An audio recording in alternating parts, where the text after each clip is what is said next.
Good morning, traders, and welcome to the smoothest live stream on the entire internet. My name is Lou Smooth. You guys can call me Smooth. And today is the day that the Lord has made. What is going on, everyone? Hopefully you guys are feeling good.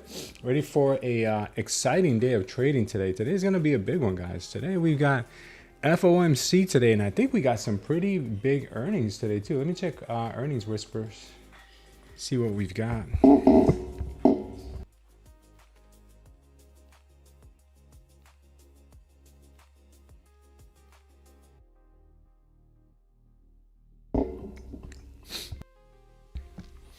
Yeah, let's check out real quick the earnings calendar for today. Today we've got Google. They're reporting, I believe, after hours.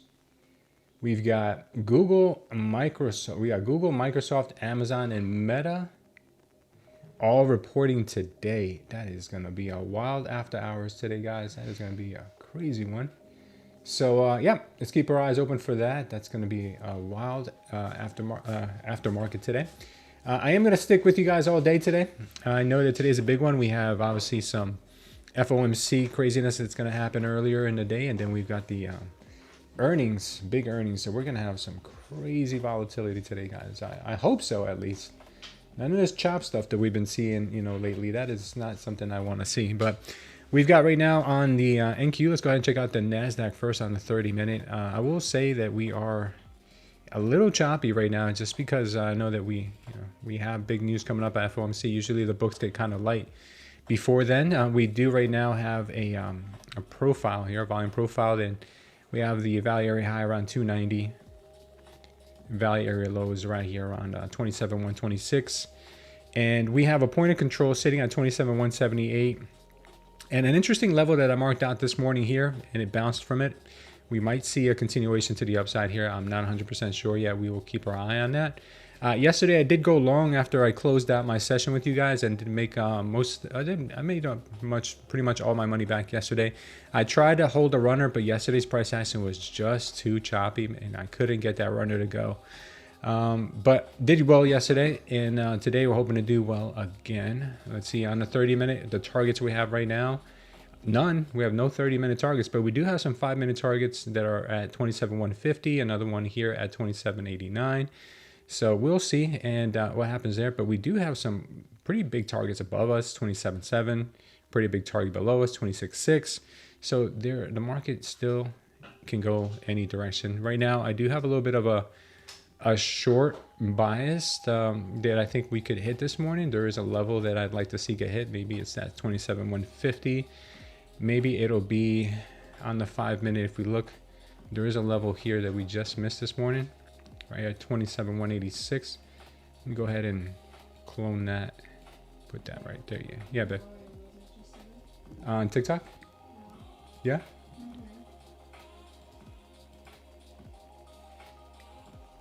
Okay, let me know now. Is that better? Okay. How about now? Is that better? Still? Yeah, I did. I moved the bottom one. I put it on 3. Let me know now. That's good? Okay. Thank you, babe. If not, I'll just turn it off completely. Let me know. It's still too loud? Okay. It's still too loud? It's okay. It's not too loud. Right. Let me move it to 2. You don't sound crisp. I don't sound crisp? No. So you want me to turn off the sound? If you have to, I don't know. All right. Well, right now I put it on 2. Is that better, or are we Start talking. testing? 1, 2, 3. Perfect. Okay, we're good. All right. Awesome. Thanks for that. All right. So NQ right now in the 5-minute, we do have a target down here. We haven't hit yet, 26,186. And validation level 4 is right up here. There's a lot of, this is the thing, when you see this many levels, what it tells me is there's going to probably be a choppy session. There's levels to the upside, downside, could end up being a choppy session, but I do think that we're going to come down first, or we're going to come down eventually here. All right, validation point is around here, 27,287. Could get that move down afterwards. That's what I'm thinking. Huh? Put on the speaker. Can you send me the playlist, please? Playlist for what? The second the beat goes up, then you can't hear it. Oh, so just turn it off? Yeah, guys, it's up to you. Okay, so what do you mean that I'm just turning it off now. All right, it's off now. Let me know if you still hear the background music. Okay. You still hear the background music? So it's not that then, it's this. Let me know. Can you hear it? Much better. Okay. Now you're officially turning off. Yeah, so it's that one. I can't hear anything. Yeah, so let me put it on 3 or 2. That's loud. That's 2's loud? Weird. 1, 2, 3, 1, 2, 3, testing, testing. Turn it on one. Is there seriously? Yeah. I might as well turn it off Can then. you hear yourself? Oh, let me hear. It's gonna make an echo. An echo? Start talking. Testing, testing. Yeah, this thing is loud. An echo? Testing, testing. Yeah, this thing is loud. Okay. Testing. I don't know. Maybe it's because you're here. You're getting an echo. No, I wasn't doing that before. When I Okay. come All right. So I guess we'll just do that. All right. We're cool. No audio. But there's no audio there, right? Okay. All right. It's good. All right. We're fine. No audio. Okay. Let's look at 30-minute on the ES. See what levels we have. ES is a hot mess. I'm telling you, ES has so many levels to the upside and the downside. A whole bunch here to the downside, some to the upside. So it's going to be a chop fest here. We do have point of control that we're kind of sitting at right now here at 71.69. We have a value area high that we broke back into here at 71.76. And we've got a value area low down here at 71.55. So I'm watching to see what she does under this point of control. This is the point of control from this range here. I could pull one from here as well, but I don't want to overcrowd this thing. I'm going to keep it there and just see how we react this morning.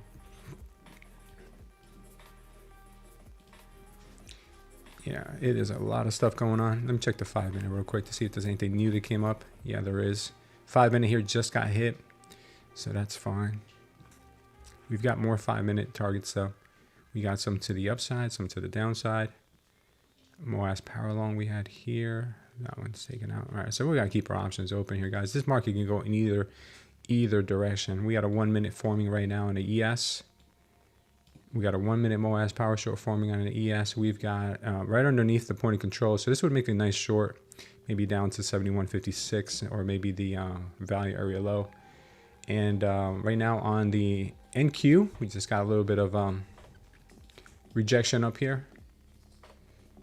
Okay, a little rejection up there. Keep our eyes on the delta as well.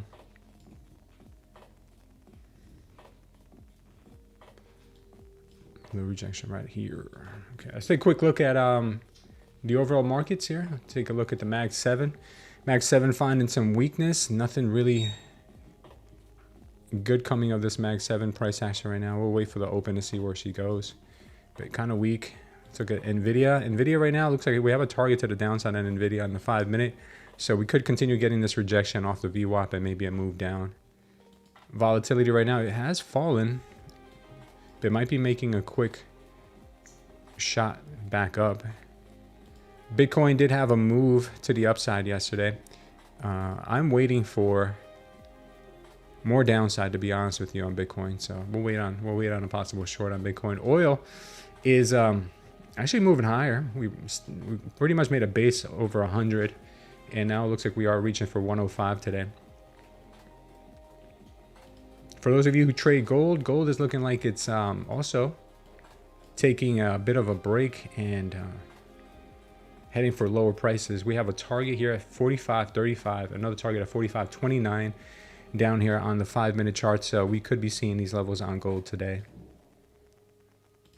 All right. At 2 o'clock today, we will be having FOMC at 2:30, the press conference. And then after hours, we're going to have some crazy price action with all the earnings that are coming out. Let me go ahead and say good morning to the crew here. All right. Good morning to Flemo. Good morning, my brother. Thank you for being here nice and early. Good morning, TM Spectral. We've got Safe in the house. Mac 0671. What's going on? ADI Greetify. Good morning to you. What's up, Joshua? Vince's Traders in the house. Piper Jane's here too. All right, something is we're getting a little bit of. If we get some stalling here, I may have to turn off one of my things. Piper Jane's here. Paul Verizer, good morning. He has our morning joke for us. Truckload of Lego bricks has overturned on the freeway. Police say they don't know what to make of what to make of it. Oh man, that's good. You heard, babe? Huh? A truckload of Lego bricks has overturned on the freeway. Police say they don't know what to make of it. Oh. Mm-hmm. I got it. Good morning, Kamal. What's up, Mo? Good morning. Hang Wong, good morning. What's up, Camilla? How you doing? We got Patty in the house. What's up, Patty? And I am $300 far from my first payout, hoping they will approve my payout. I did submit the Apex. You will. You'll get your payout submitted. If you don't, I'll help you. I'll send a message to my... If you didn't violate any rules, I'll send a message to my my rep if you got any issues. Try to get you helped out. Good morning, non-financial advice over on the mobile. Good morning to you. We do have a few people watching us here on TikTok, and I want to say good morning to them. Good morning to, oh, who is that? Miss Smooth. And I3ZZL. Good morning to you. And we got Swabbed also watching. What's up, Swabbed? All right, we've got, shout out to our Kick and Twitch viewers as well. Good morning to Luca over on Kick. Good morning to, nobody on Twitch. Yeah, nobody yet. Twitch has not woken up yet. The Twitch kids wake up late.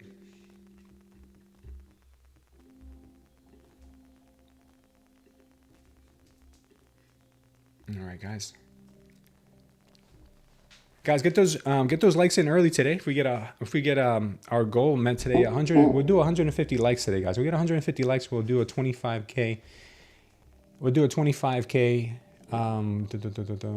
Lucid, a 25K Lucid giveaway. That's a nice account. I trade those myself. I like those 25Ks. We'll do a giveaway.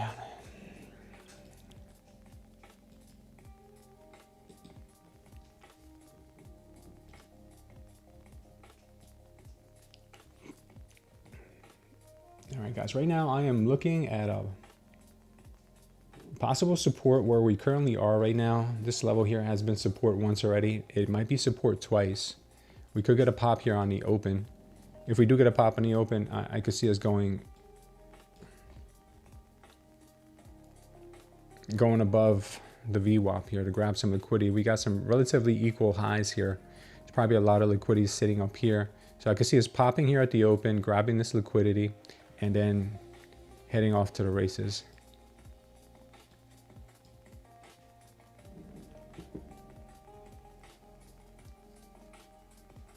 We'll see what happens. Then we'll give the market a little bit.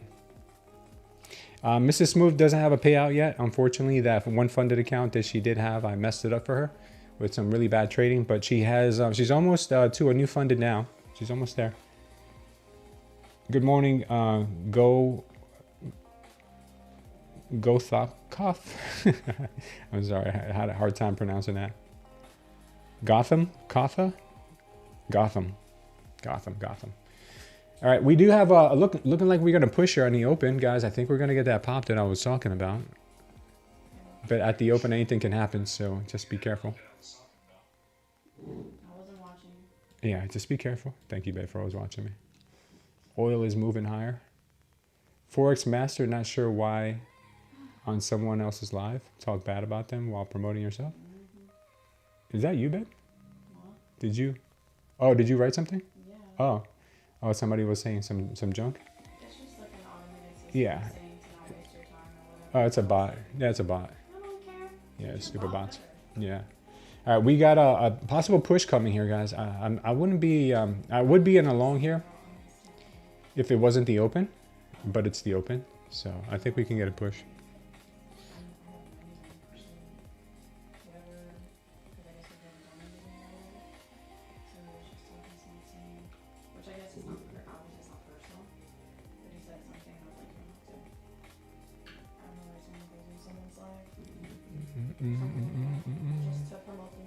What's up, Darlock Music?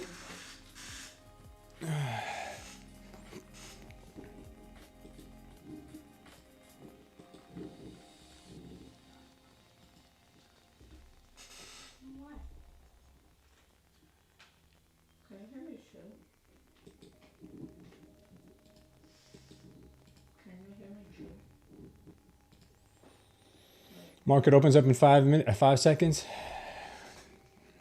right, let's see what happens. Here goes that push.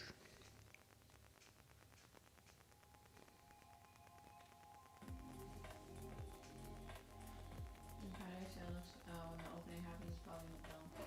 It's probably gonna what? Don't. Yeah, exactly. Yeah, there it goes. Literally don't. Yeah. Tried to trap traders there to the upside, and it went straight down. All right, this target's been hit. I'll take this off. Stop loss for that was here. Target's been hit on a 5 minute. Next target down here is the next 5 minute target is at 27,150. Nasty little move there. Shorts here look pretty good.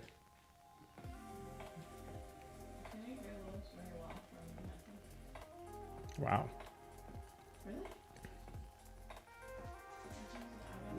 Yeah, it looks like we got that next target hit right now, 150. That's taken out. Wow. She's moving fast. She's moving fast. Very nice move here.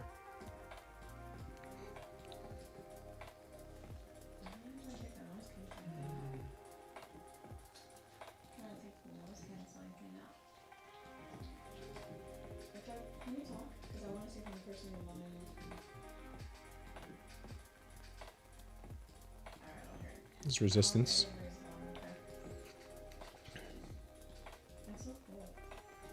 This level up here is going to be resistance for us now in the event that we do get along at one point or another.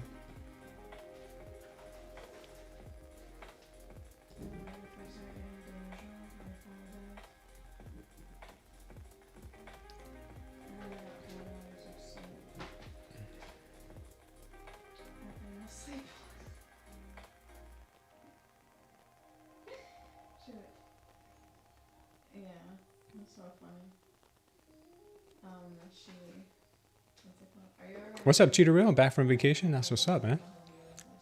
Good morning, Andre. Andre, you won a 25K eval yesterday. I picked you from the TikTok viewers. Open up a ticket in Discord, and I'll get that over to you.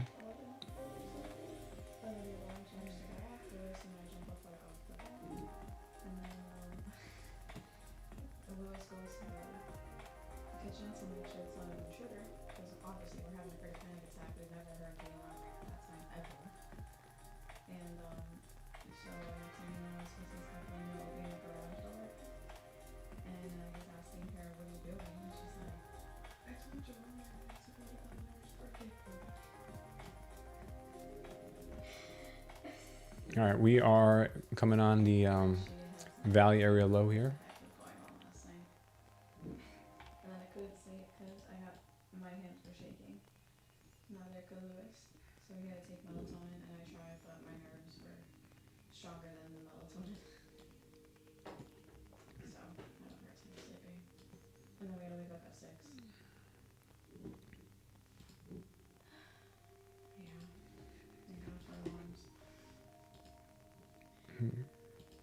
Yeah, if you didn't wake me up this morning, I would have slept right through that alarm. Yeah, I had 2 alarms because I had a feeling I was going to have a hard time waking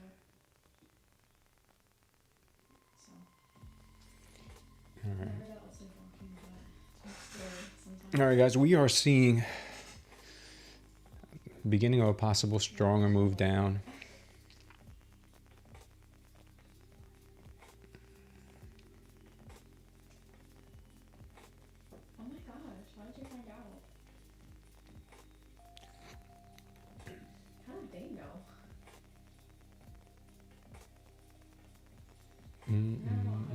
Gold's a sell now. Stop loss TP link in bio. That's funny. People are so creative. All right. Let's see what we end up getting here, guys. This is a level of possible support.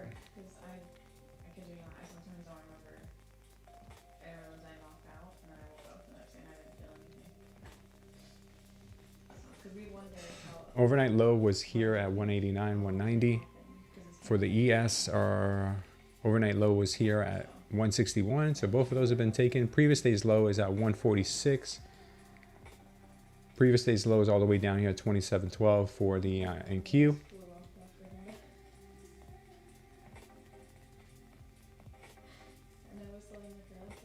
kill that he posted that so fast. I've never seen him. Like, he can't even kill a cockroach that fast. Okay. Continuation to the downside at the moment. I only saw it because I know they can hear me. Below the point of control.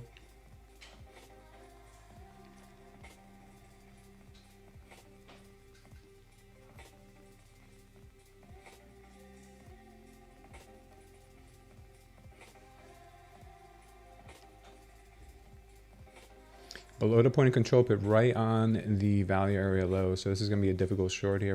I would rather wait for a pullback into this area for a short if we get it. This right here is not a very high probability short. Even though it's happening with a MOAS, this could just fall right now. But there's also a good chance that we come back up here and hit 220 first.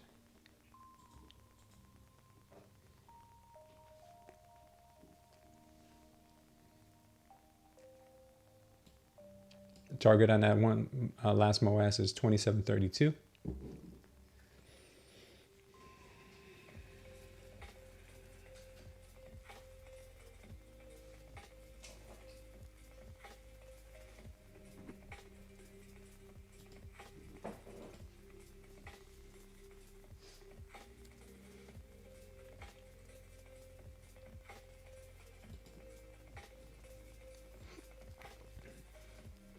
So it already reached the 27, 130. Mm-hmm. No, I'm looking at the indicator and looks like it reached what it's called another level. Yeah, it took out the few targets right now to the downside on the open. Okay. But I am looking for a move to the upside Why here. not take it off? If it reached there. Take what off? The pink thing. The pink line? That's not a target. That's an invalidation zone. So it's respecting the invalidation zone. So if it respects it, there's a good chance it could pop from here. Okay. So I was looking for a long here. Give me a second. My dad's calling. Sí, pa. Sí, ¿cómo estás, un papi?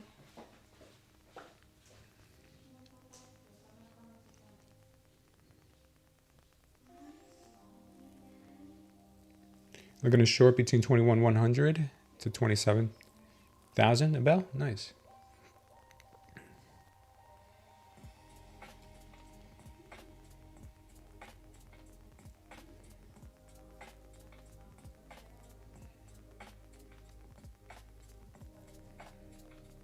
This is the first level of resistance here, which is the point of control that we have here on this local area. If we can break this, then this target here at 214 should be pretty easy to get. The delta right now is climbing fast, as you can see here. So that's a pretty strong move. It's got some juice to it. I do like the longs here all the way up to this white line, but I don't have an entry on the 1 minute. I had it on the 15 second, but I didn't think it was strong enough to take at the moment. We'll be patient and wait for a much better indication. What would you make?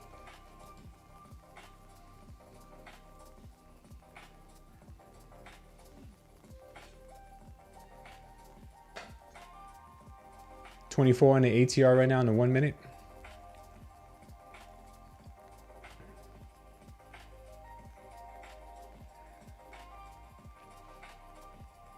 Excuse me.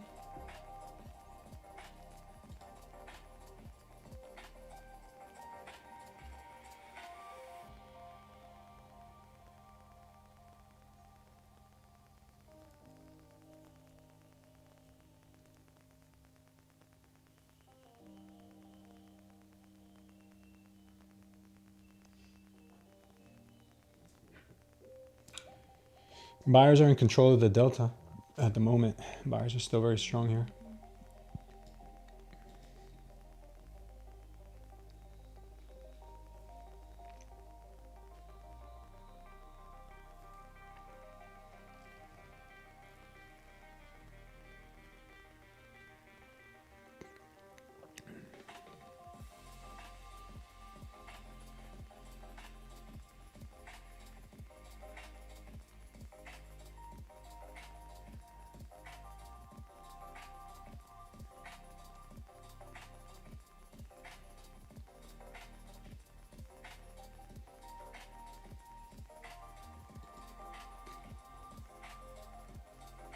Yeah, watch this move up to 220. It's long up to 220, looks pretty good.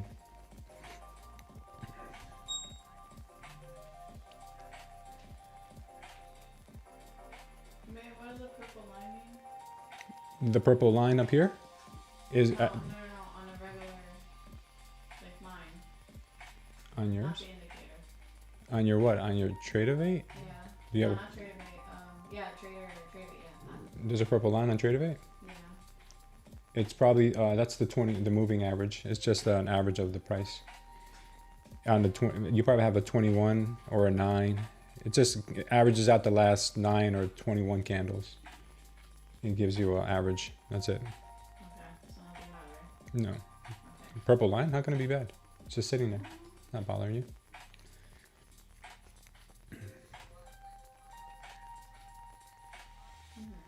Yeah. So where would you click to take it off? Where would you click to take it off? Yeah. On here, where it says Oh, the indicators? yeah, where it says one of these things here, it'll say indicator. The gear, the little gear icon. The gear thing? Yeah, and you could take the SMA off. What's the gear thing? Oh, like the settings? Yeah, Okay. And then, but it just shows VWAP. here, SMA. Then you have a VWAP. Okay. Alright, later. Okay. Yeah, we'll work on it later.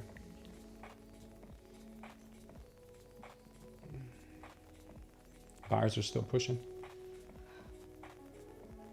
Buyers are still pushing.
Oil still pushing, looking to get to 105 here pretty soon. NQ is just kind of right now trying to hold and tread water above the 175 point of control. We do have an area of resistance here at 212 also. VWAP sitting right there at 229. So, you know, could she make a run for that VWAP? Absolutely. Let's see what happens if she does.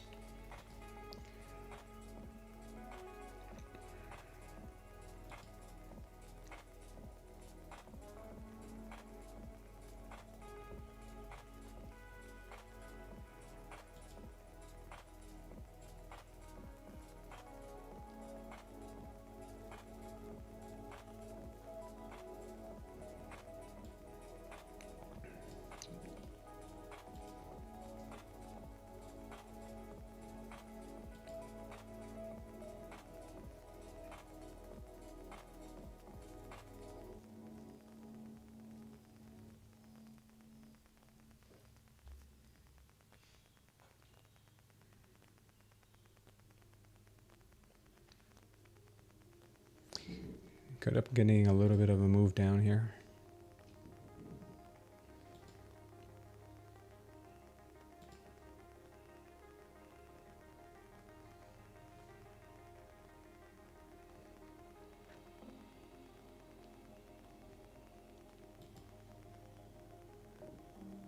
We got some mixed signals here. Look like we have still bulls are absorbing. I mean, still bulls are pushing here down the delta. It's still like the longs Still like the longs better.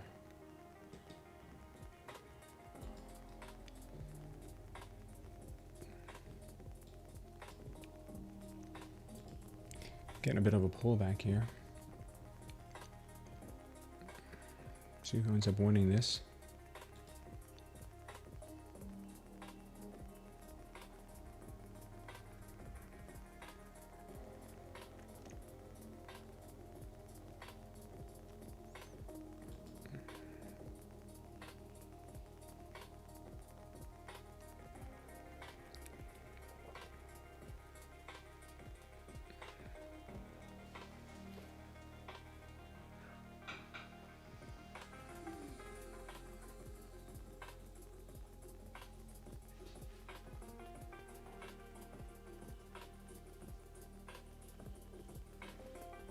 Pretty much a mixed bag here at the moment.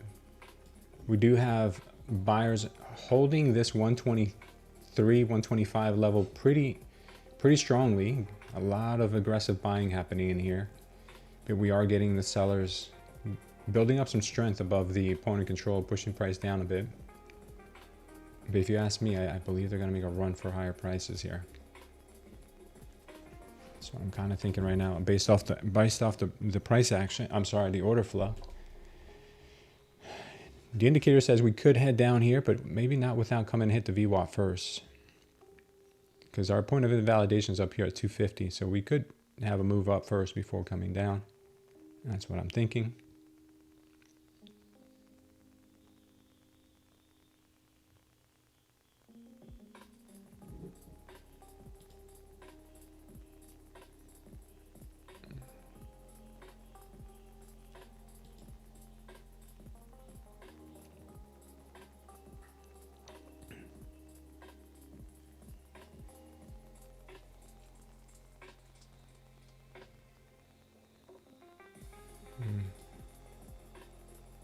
That was strong.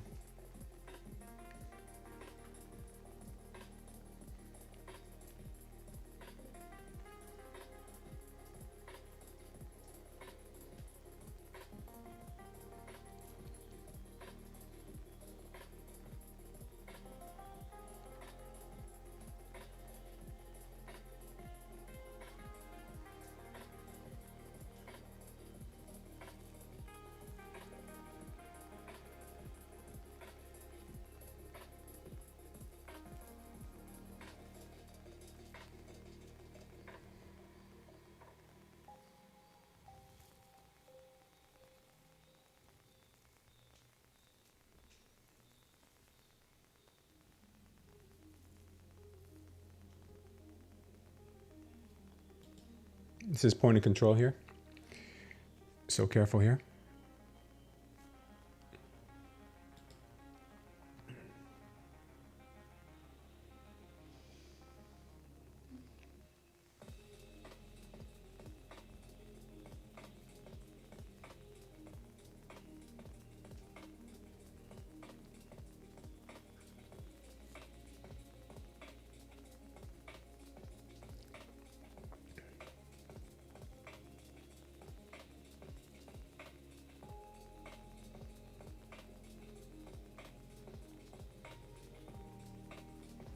Oil's still pushing higher. Not by much, but she is grinding. And the NQ right now is trying to do all types of crazy wild stuff here.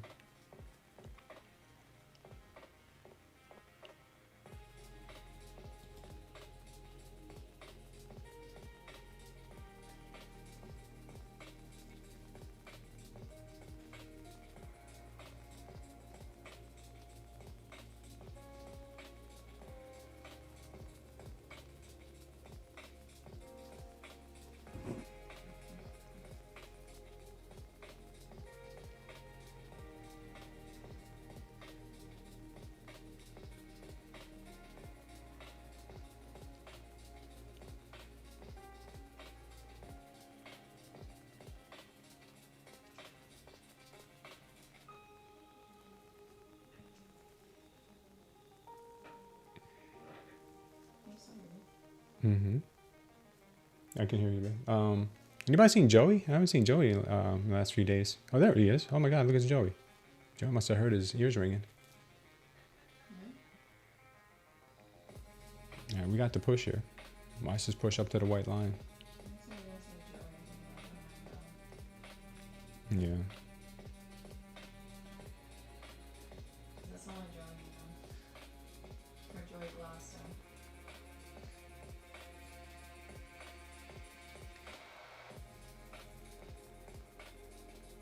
Yeah, buyers are getting stronger here. Looks like they're gonna make this push. And we did get the push here to 215, 220. And probably continue.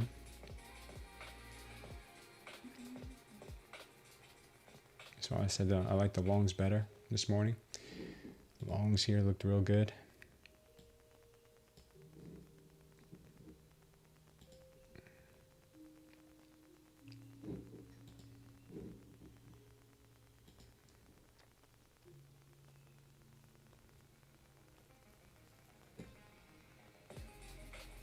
Okay, this is the area where I look for more. I look for possible rejections from the VWAP. Rejection from this level here. This is where I would have my eyes open for a possible move to the downside. But they could short squeeze here because the delta for the buyers on the 5-minute is very strong.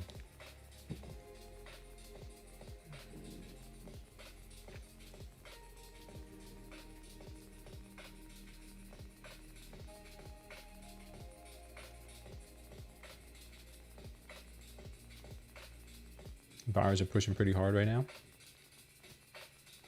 We'll see what happens here on this next candle if this ends up becoming a absorption candle.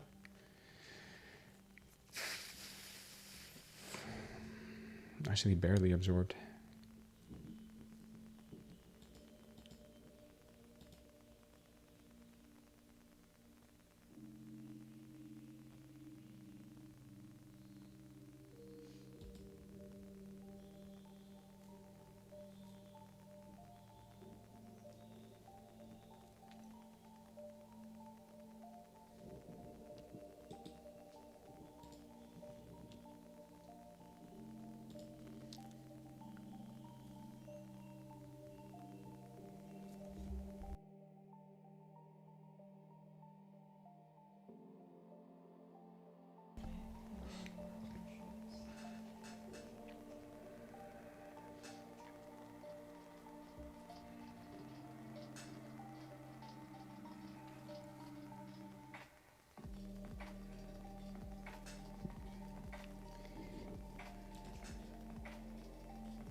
Could go either way though.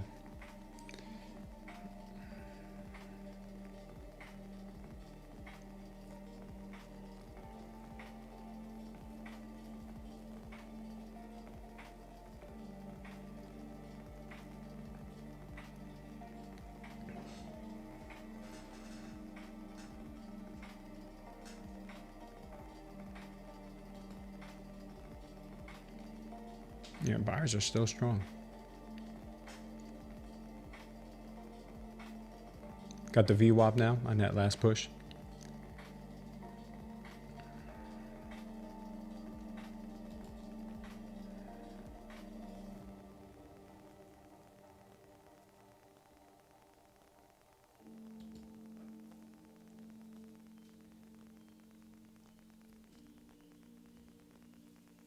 Almost got the VWAP. We missed it by a hair. I think we can push the 230, 231, says the 15-second.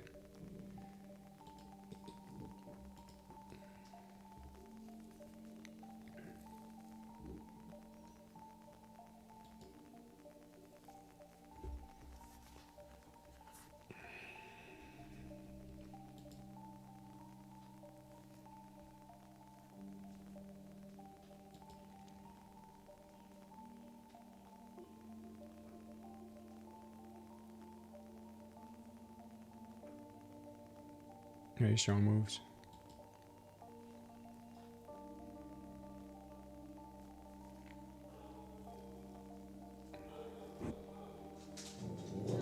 Hey, hey.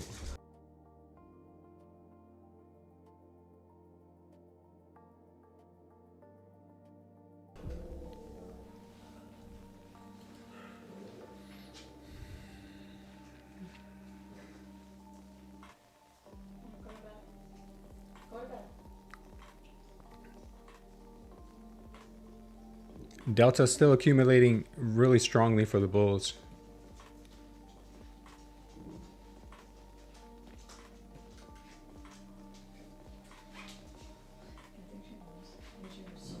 There's a target here on the ES that I have marked out of 71.64. And if the NQ follows, we could tap into the value area high again, 271. Since we already took out the overnight low, I wouldn't be surprised if we take out the overnight high at 317 also.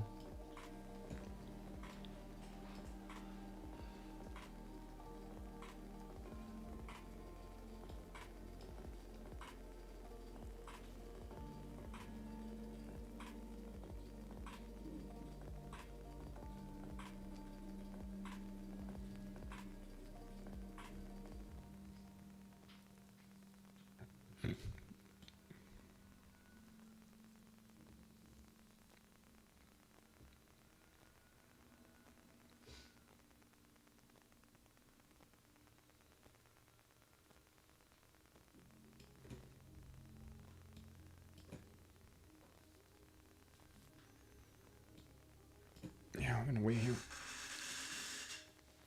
Finding a comfortable home here at the VWAP. ES close to hitting his target at 71.64.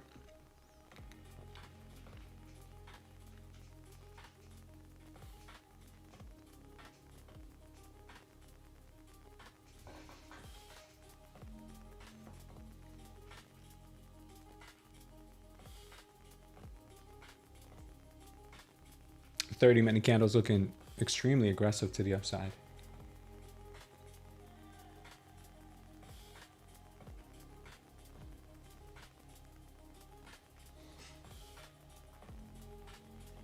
You got a job interview in an hour, Joey? Oh, God bless you, brother. Wish you the best, man.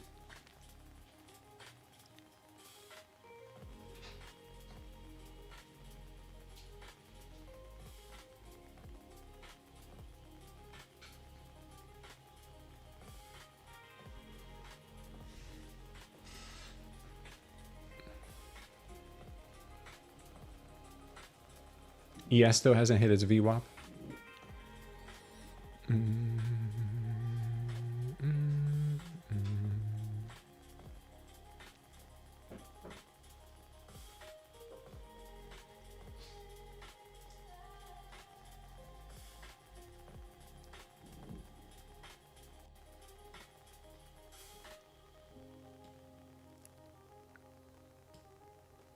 This right here support now for the NQ. If we come down, this whole area will be support. I'll just take this off. It'll probably be point of control.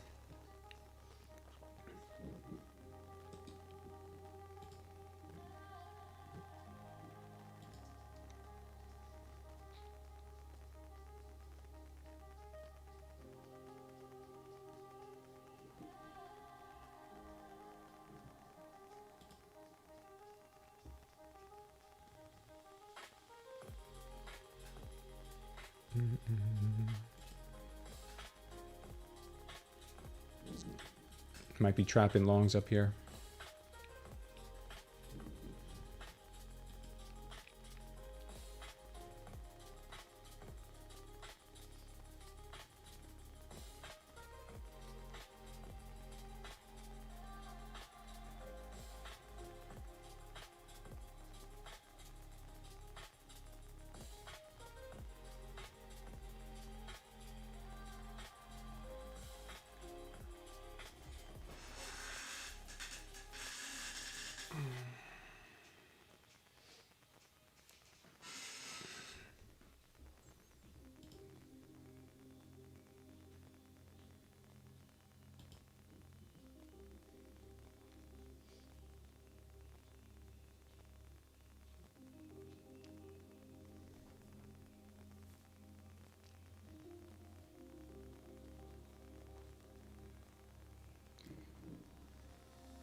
We can talk about it afterwards, babe.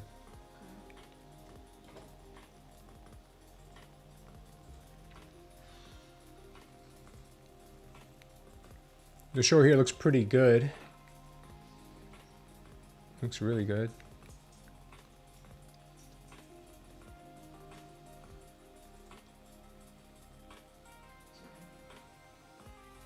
Waiting for the 5 minute to confirm here or something. Got a few minutes to go. No rush. 10 o'clock now. 10:01. Sure we'll find something here very soon.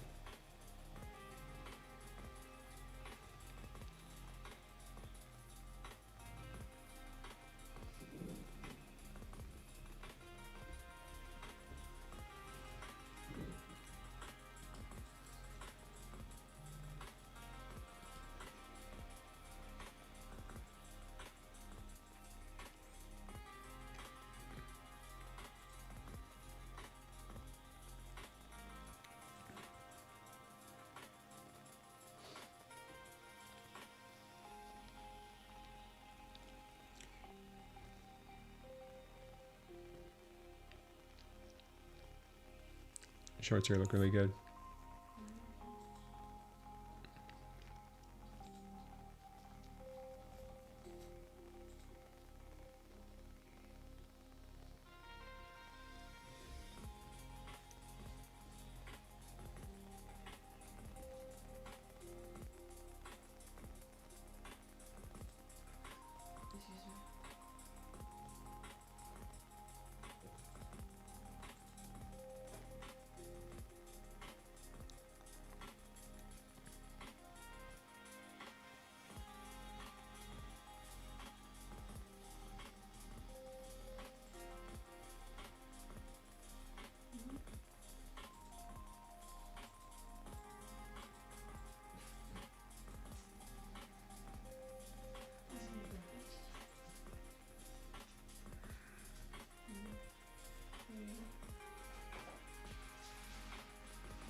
Shorts here are looking pretty good, guys. See what happens here.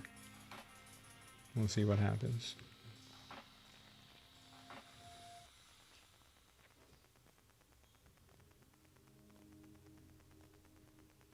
I'm gonna try a short here, guys. I'm gonna try the short, stop at that 240 that we just hit. And TP on this, I would say let's go with 90. TP at 90. This has a TP at 153.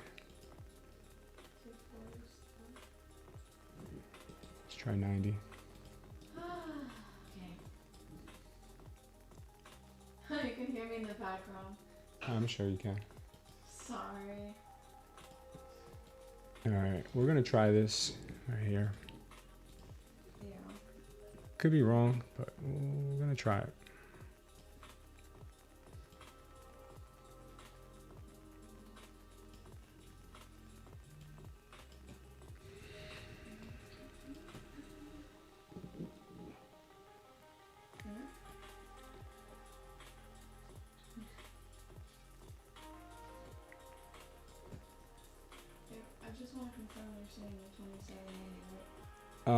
What the stop is at 240 and the TP is at 27,090.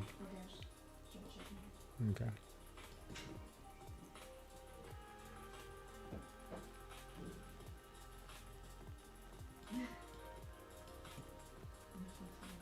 Need this candle to close red here in order to continue our move down.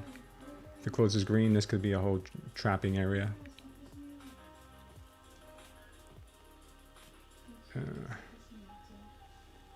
We need sellers to continue pushing down. If not, this is going to be a trap again.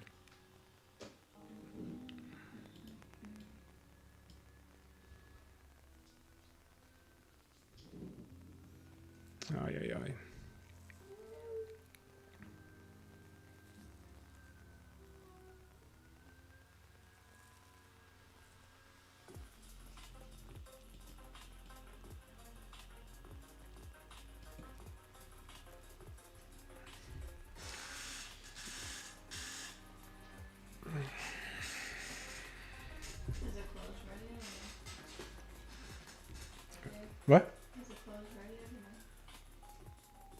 Is it what closed red?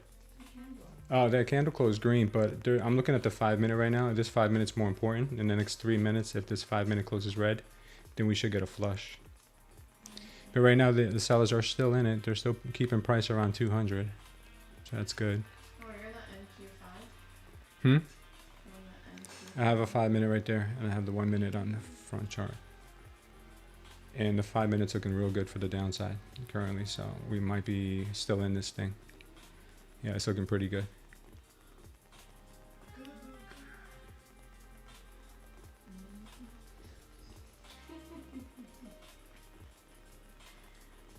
Maybe I can, hopefully try to keep them away. No, I can't. I'm not that funny. Oh my gosh, by the way, yesterday, the guy was telling me that she wants to get a job. I thought it was so cute. But she's only 11. This is a really good signal here, guys. This is a really good signal for further downside. I'm down. Shit, down here. It's only twice. Yeah, she said she wants to do dog walking. I just hope we don't end up getting choppy here around 200. I hope they stick to it. Yeah, this is my first trade right now, Abel. It's my first trade.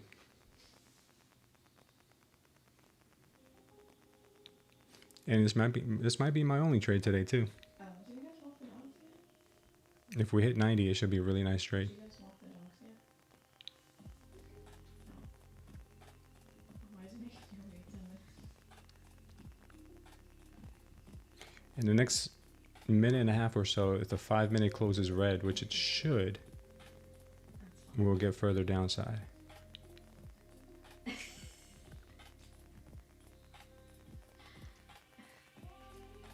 ES is holding up now. Yeah. Yeah, ES still has that target that it missed at 71.64. That's the only thing that's got me bugging a little bit over there. My stop loss is 240 and my TP is at 90. Safe. My TP is 90.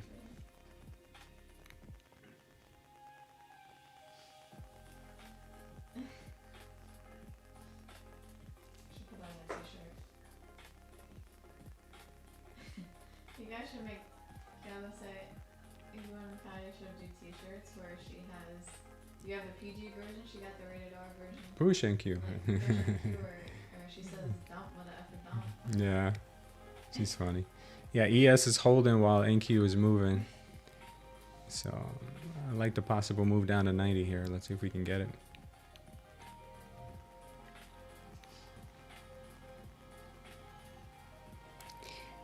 Let's go, NQ. I'll break this trade down for you guys as soon as it closes. If it closes in the green. If it closes in the red, then there's no point in breaking it down. But I will break it down for you guys if we do get a victory. 14 seconds, this candle will close red, and it should flush. It should give us a good flush after that. Yeah, we got 4 seconds here till we close this 5 minute candle in red, and it should go. It should go. Like your only nephew? We got point of control here. That's one thing that we do have to battle with and contend with. We could still get a pop here because the ES hasn't hit its target technically. Is So the nutrition different from the BTCC nephews?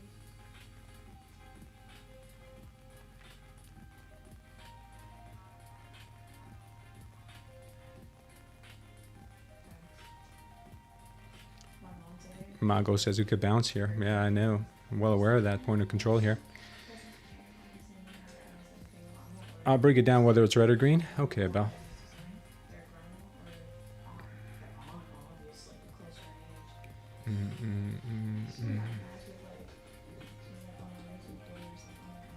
We got point of control right now. Let's see if we can break it. ES is taking this opportunity here to hit its 71.64 target, maybe even the VWAP. Maybe even the VWAP. Exactly. Once a favorite, always a favorite. Exactly. These other aunts don't compare. I mean, I do give it to Noah. Her other aunt is not as entertaining as me.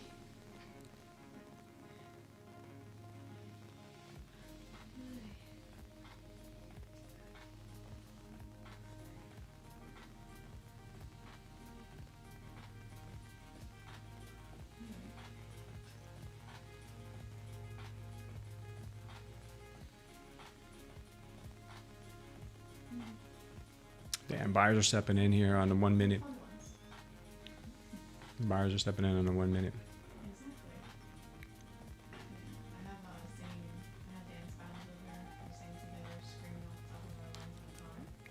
This is my first trade, Nostalgic Cinema. Yes, it is. Yeah, we just closed a really bullish indication here. This right here is bullish for bears, but I do have a 5 minute. On the 5 minute, I have a good indication that we might head down still. So this little combination right here is bullish. I wish I wouldn't have seen this with the delta being stronger now. Wish I wouldn't have seen that, but we'll see. I was expecting a little pop from here anyway, but we'll see if she holds. We'll see if she holds. Point of control there is rather strong.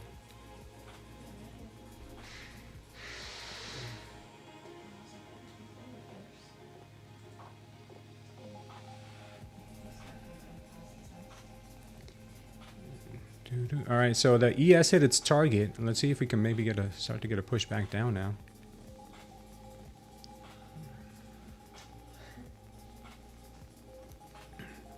Yeah, there goes the NQ pushing. Doing what she does best. All right, ES hit its VWAP also.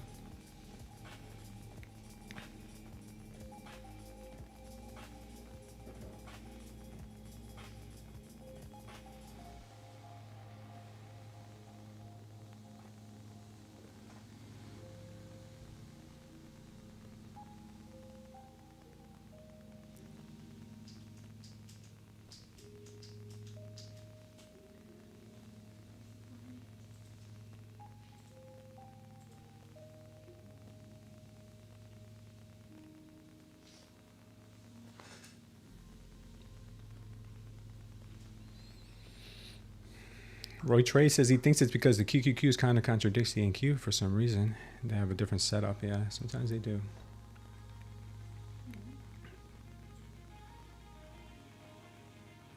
We're getting a chop. Good old-fashioned chop fest here.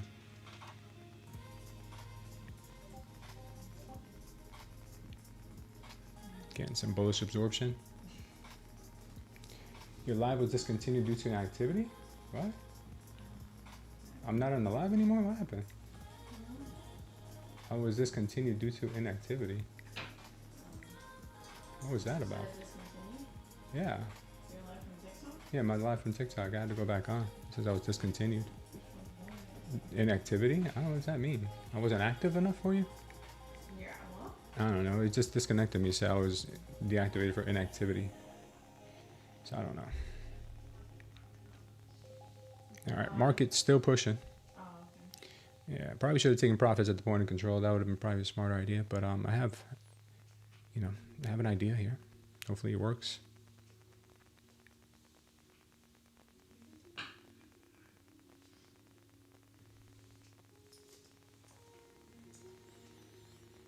Looks like it might be. Looks like it might be working.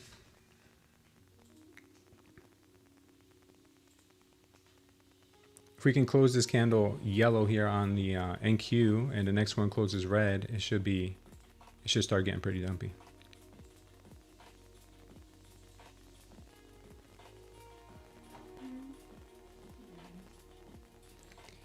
FOMC day could be a lot of chop. Yeah, I've seen that before.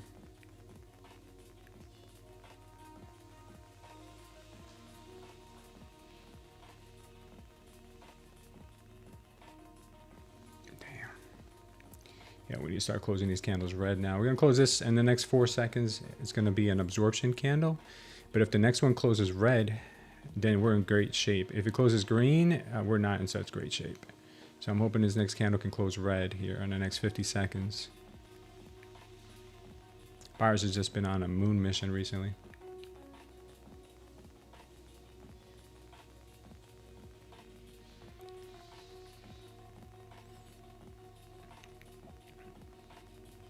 But there's a chance we could come see lower.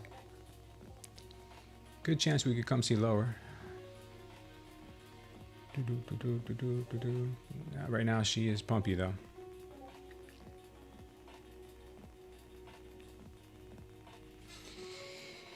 Pushing against that VWAP there. Let's see what they do. Yeah.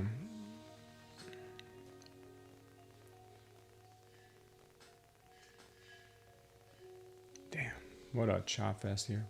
This is not what I was expecting.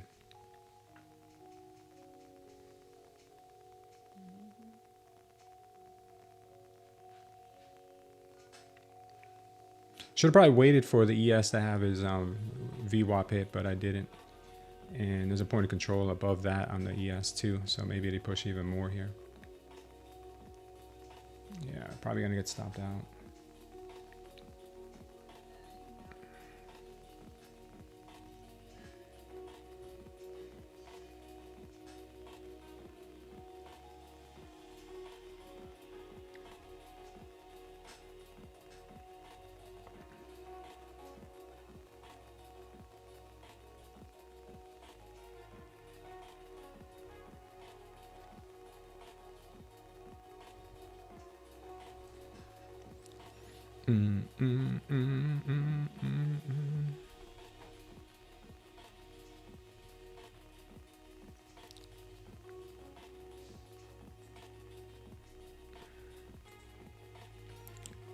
She's creeping up there. She is creeping up there. I don't see any signs of weakness.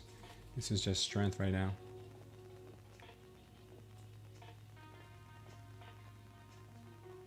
In the next minute and a half, this candle really has to take a U-turn here. If it doesn't, then yeah, it's probably gonna rip higher, much higher.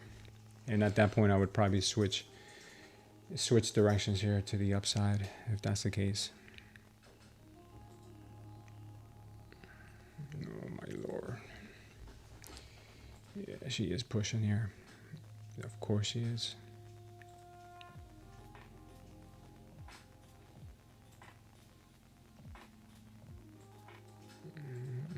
Are they going to protect this level? Oh, there's a chance. ES looks like it might be pushing away.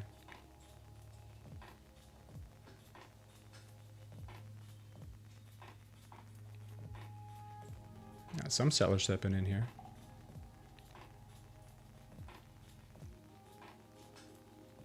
That 5 minutes going to close something bullish though, man. Ooh, man, that 5 minute looks brutal to the upside.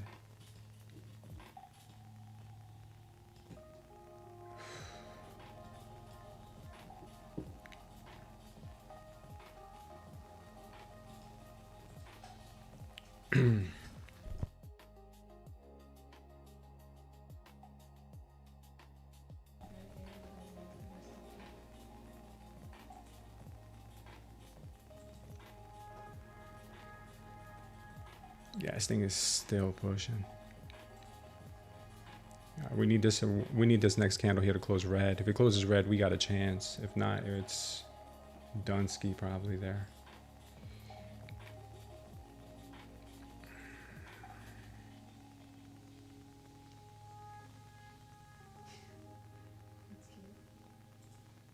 Yeah, no, it looks like it's gonna rip.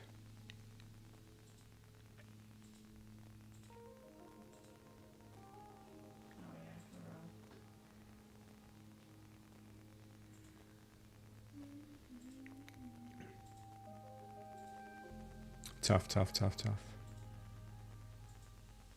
Buyers are controlling this narrative now.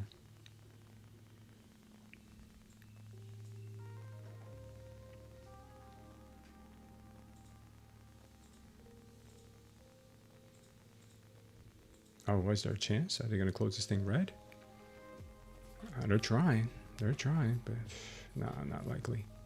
Do you use your culture email or your smooth email more? Talking to me? I use the smooth trader email more. Stop using your... But I'm going to try to... Don't close it yet because I'm trying to get everything off of there. No, not close it, just Yeah. send you your stuff personally.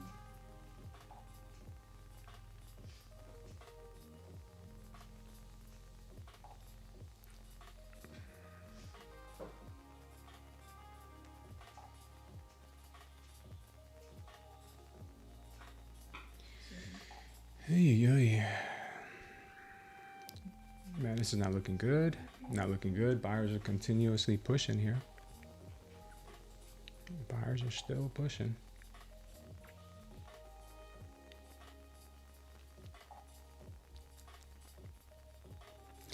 Really would have to see a miracle here to have this thing rip back down. And right now, the buyers are still going. Yeah, buyers are still going here.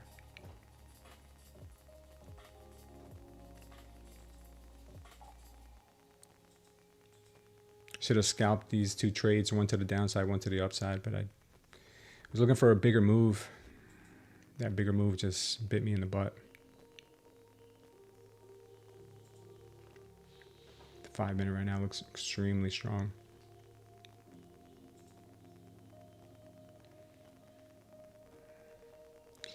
It's like a 90% chance that they want to go higher here based on a 5-minute.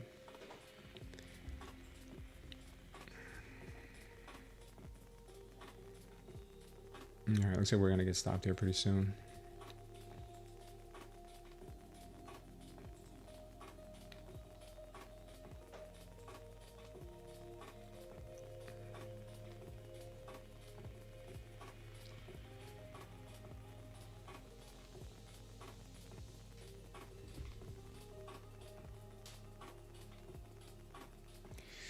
Yeah, how close could she get to stopping us out? We're not just stopping us out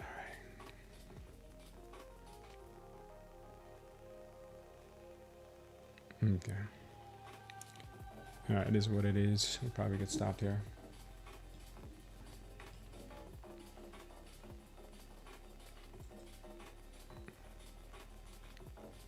There she goes.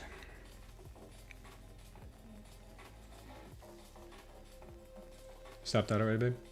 No. We will be.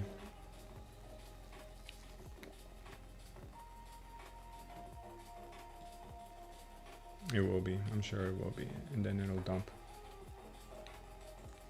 All right, we're out. Okay. And now it'll dump. All right. So right now the 5-minute is telling us that they possibly want some upside. But to where? To where? Man, that was so nasty and ugly. Be patient here.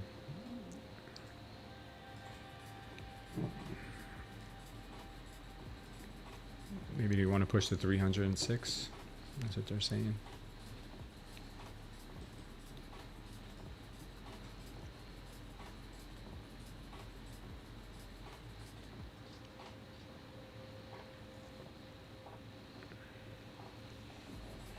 Man, it blows.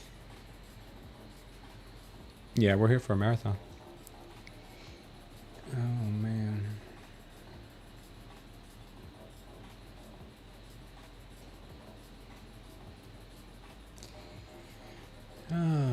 Next time, what TP? At critical levels. Yeah, I should have got out the minute I saw this, what I highlighted earlier here. I should have got out the minute I saw that. When I saw that, I was like, oh, man, there goes the trap. That shit. Now I know, man. I know better now. For next time, get the hell out if I see this.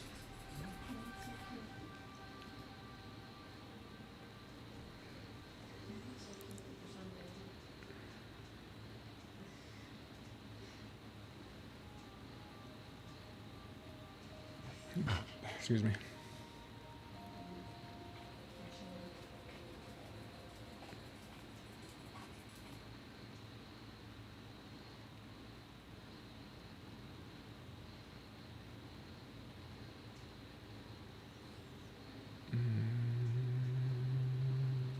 Getting the point of control here on the ES now. What a freaking move here this morning. This was the short I was waiting on, but should have got out here.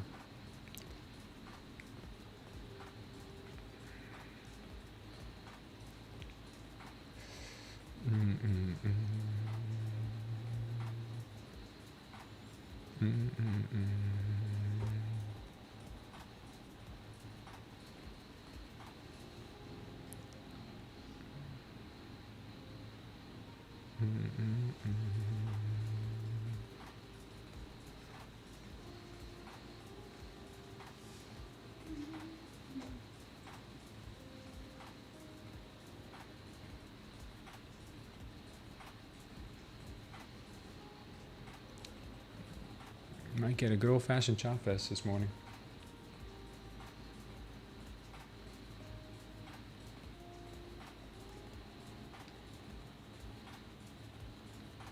Stop loss saved by the tick.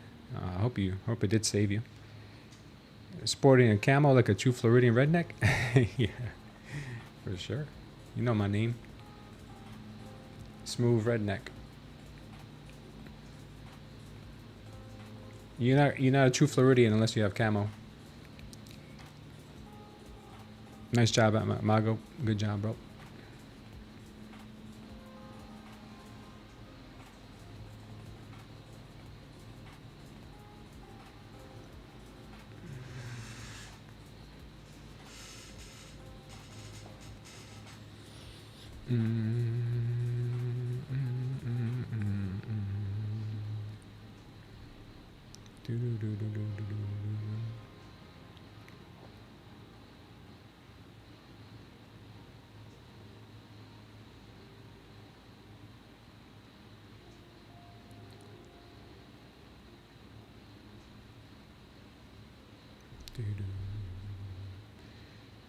She might just go straight up to the moon now. Looks like she would go up to 306 here without even asking permission.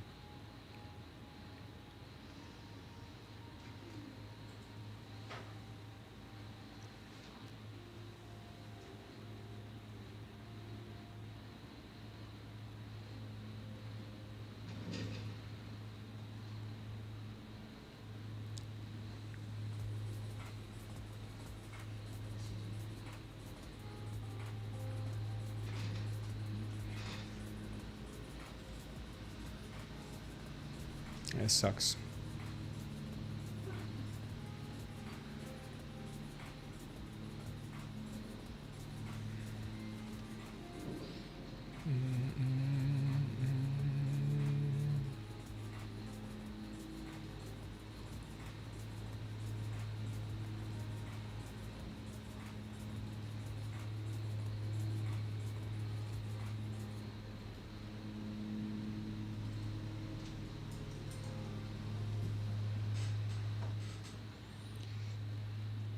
Nothing but strength here. Might get a little tiny pullback here in the short term, but she is strong. Missed this long. Of course I did.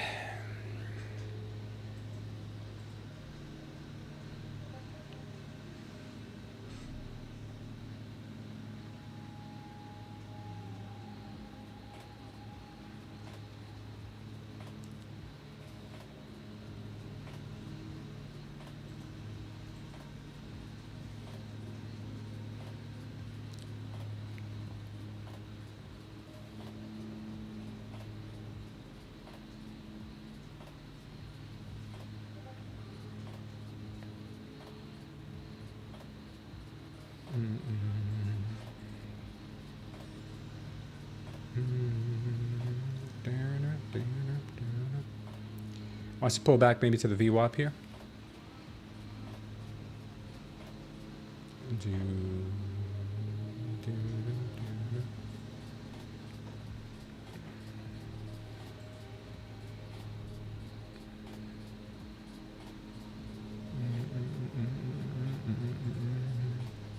I might try a short here if we end up, no, I don't know. I don't know. Yeah, this looks all right.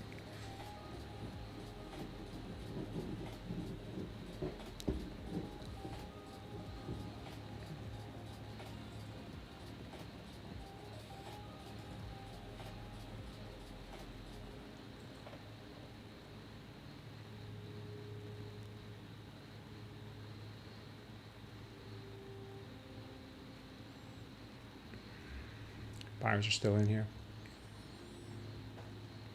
Nah, shorts, forget the shorts. I'm daydreaming of a short down to the VWAP, but that's what usually gets me in trouble.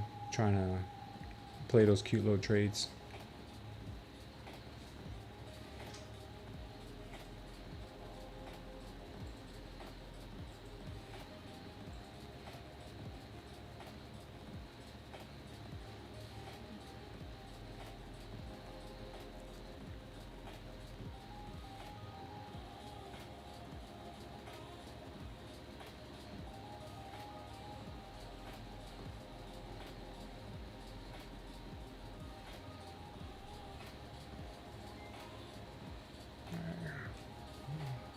This more than likely might be that push to 306.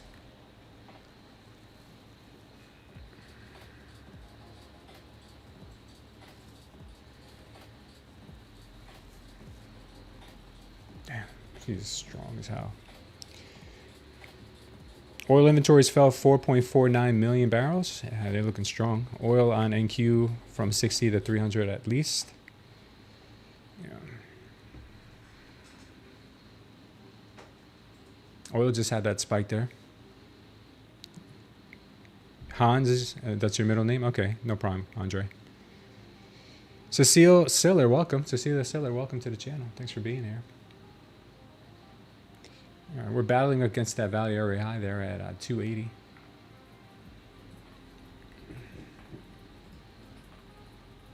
Overnight high is up here at 320.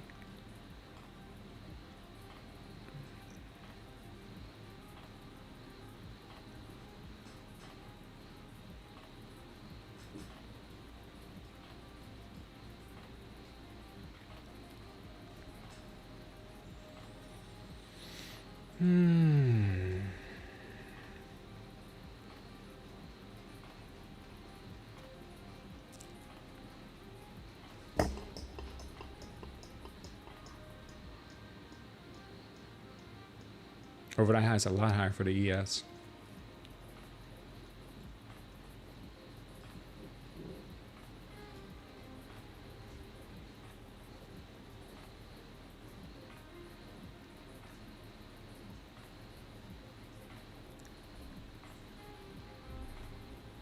Long from 60 to 300 says about. Wow, that's a good one. You're long from 60? Damn. You got in last night or something? Where did you get 60? You mean 260?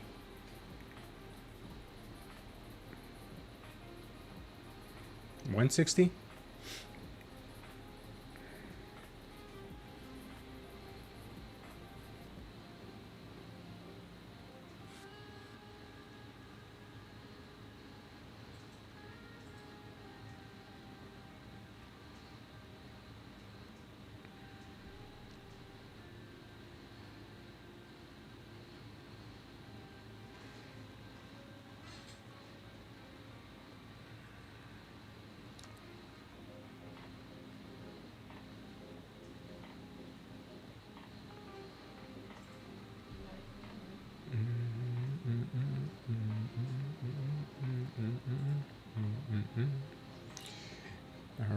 Alrighty.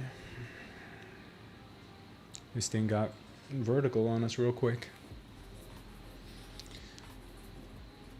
Here comes that push to 306.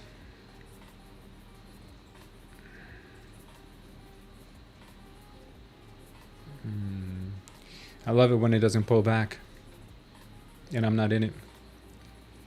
I love it. But when I'm in it, it just goes in a damn EKG line.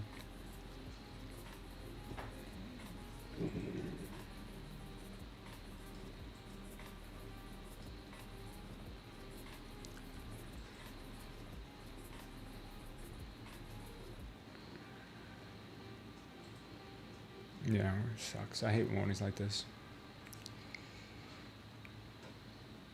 Damn, Con. That's good, brother. Good for you, my friend.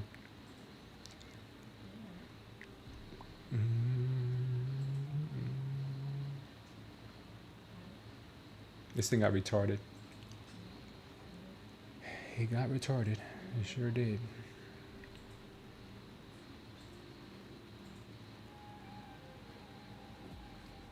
$306 hit.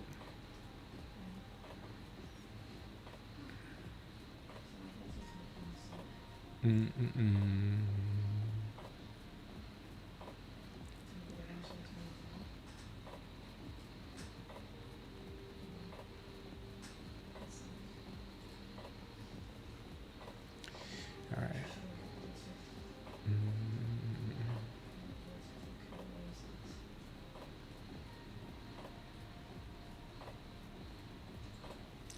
Yeah.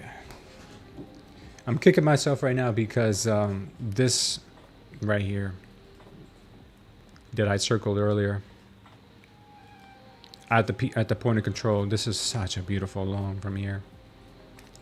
Unfortunately, I had a a short bias due to what I saw on the 5-minute, due to the rejection on the VWAP, and we had a bearish 1-minute MOAS power short. So that didn't end up working out, and she did go for the higher targets. So whatever, that sucks. We'll just have to be patient. I don't want to. The last thing I want to do is flip flop from short to long here with no pullback.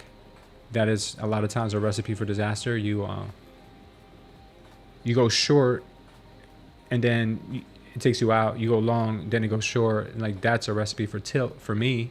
So the only way I would have gone long is if we would have had a retest of the VWAP, and we didn't have it. We didn't get it. There was a cluster of volume down here anyway, but we never got it. This here, I saw in real time the buyer stepping in strong on the delta, but it was still very risky since we were, basically at the high of the day.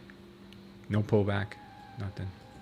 So sometimes you just gotta stand by and watch it go if you don't have a good entry, because if you take it from here, where's your stop? All the way down here? Like, it's a big stop.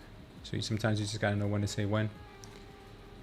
All right, so I'll still break down that trade for you guys. Like I said earlier, we got, I was looking for a short due to the MOAS power short we got this morning. We're in a red wave, bit of a bearish momentum and bearish structure too. I was looking for a rejection from the VWAP area, and I saw the buyers getting trapped here. And then once we confirmed this power short in here, I took it. Unfortunately, I was aiming for this green line down here, but it looks like the market had other ideas. My biggest mistake here was not taking profits or closing the trade at the POC when I saw this. This was such a red flag. I should have just closed it there. So my fault. My fault, guys. Big mistake I made there. Plus it didn't help the 5-minute was doing this. The 5-minute here looked like it did trap longs here. As you can see, there were people going buyers trying to absorb sellers here, and then the sellers took over. So this kept me in the trade because I had this bias here. But then, damn, after this candle came in on a 5-minute, it was over. Then here, sellers got trapped. Sellers got trapped in that move, and then buyers just ripped.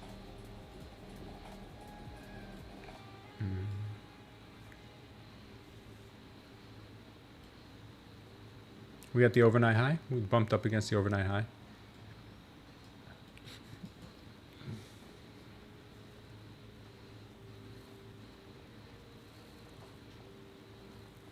Yeah, I see that, Con. They're trying to trap the bulls up there.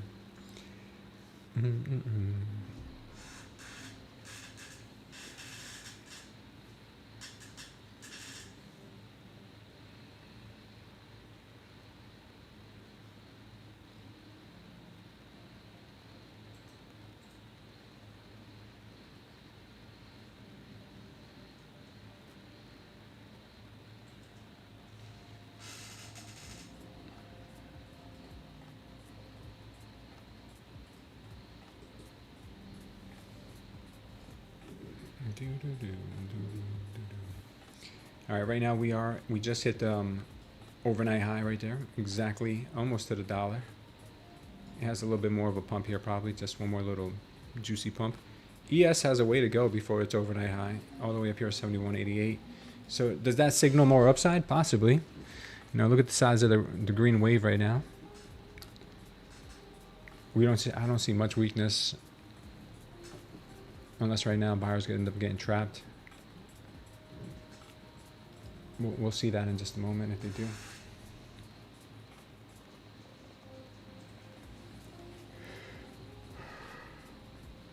Doesn't look like it. Maybe. Maybe. We'll see.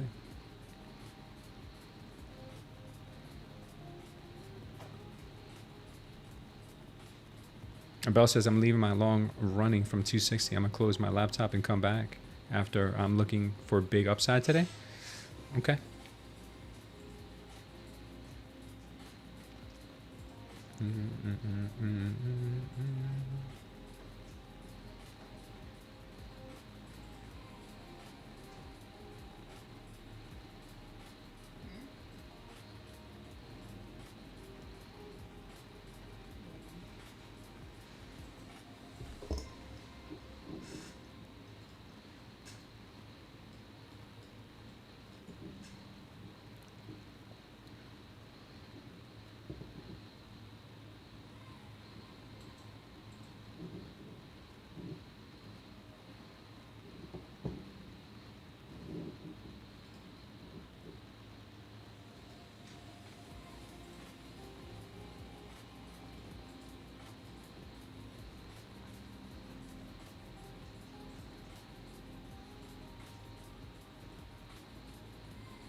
You took that long from 220 to 310, played the 15-minute or breakout. Nice, Andre.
Out with a push.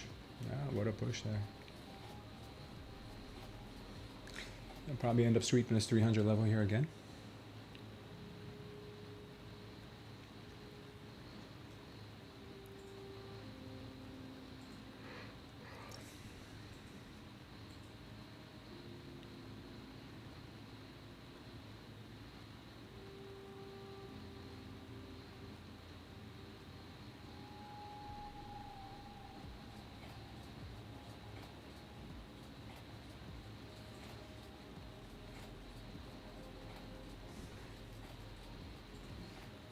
Let's take a quick look at NVIDIA, see what the market is telling us. NVIDIA is showing some strength in here.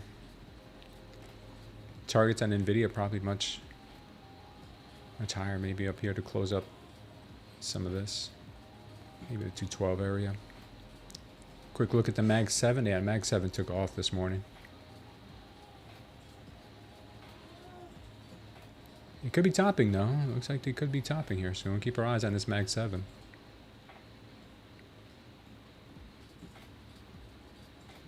This Mag 7 could be topping.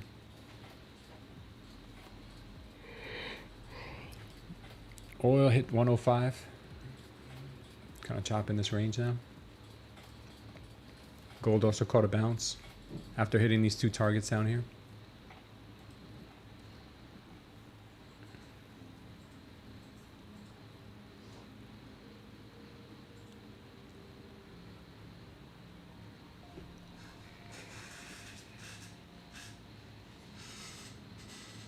What's up shorts? Took one short this morning and got stopped out for about 40 points. But right now, market is just trying to take out that overnight high. Just missed it there by a hair. ES still has a ways to go before hitting that.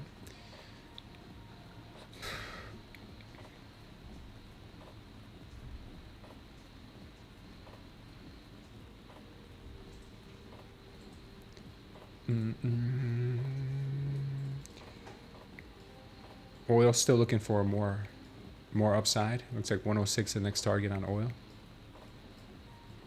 Yeah, Bitcoin's been weak all morning. I don't know where the NQ is finding all this strength from, but she is. I really do think it's trappy though. I really do think it'll end up being a trap.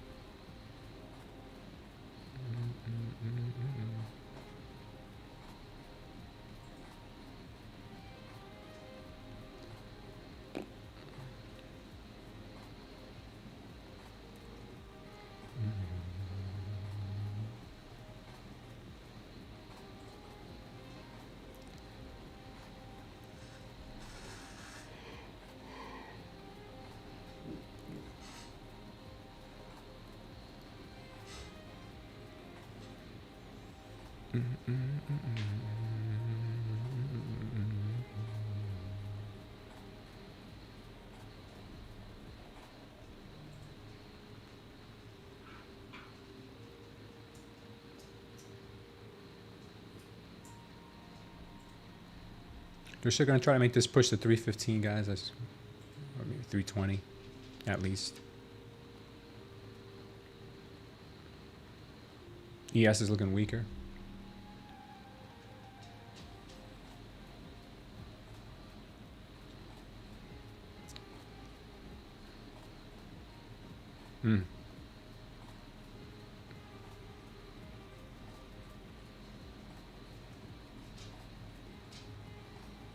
This 5-minute MOAS target will confirm in 45 seconds.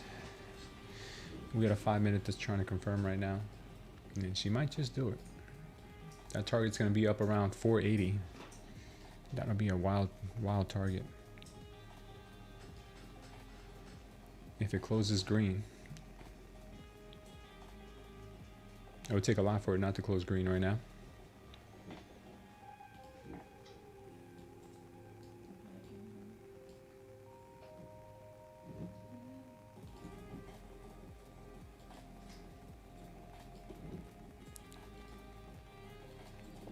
Target on the 5-minute right now is 471.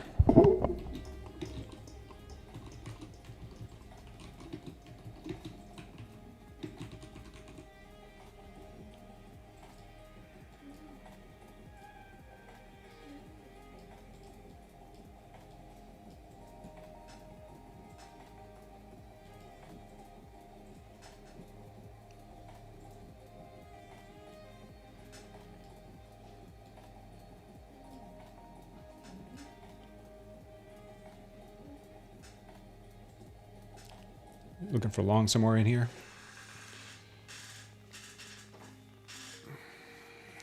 Yeah, they're not going to make it easy for small traders now. Probably not. Big tech earnings will decide the stock market's fate. Yeah, that is true. That is true. We got a lot of earnings today. We use the restroom real quick, guys. I'll be right back.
Yeah, big day today.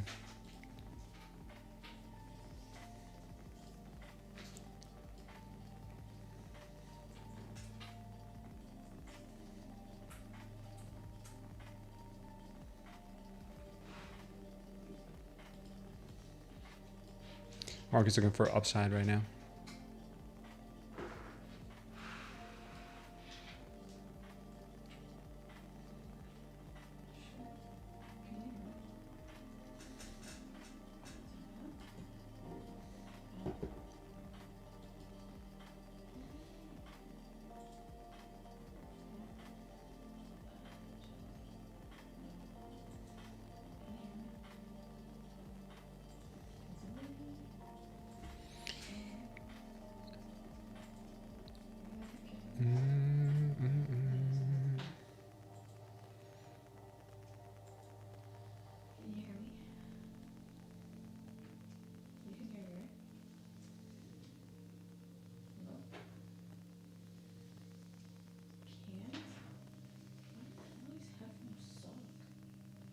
Mm-hmm.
This looks like we'll get the push here. Let's see if we, I was hoping we get a little bit of a pullback first, but it doesn't look like it.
I'll tell you when.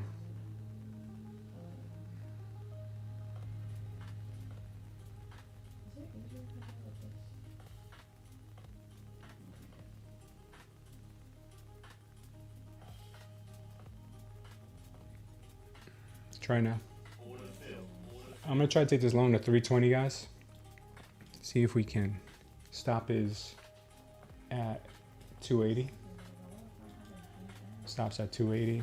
Could end up getting stopped before it goes to 320, but we'll take this chance here.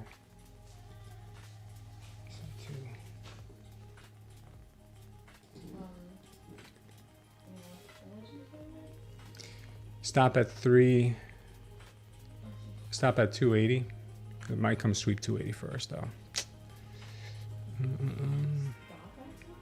Yeah. TP at 320.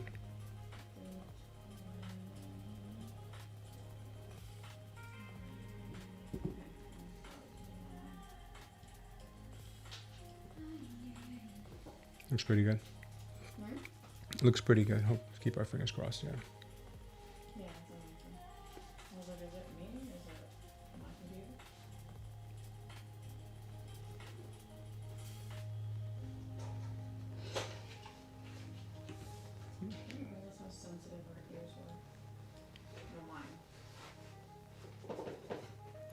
Come on, NQ.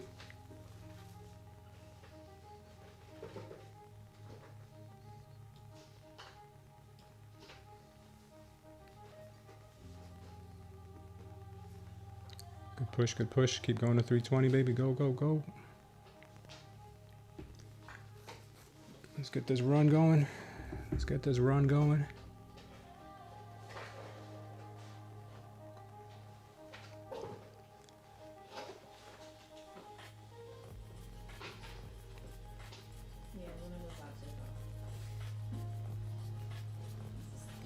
Of course, it pulls all the way back.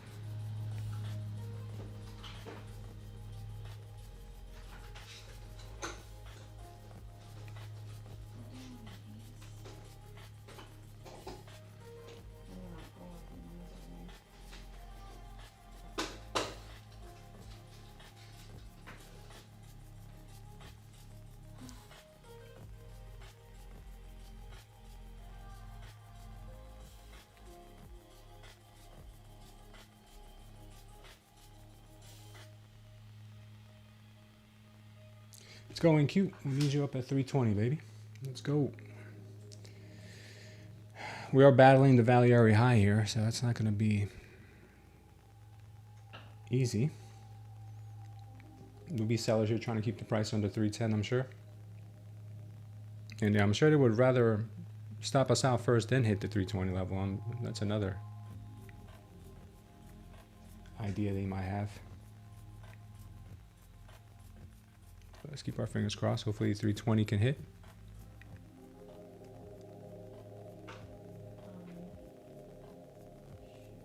do have a bullish triple Indy here. That's another good thing.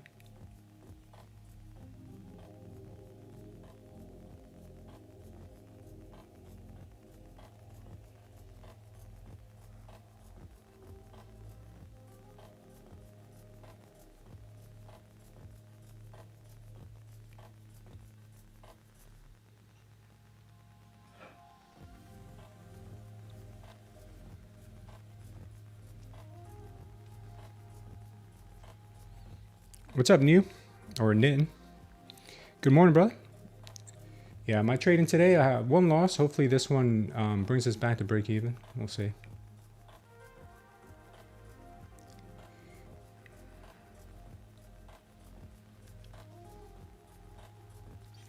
Looking for 320 on the pop here.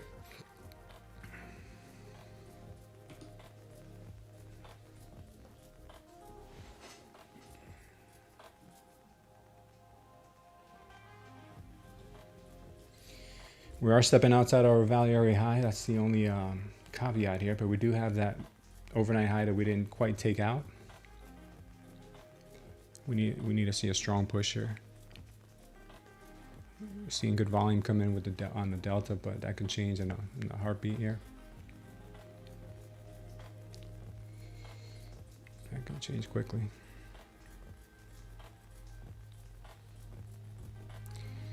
Of course, we're getting that nasty pullback now.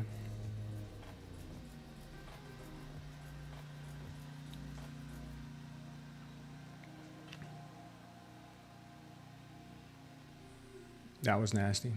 That was a nasty rejection.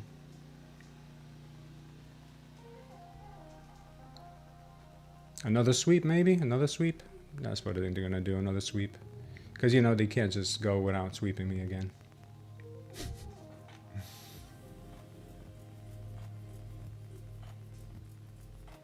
This is hilarious.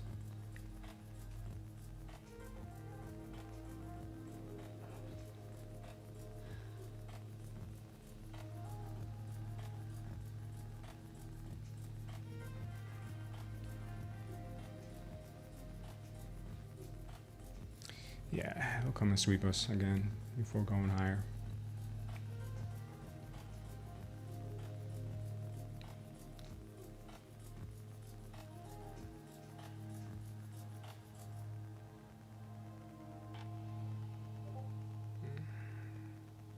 On the 15-second, we're getting some heaviness right now.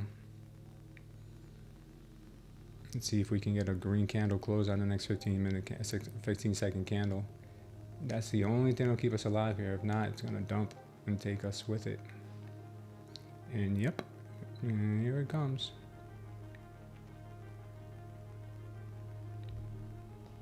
Here it comes. So dramatic, the NQ. Might have just trapped shorts there. Looks like they could have. Looks like they could have just trapped shorts there. Looks pretty good for buyers at the moment if they can keep with the volume right now in the delta. We need 3 seconds to close this candle green. Let's go. If they do, it could be a rocket ship here. All right, let's keep our fingers crossed that this does go.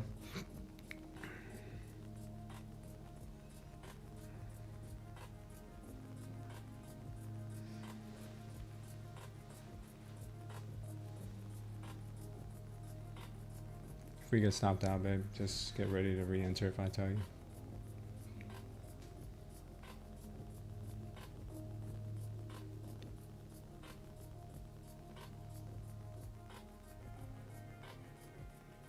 Oh, come on. This is BS, man. Son of a biscuit eater. I know they're gonna push this thing back up, man. There's such price actions. Getting me today, really getting to me. Bastards.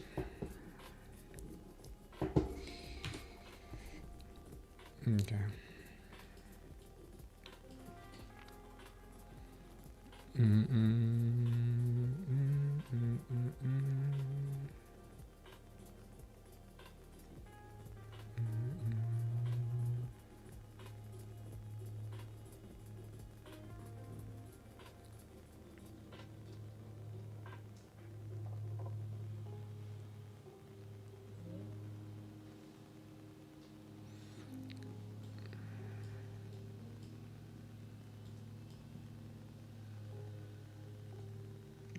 bastards.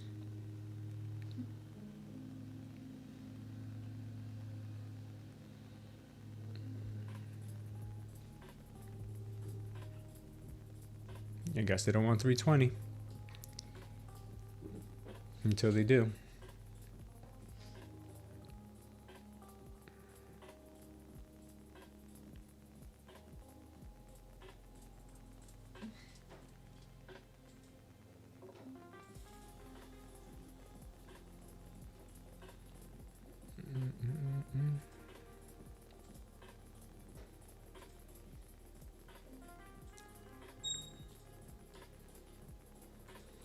Bitcoin heading down again.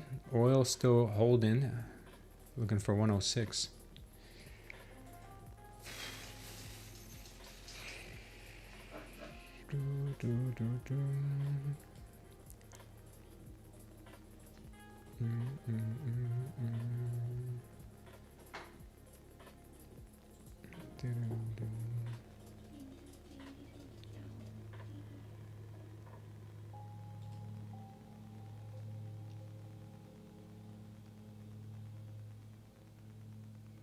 ES is real weak.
All right.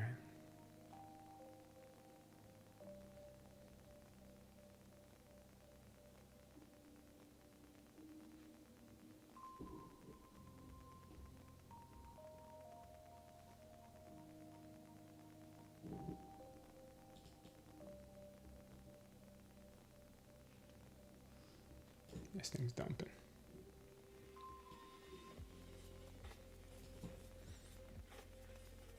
Maybe all the way back to the VWAP. Mm-hmm. Yeah. Okay.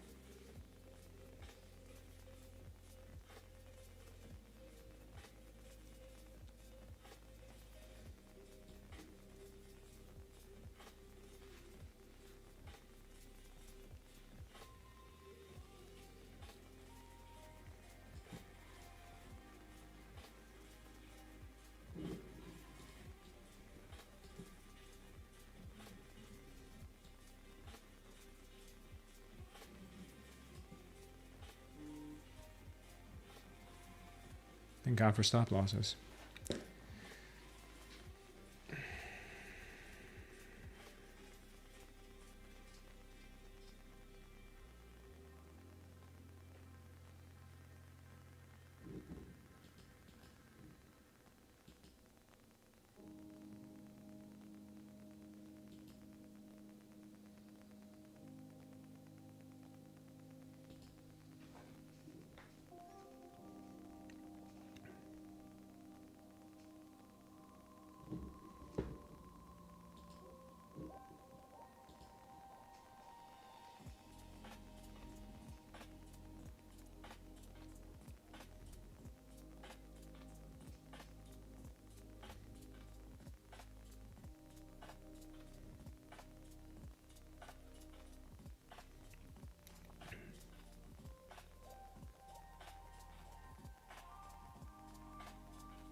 What does it mean when Patty sent over a heart times 1? What does that mean?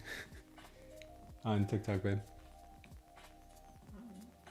Ask Patty. Patty, did you hear her? I can't believe this thing just dumped down to VWAP without even a warning. Not even a warning up here, just dump.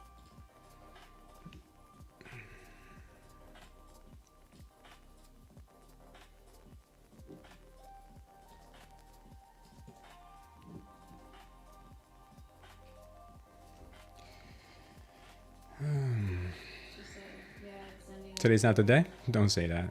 Every day's the day. What, babe? She said, yeah, it's sending a coin. It's like joining the fan club. Oh, that's cool. Thank you. Tell her. She said the more hearts he gets, the more he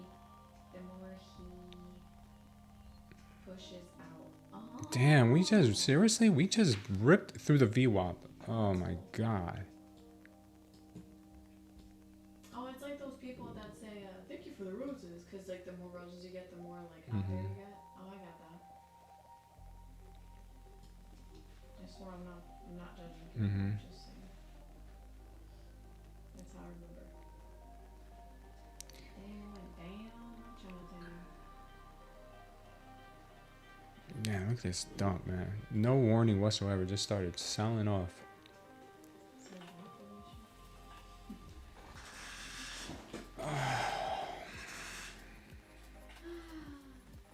It's annoying as hell.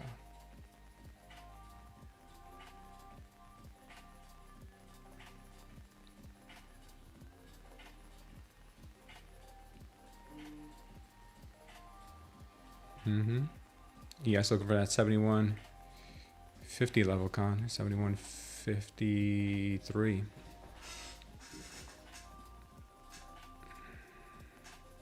Now maybe to come and hit 90 after doing all this BS.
Watch this level up here at 280 if we get a pop.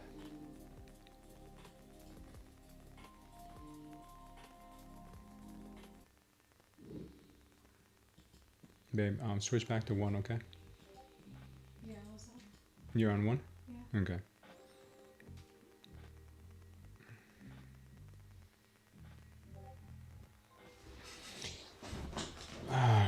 Roman says this is crazy. Rashid, why do you hate Trump? What happened? We're going to bounce off the 1800 open.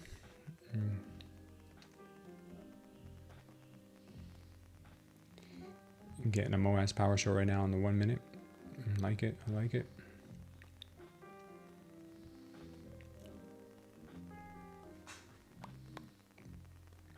Yeah, it keeps going.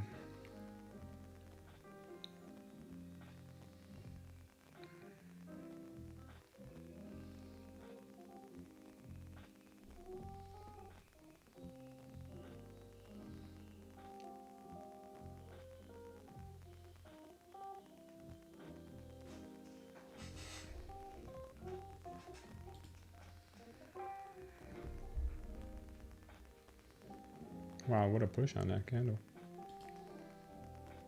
Get ready for a possible long bid.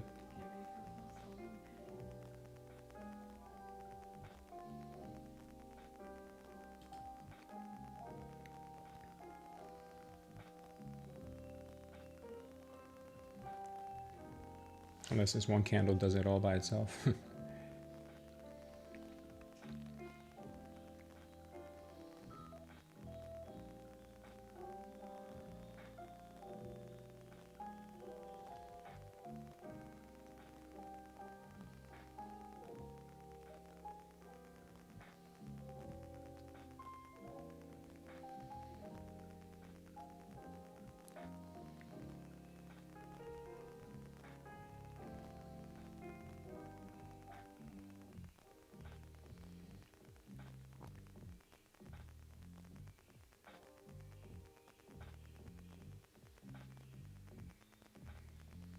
Hopefully we get a pull back a little bit here.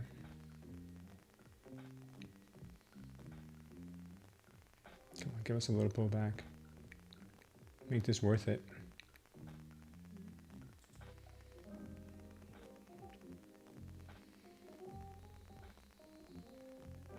Give us a little pullback.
Damn it. Hmm? This thing is just not pulling back. She was just taking it when it closed.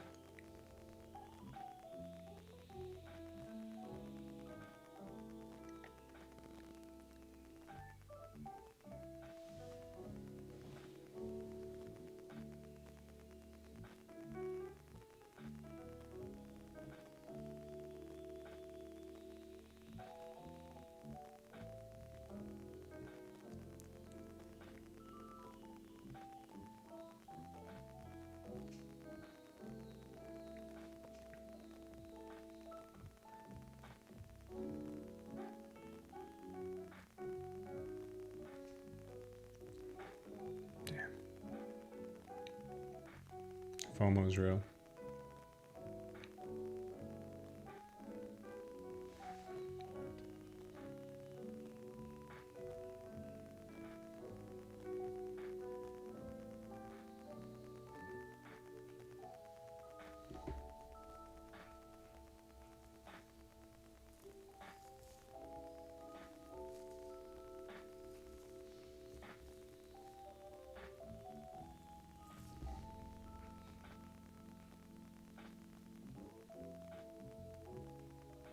I'm gonna start with one here. I'm gonna go with one here and take it off at 285.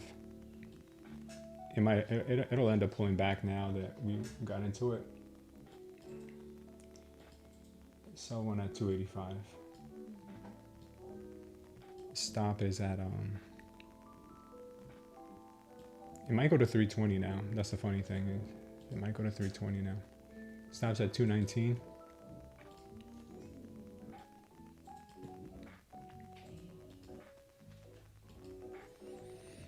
It's probably gonna have the pullback of all pullbacks now.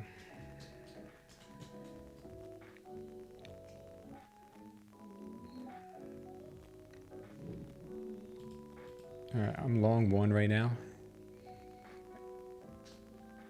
But I think this is gonna probably be to push to 320. 285. That's where I would take it off. Maybe even 280 depending. Let's see what happens.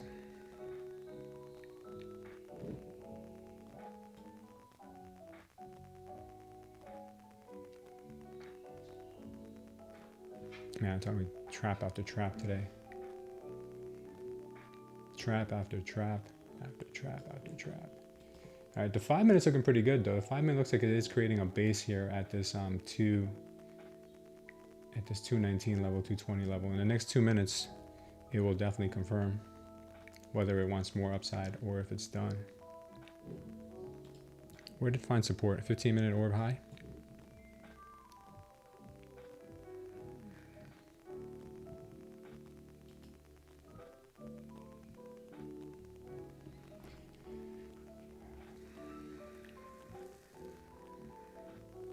I'm expecting a pullback. I'd like to add into it again if it does.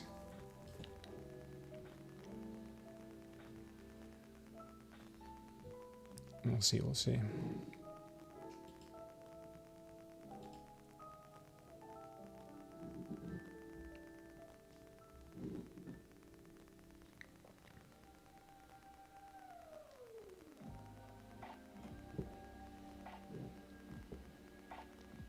All right, the next 1 minute, if we get our candle to close green on the 5, it should be a move back up to 320 at least.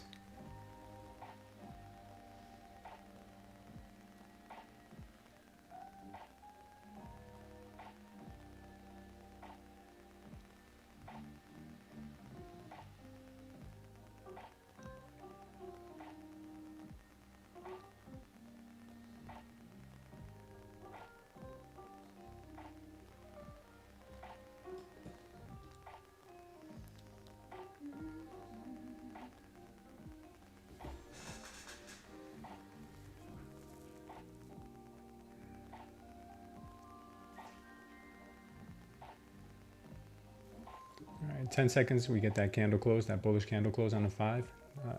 I like that. That looks real good. Should be able to hold this 219 level.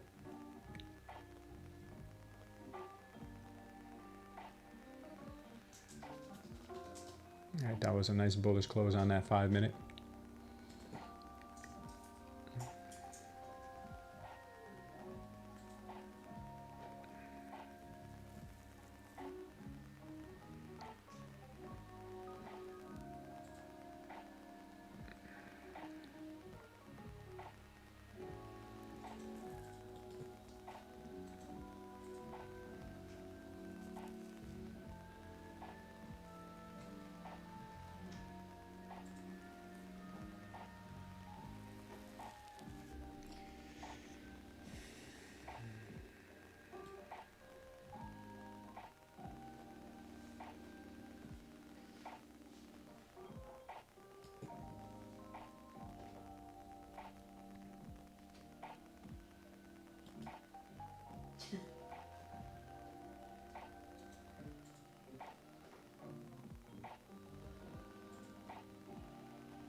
Watch 285. Watch the 285 level here. There is some possible resistance there. Maybe not much, but some.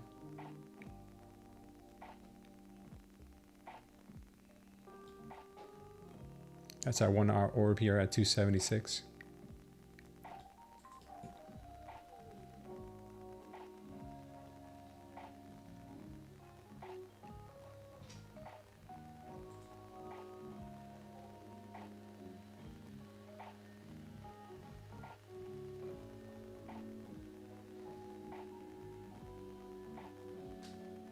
Okay, if we get a TP here, we'll look to add another one if we get a pullback, babe. Okay. Huh? If we hit our profit target here, we're gonna look for another opportunity to get long again. Okay.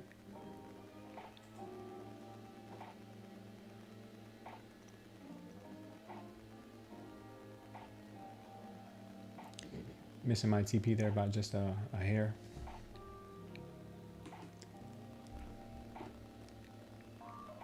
It's a small trade, but that's all she gave us. I wanted a bigger pullback here on this pop, but usually when I jump into it, they give us a little pullback. This one, barely anything.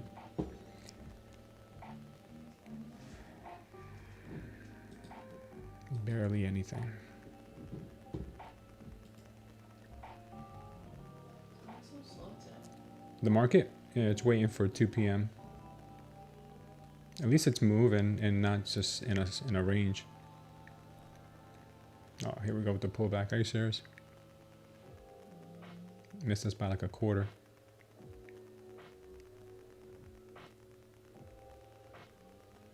Are you serious right now? She just missed us by like a hair. Every single time. I can't believe that. Every time, NQ. Never fails.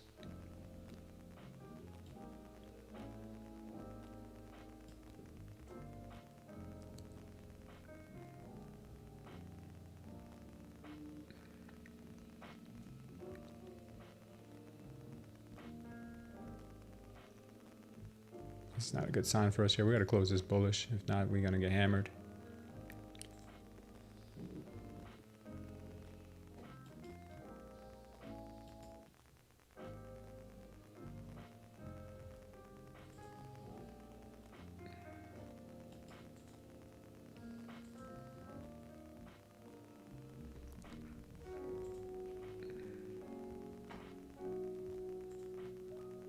Might get the second attempt here to hit 285. We'll see.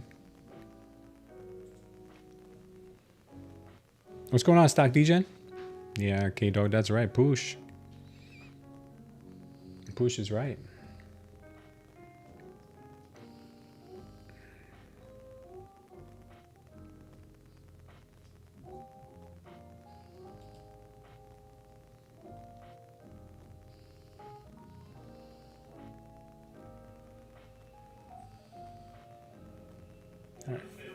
Alright, we're gonna look for more longs, okay, babe?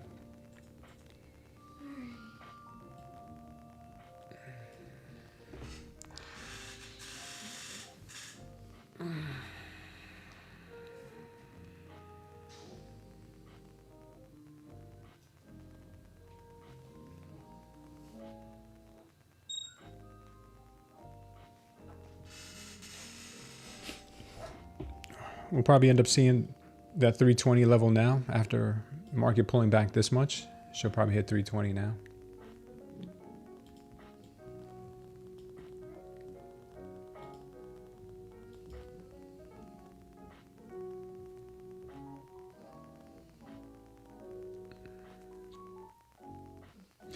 Triple Lindy to the upside on the NQ. Triple Lindy to the downside on the ES. What is really going on right now?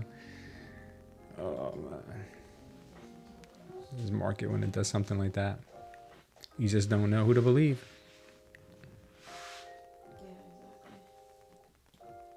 Yeah, babe, I think I'm gonna call it. You are? Okay. What do you recommend? It's up to you, babe. There's no rush for you.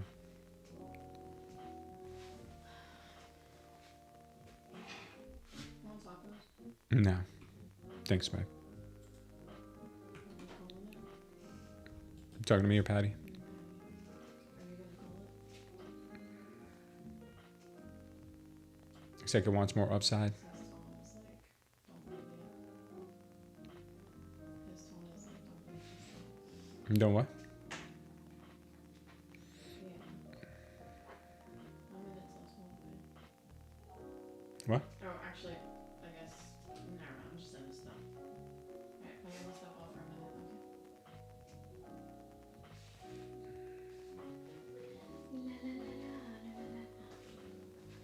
I'll go inside Joe when I pick up what I need. Okay.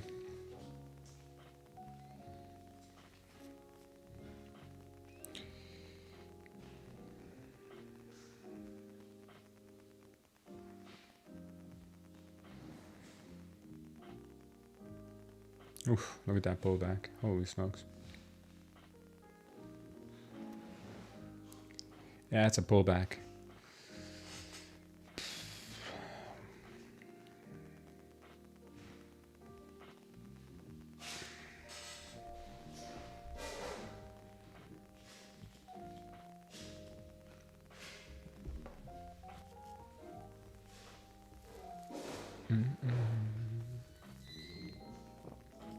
ES still has this target down here of 71.53 that it hasn't hit.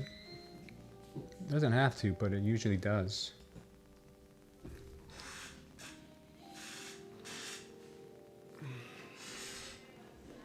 No, I'm good, babe.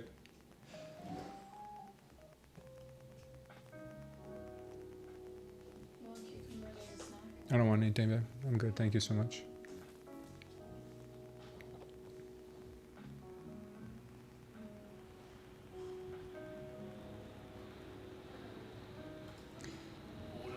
I'm gonna go long again here. 310.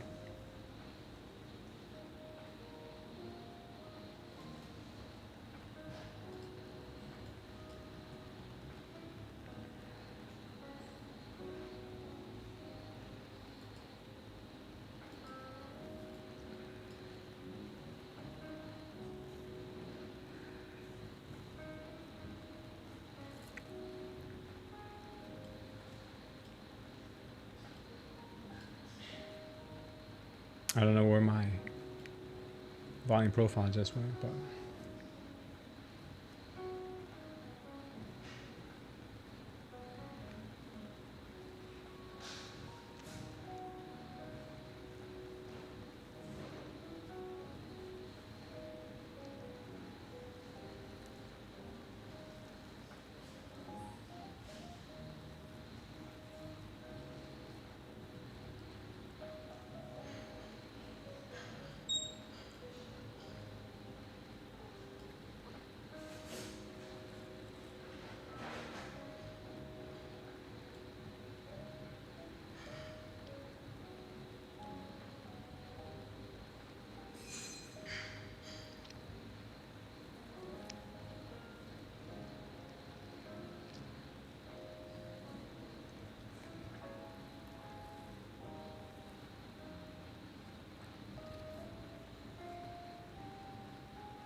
Got that value area high right now on the NQ.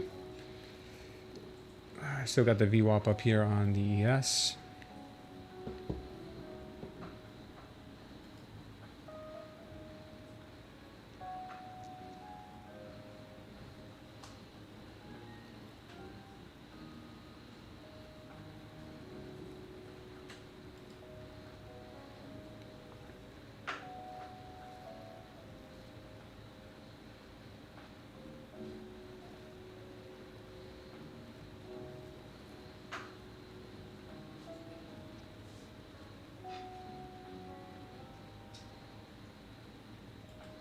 I'm gonna take it down. Yeah, I don't like the way that's chopping right there. I was in one. I took it off because I don't like the way she was chopping. I still like longs though, but I think they're gonna try to sweep 260 again here. They're probably gonna try to sweep 260 again. But since I got out of it, they're probably gonna go straight to 310 right now.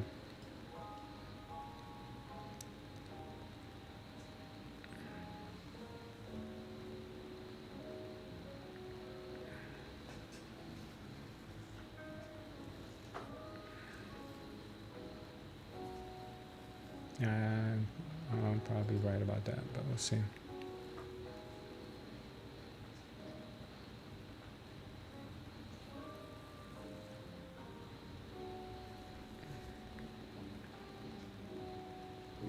I can see them pulling back again before coming higher. That's just the time of day it is right now. 11:37, they could start to chop in here. But like I said, since I got out of it, they'll probably go straight to 310.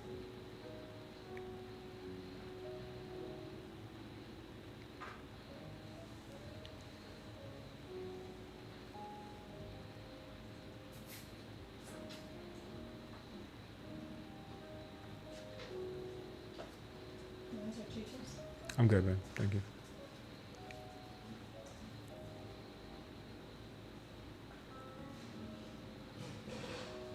All right, could be getting pulled back here. Yeah, this is what I want to see. Another sweep here at 260.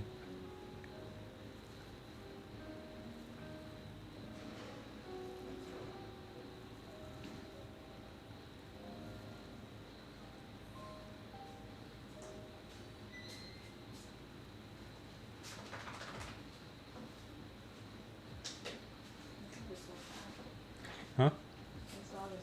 Yeah. They're going to try to retest these levels in here. Maybe 250, 240.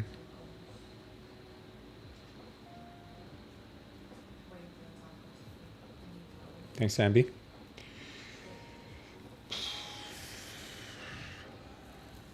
All right, here comes that pullback. They want to sweep this 260 level, I'm sure.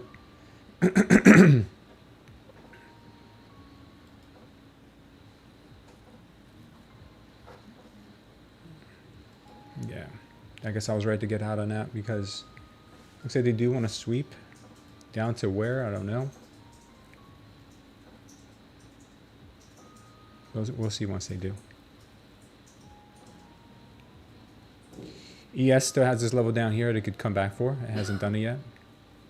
Maybe now is when it does.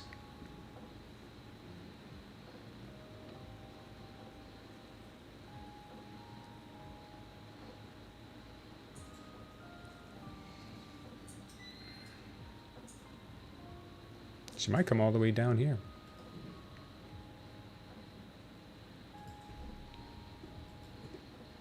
Right below VWAP. That's very possible.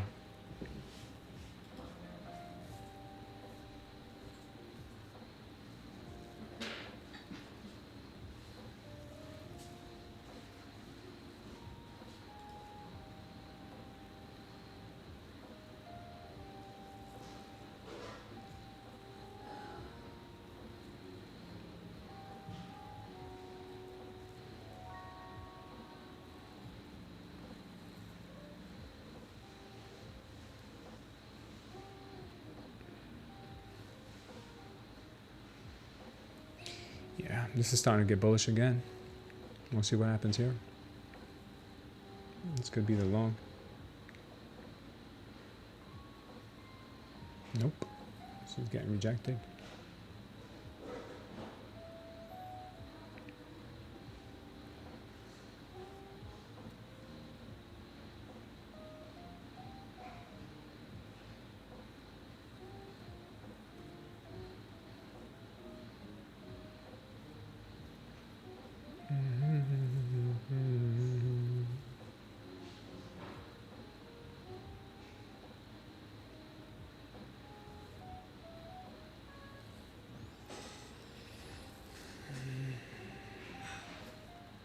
Uh-oh.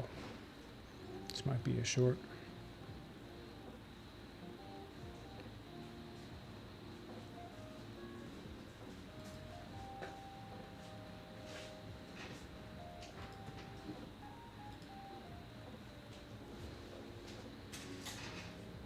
This could be a short down to 40.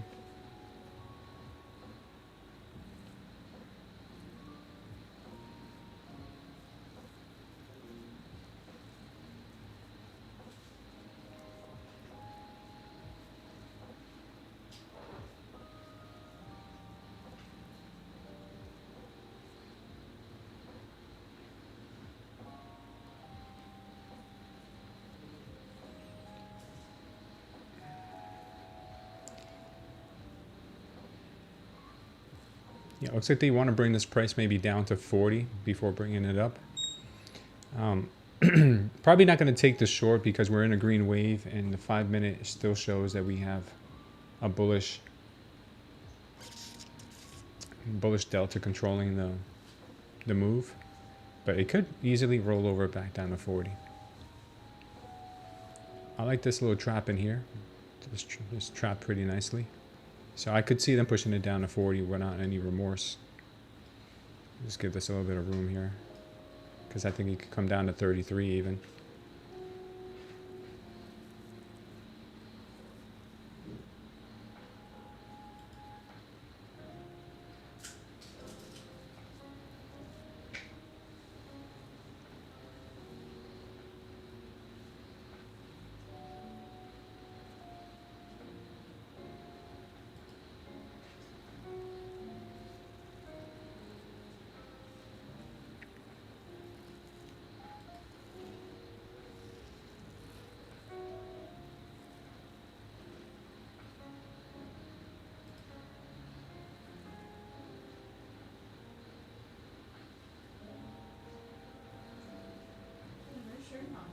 Yeah, I'm fine, baby.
Shorts might actually be coming in.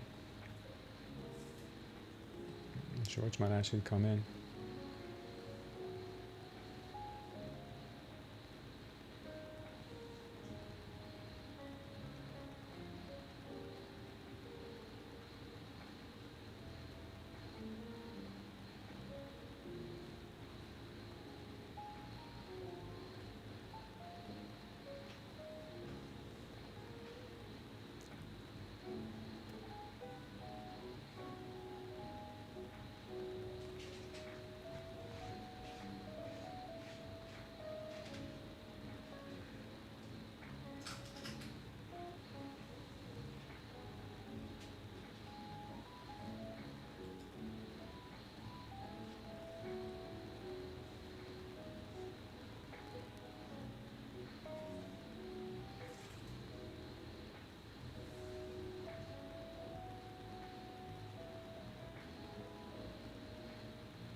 Here comes that push to 310.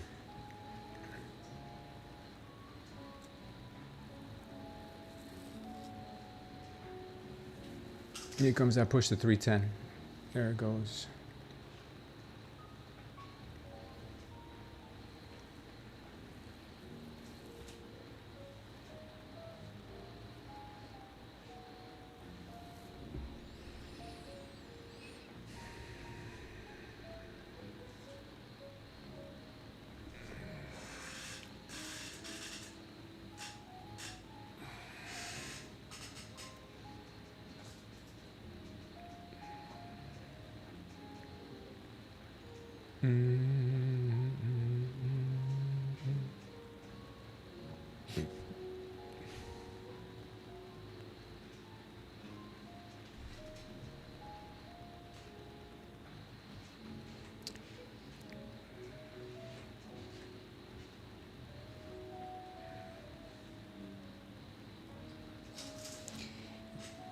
like we're entering the chop zone.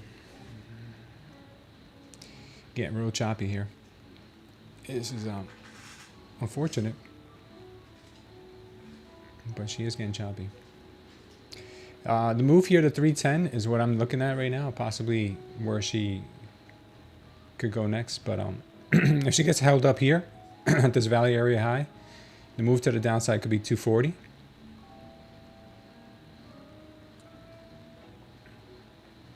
Maybe even 230.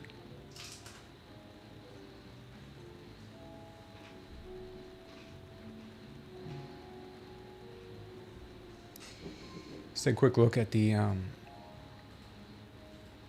Mag 7. Mag 7 look like garbage. Doesn't look bad, but it looks like, I don't know. Never mind. It looks like they may want higher. Yeah, Nvidia wants higher too, I believe. I think I'm only going to be looking for longs. Right now, I'm only going to be looking for longs. Even though we do have some short signals here, the longs are stronger.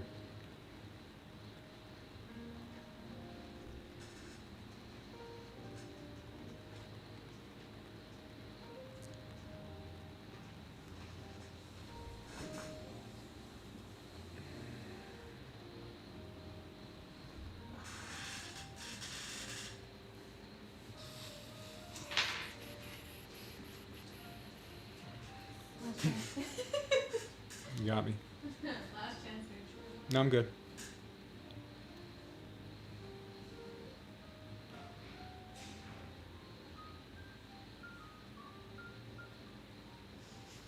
I'm not gonna do it. Yeah, I'm good.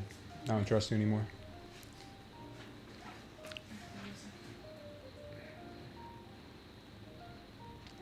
Not even charting, Joey?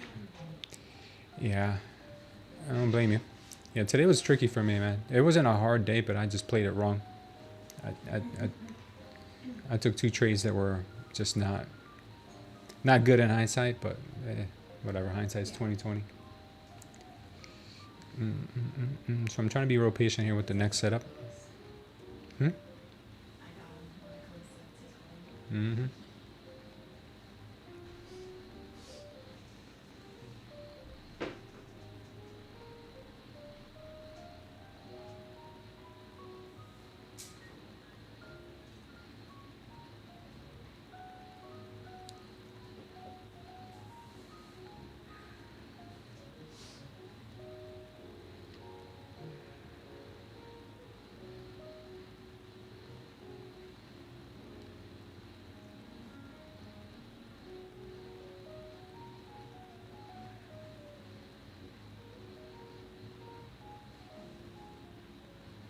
New 5-minute candle here still looks strong.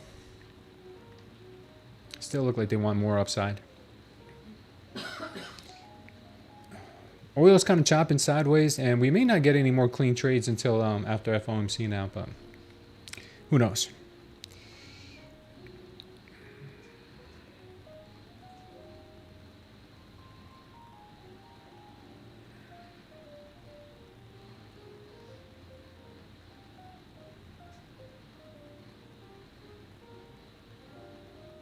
Who knows? Who knows?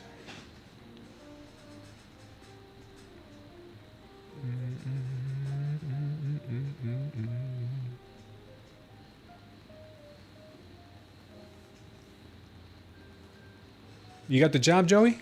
How do you know? Did you interview well? Yeah, God bless you, brother. That's good. That's real good.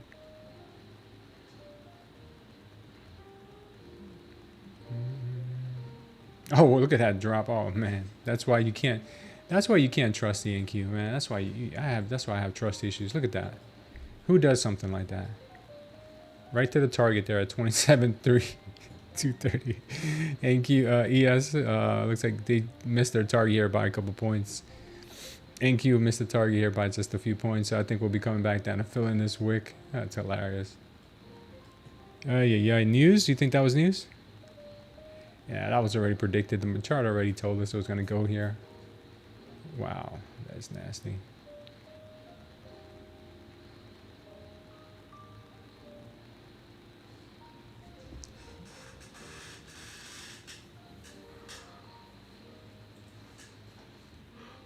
Oh man, too funny. You were fast enough to flatten on that? I don't know, man. I don't think any human beings is that fast. How did you flatten on that?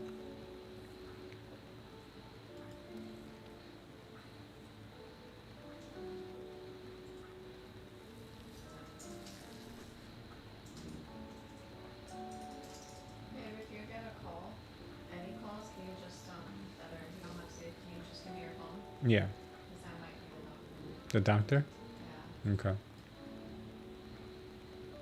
So we're coming back to hit this 239.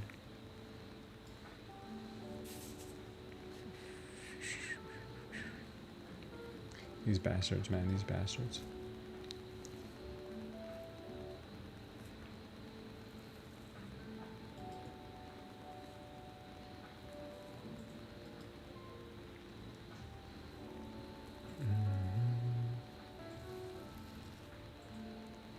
Hexeth wants war. U.S. Secretary of War Hexeth. Pentagon will form a command for drone warfare.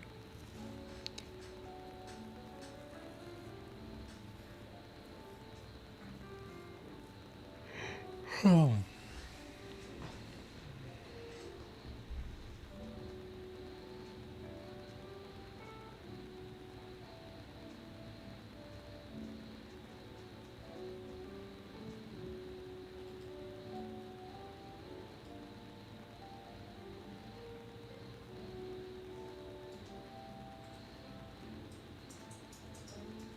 Yeah, this thing's pushing.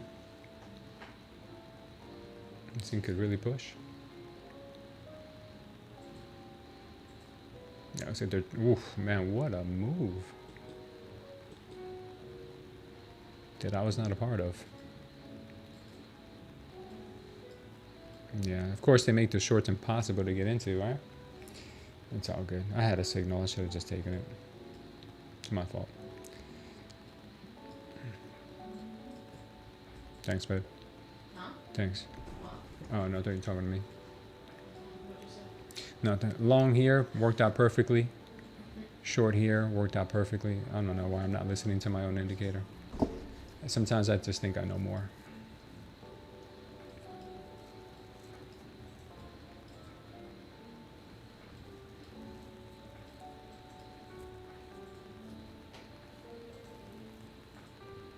ES swept the previous day's lows. Oil just spiked hard. Here we go, taking out these levels that we were waiting for. Yeah, now we took the previous day's low.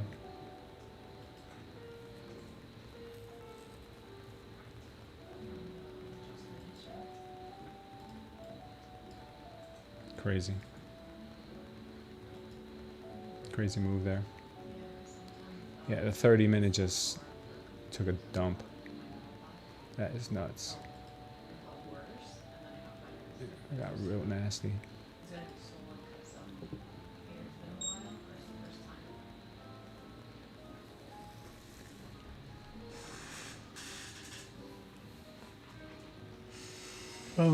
This first candle here was the Baron Trump candle. Then after that came the real move.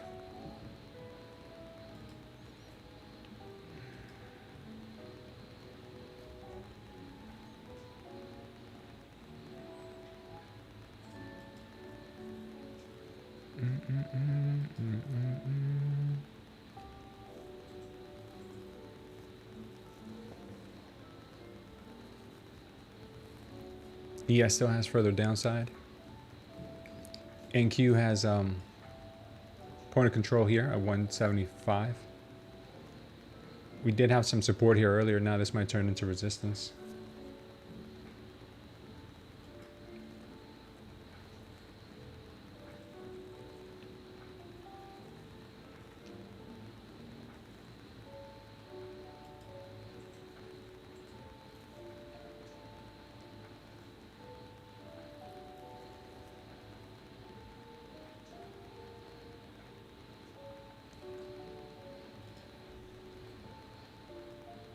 Wow.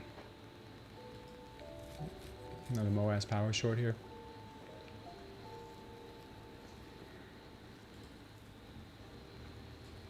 150 is the target on that.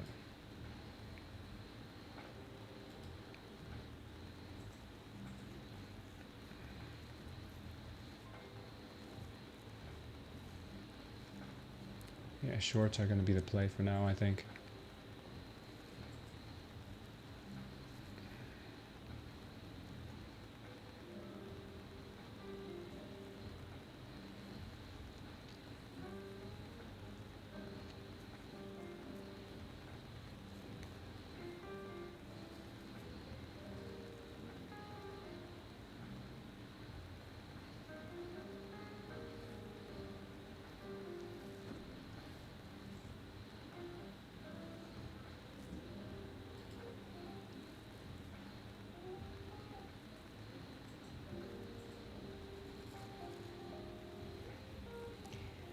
Looks bullish, Con?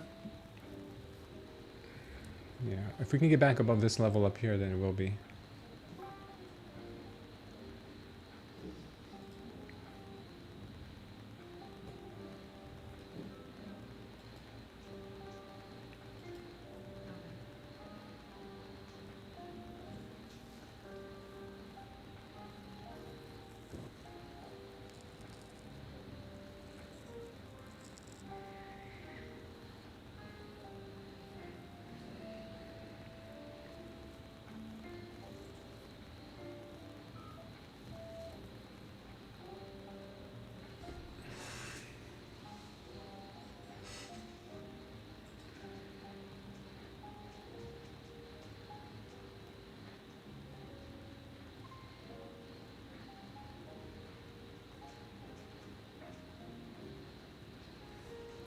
Damn, look at that delta that just came in.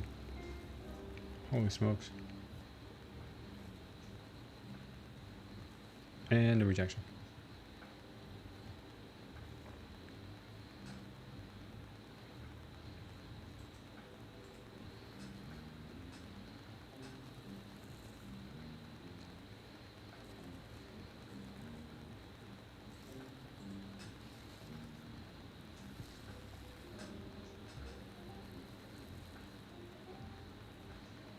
I think they may want to take this thing higher.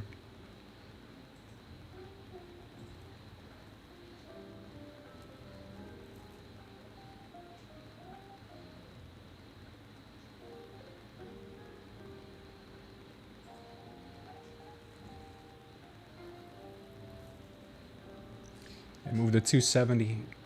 They moved to 275, 272. Looks like it could happen. We're right on the VWAP right now, though, so it could get another pullback still.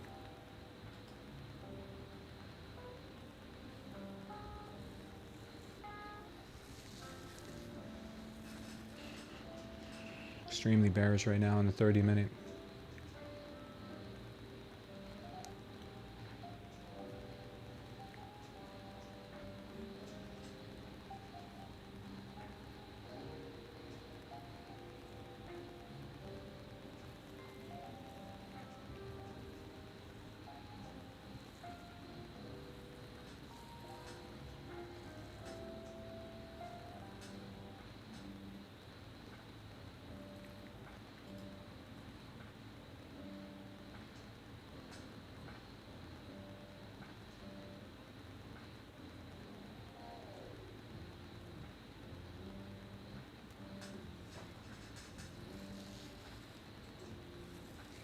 We've got the VWAP on the NQ, and we've got the orb low on the ES here at 155. NQ has a 240 VWAP there.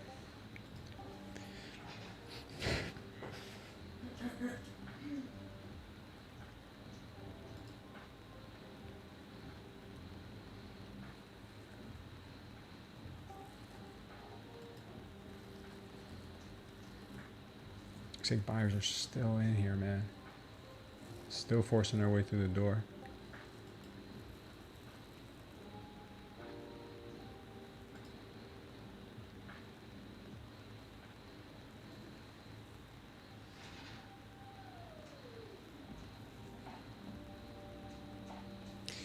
Yeah, the power long here.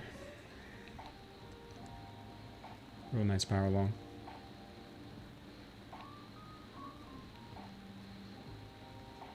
Oof.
It's not been an easy day here, guys. A very tricky, very, very tricky day. Not a very clear setup.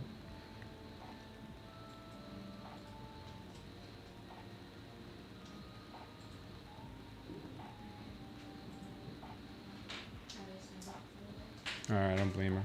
Huh? I don't blame her. This is a tough day. Yeah.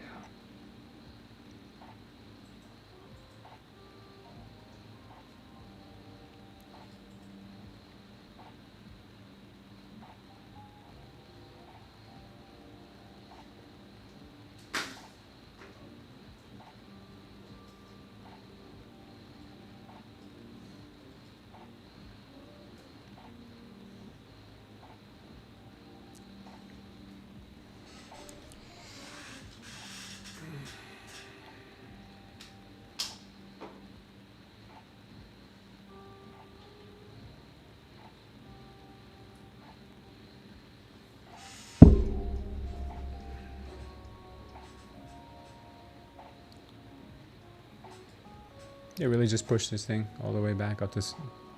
Imagine if they push it all the way back up to 320 now.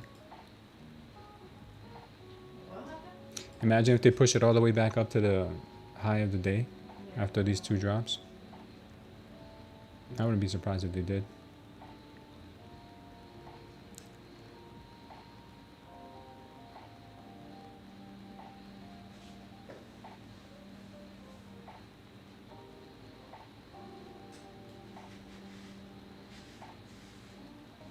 I guess it looks like it wants to go higher.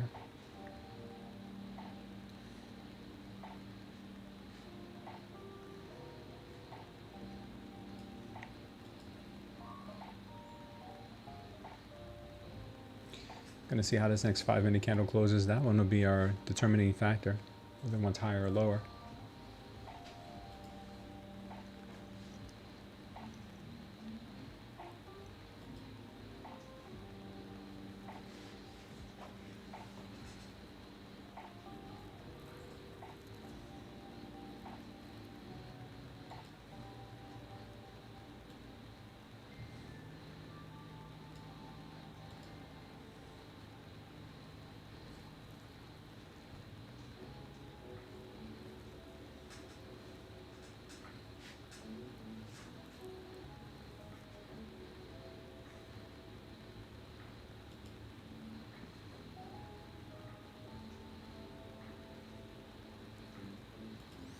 Man, let's push to 275.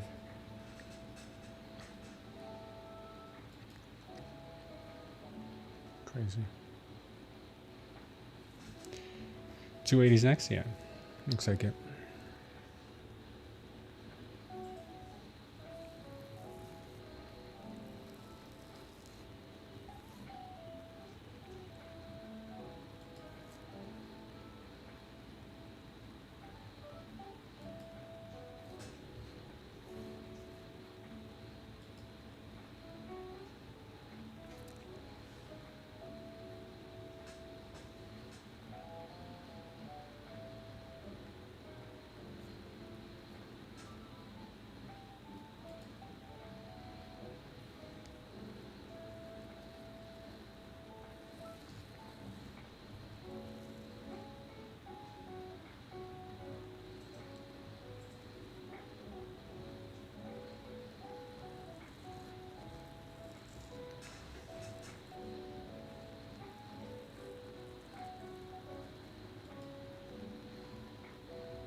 We've been stuck in this range all day, man.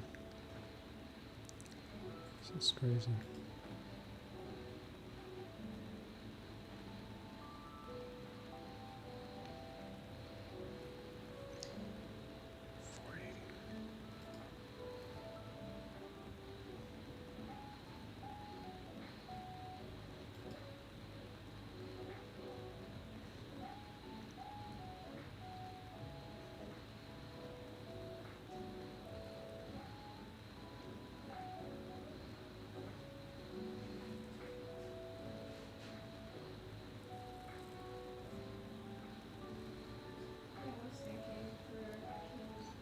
Mm-hmm. I feel like instead of really giving her gifts that we know she's probably not gonna like, Yeah, why don't we just take her shopping that's fine, baby. instead of the places that I know she's gonna shop at? Yeah, Mm.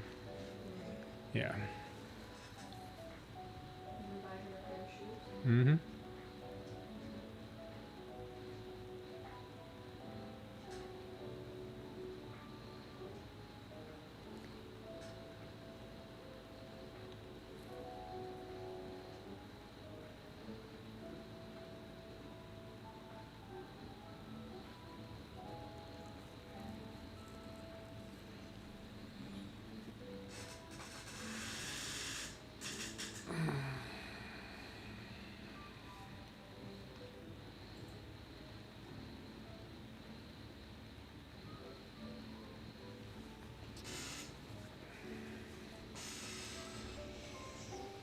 I just missed that 275 level.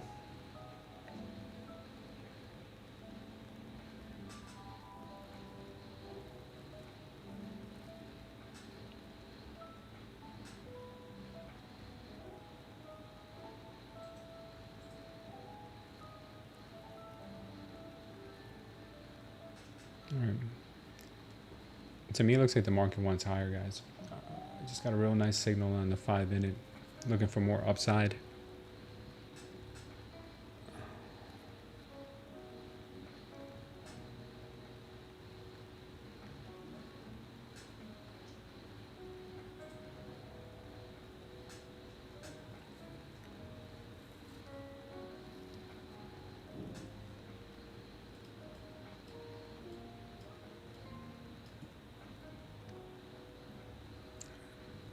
Now I want to find that entry on the 1-minute. All we keep getting is just straight grind higher.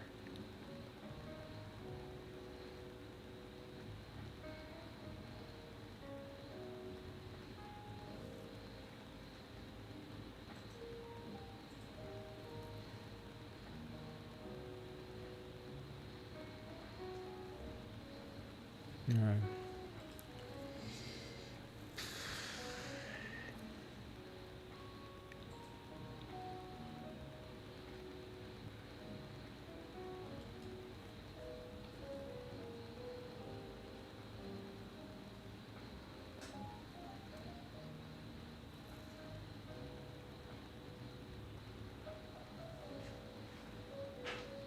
Or worst case, I'll just take her this and I'll shake her. She'll go.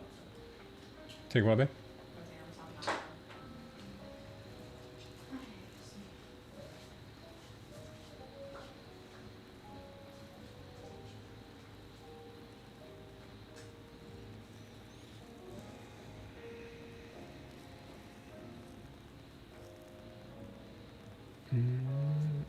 Having a hard time here, guys, finding the entry for a trade because I see a really good case to be made for the longs, and I also see a good case to be made for the shorts, and that's bothering me.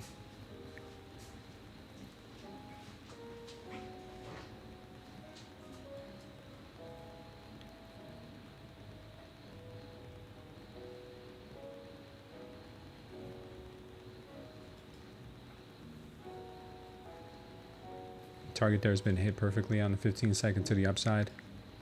Getting a little rollover now.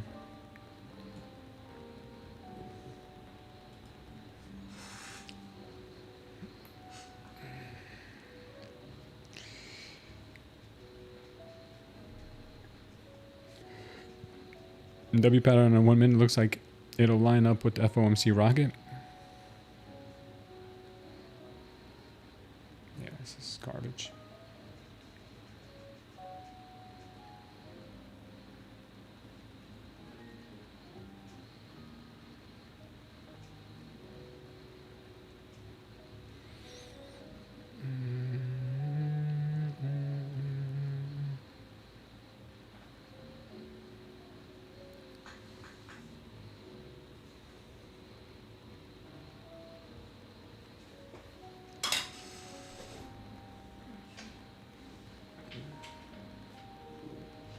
Look at the size of his range. 50-point range that I see here. That's all they want.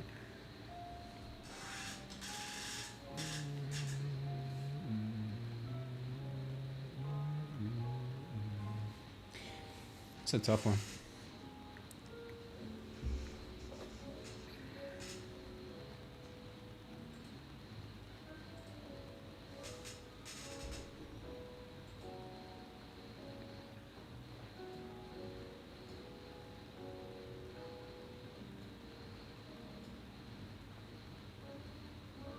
Yeah, I see like all the volume came in here. Right around this 15-minute level. All the volume came in here. Buyers really got strong in there. Sellers were strong in this area and they held it down right around the value area high.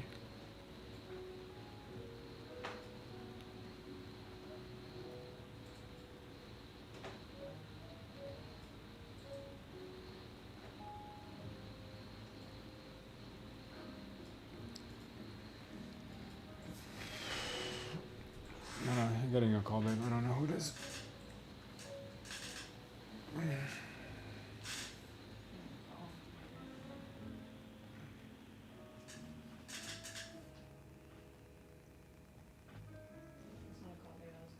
Oh, was it? No, never mind.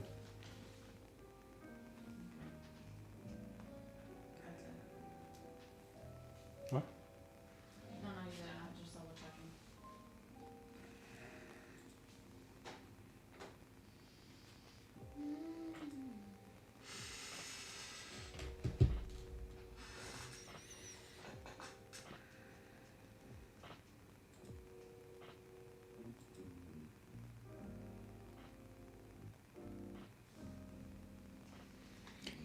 You're out of the long. Joe, you were in a trade?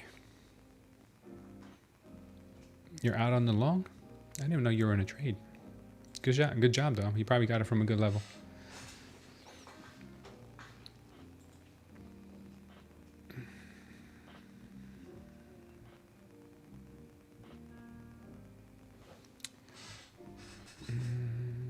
Let's take a quick look here, babe. See what's going on.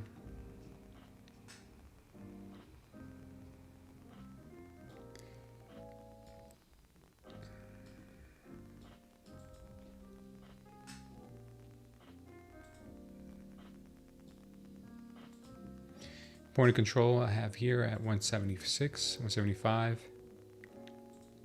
Value area high I have at 293. Right now we're getting higher, lower highs. Looks like this is just coming in here as like a wedge. It's creating a wedge. Yeah, so we're going to be trading this wedge is what it looks like basically. Yeah, it's not fun.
All right, so we've got an area here of support at 220-ish, 219.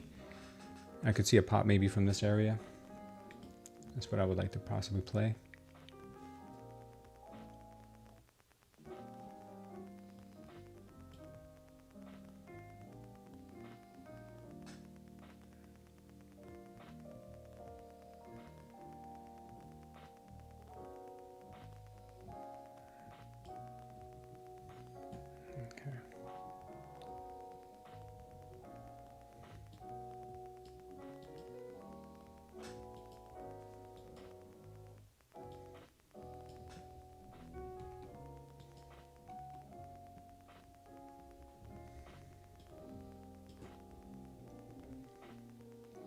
Very nasty.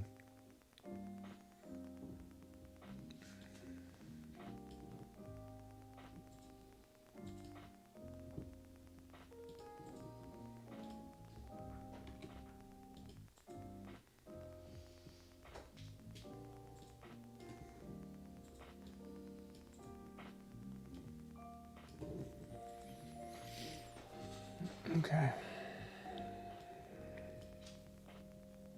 Target's down here at 146 on this last MOAS power short. And it looks like that's where he might be headed.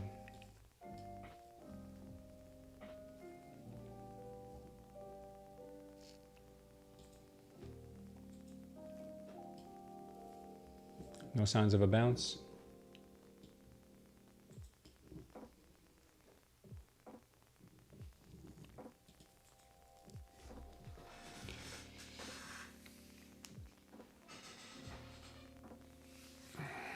You've been holding a short for 17 minutes, Ambi? Nice, man.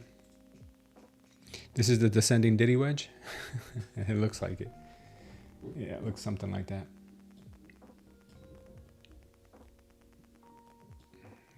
Yeah, it's like too perfect.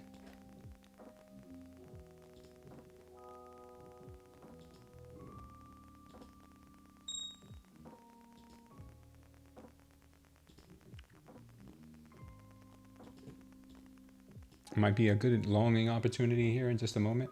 Keep my eyes open on it.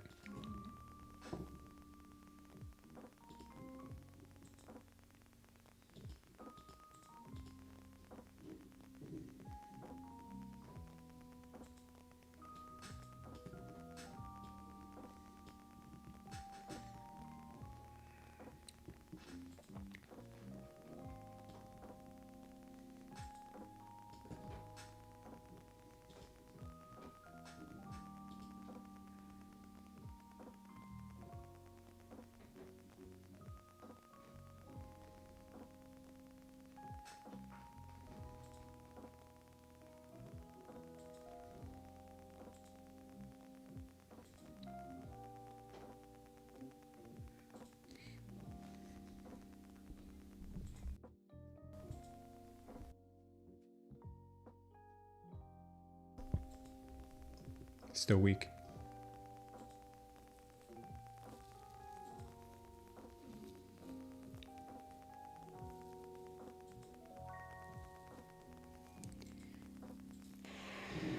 Damn, oil has ripped.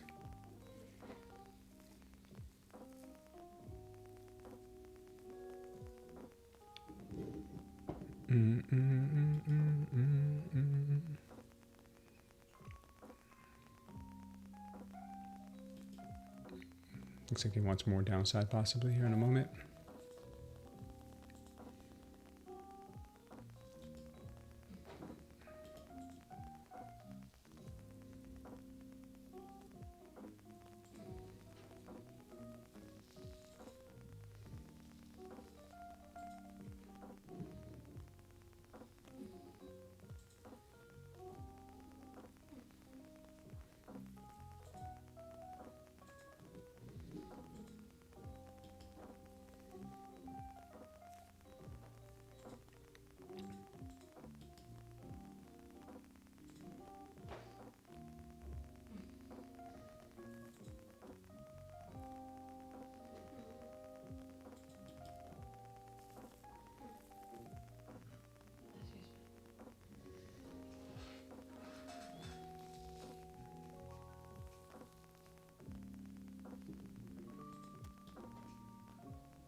Go for it, man.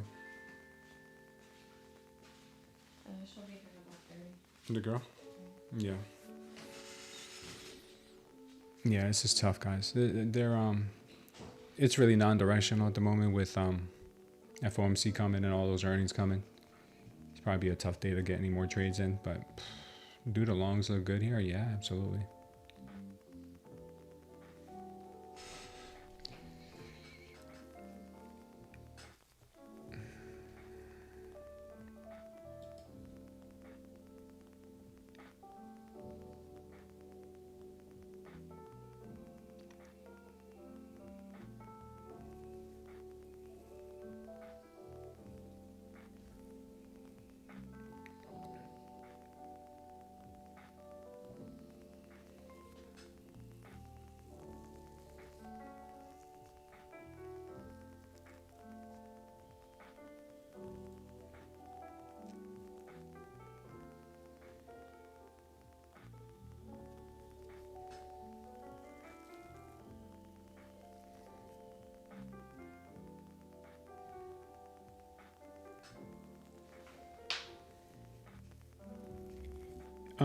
I don't know, dude. I don't know. I was hoping to be done before noon, to be honest with you.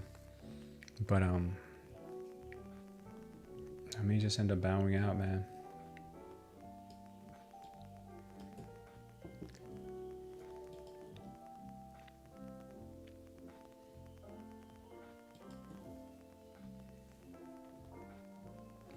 This almost feels like gambling the way the market is moving right now.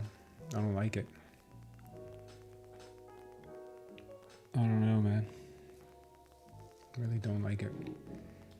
Bitcoin has dropped hard today.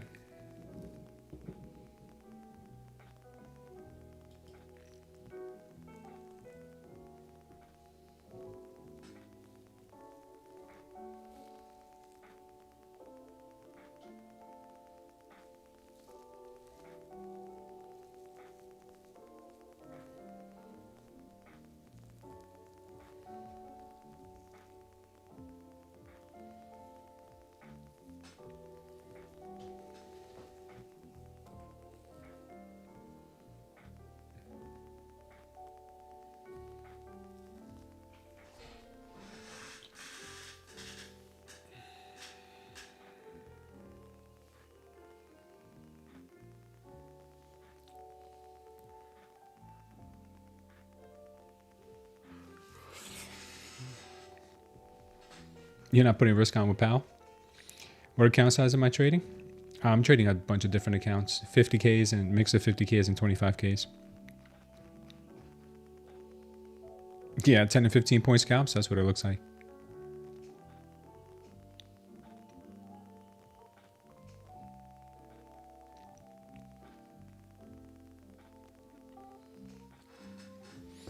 All right.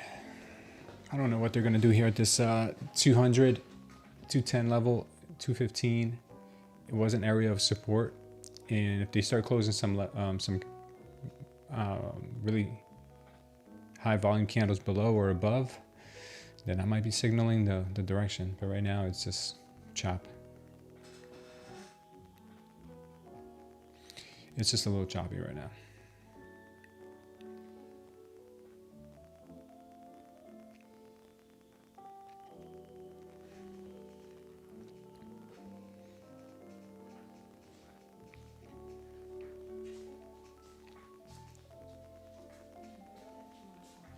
Oh, okay, babe.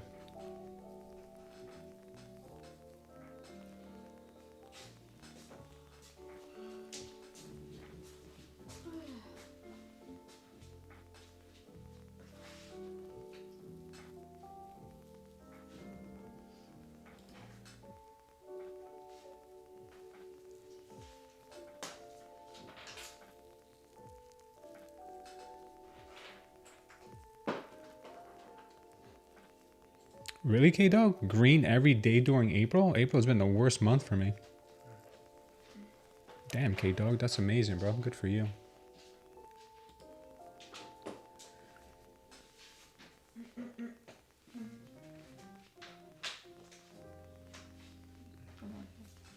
Thanks, bro.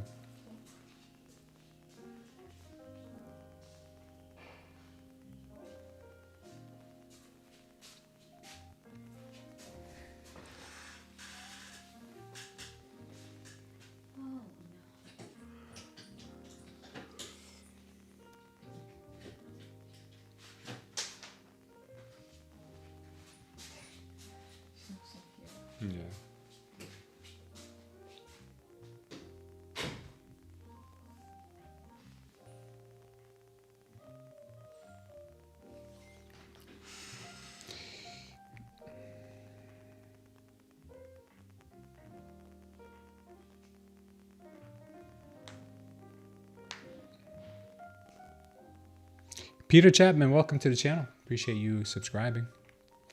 Yeah, guys, today's a bad day for me. It's not the kind of day I imagined. I thought we were gonna get some real nice moves, but I'm struggling with the PA today.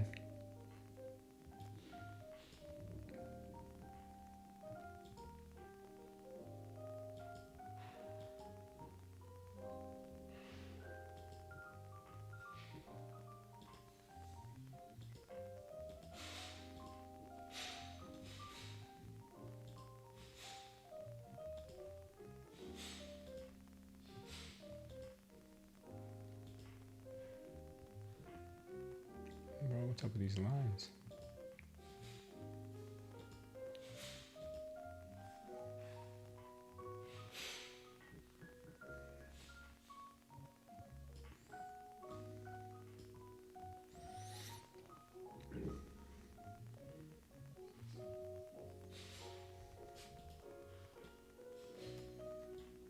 Not a clean day today.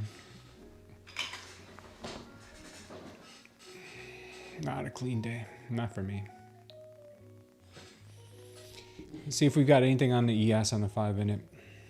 This has just been horrific for me.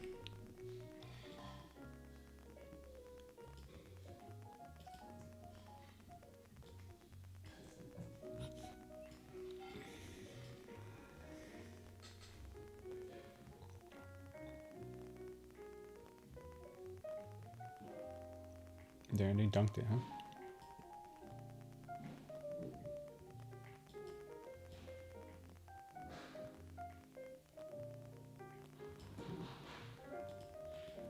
They got a target here at 146.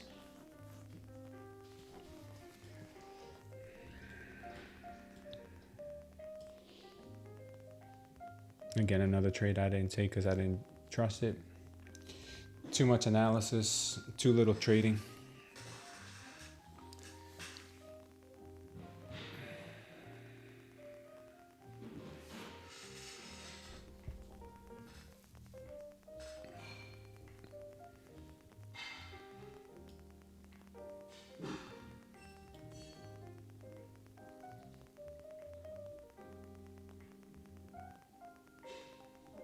Maybe it'll come down to that 90 level now.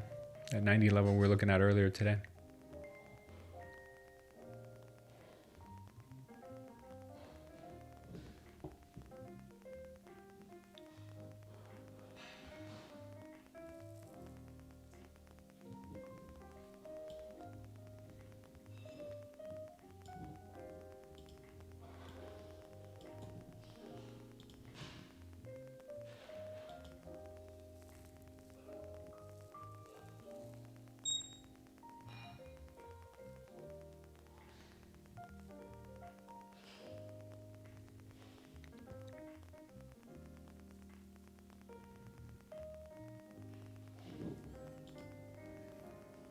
Big delta coming in.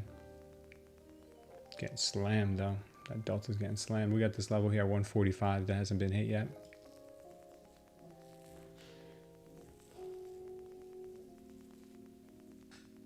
And we got 90 down here too.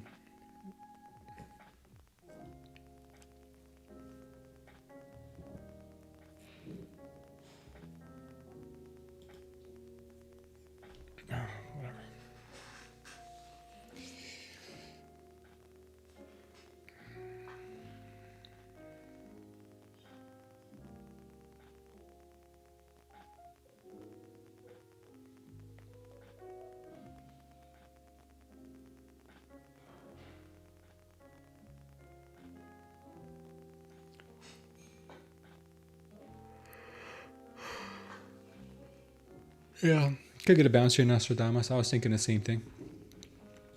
We got this value area low and this target here at 146 that we could be possibly hitting. We also got 90 down here that I wouldn't be surprised if we still hit. That would probably put us in line here with the 7134 level too.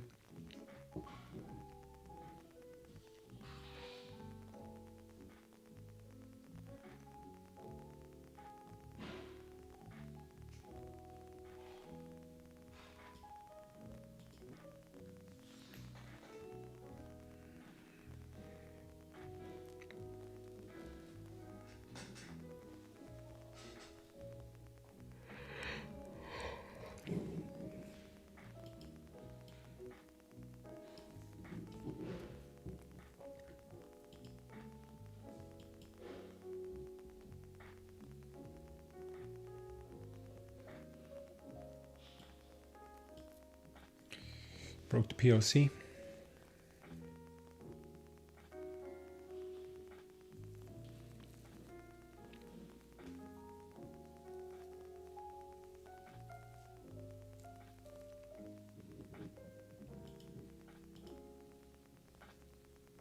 Starting to get that delta coming in.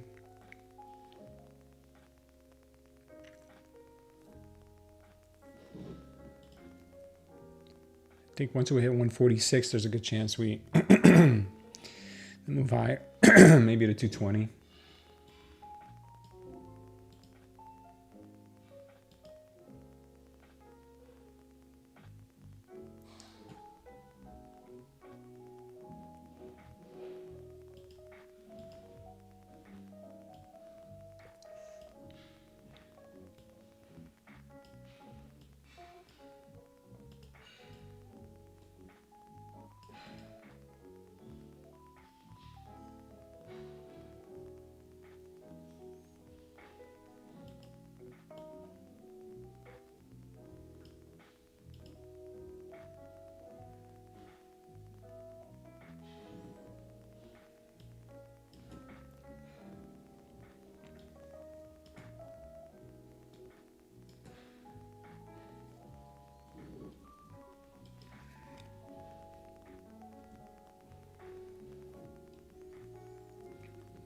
Delta's building up, but I still think they have a little bit of a push here to 145.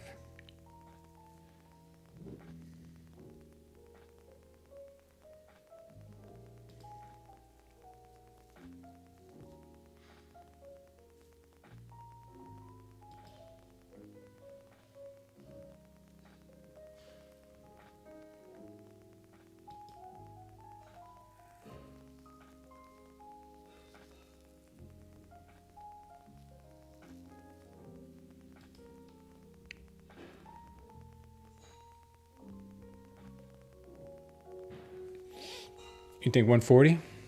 Okay, dog. Shoot, we might reject here and go down to 90.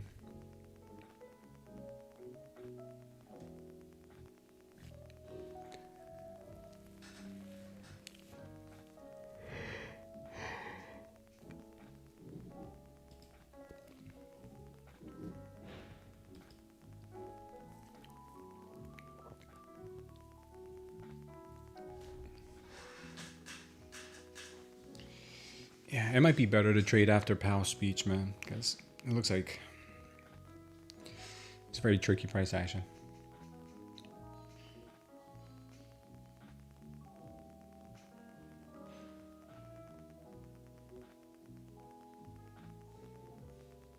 It might give us an initial pop and then come back down and sweep it because we haven't hit the 150 level. Here comes the initial pop. I think they're going to come and sweep it.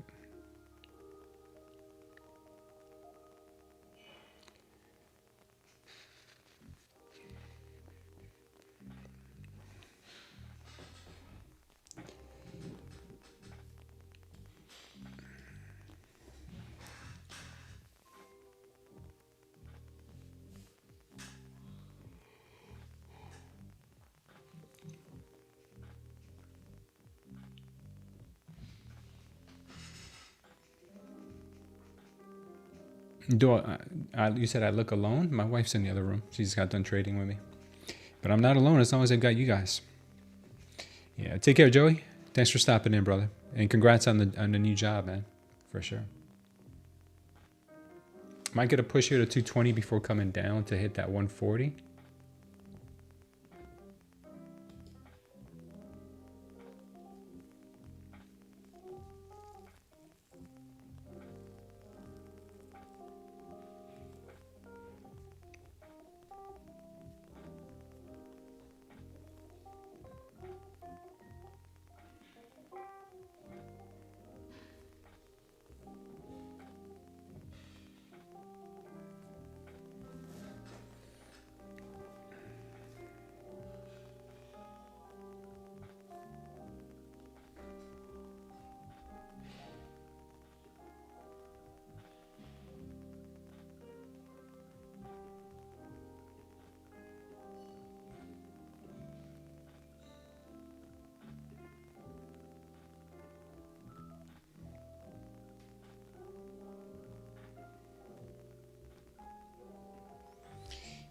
Oh man, what a move. What a move right back up to 220 here. You gotta be kidding me. You gotta be kidding me. Missed that 140 level first. Yeah, but we kind of said that she would probably miss it. Give us a bounce, initial bounce, and then roll over more.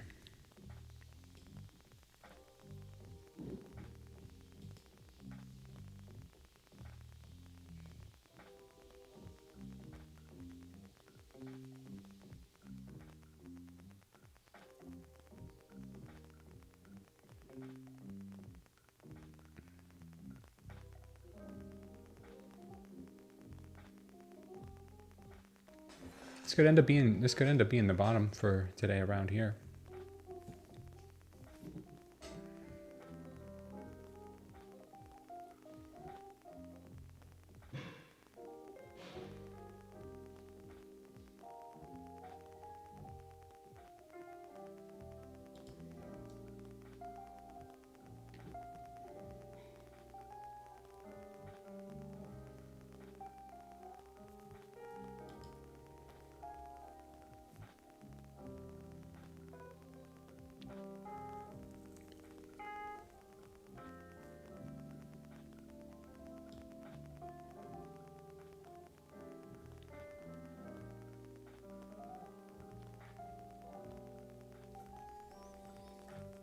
We'll make a new daily high. Probably will.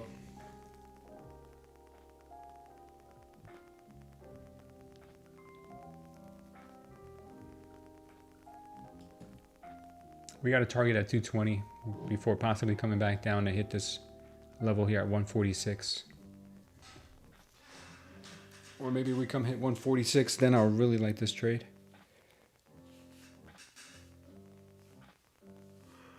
We'll see.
Yeah, this is a tough one here to call.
This is forming lower highs.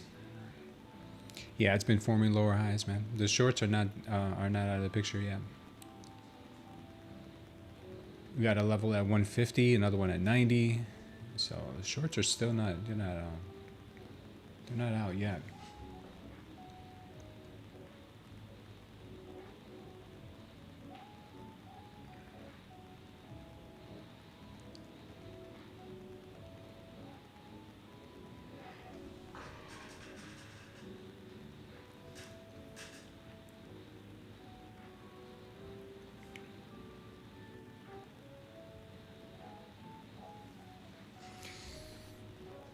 Looks like they wanted to hold this level from earlier.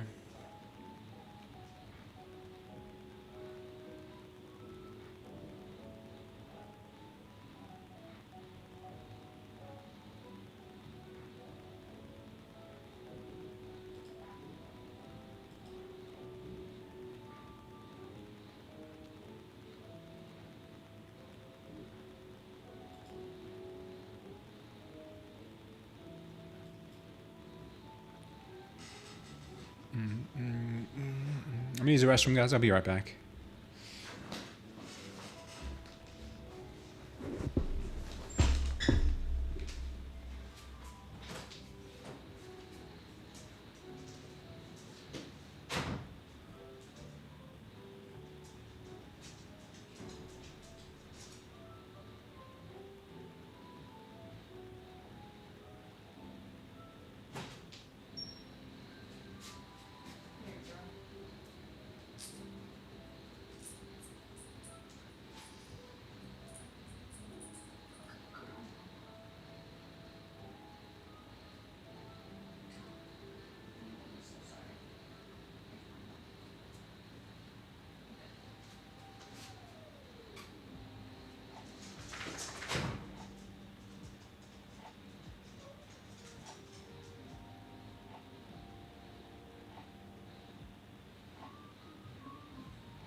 Oh man, this PA is killing me. It's killing me. And what did I expect on FOMC day?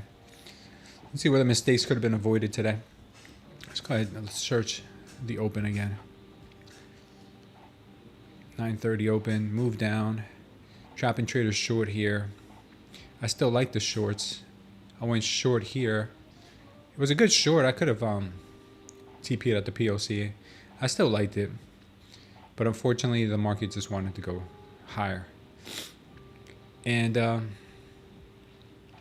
here, I tried to go long for a sweep of the 320. Got stopped out here. Sucks, because I took that with 2, because it was a small range.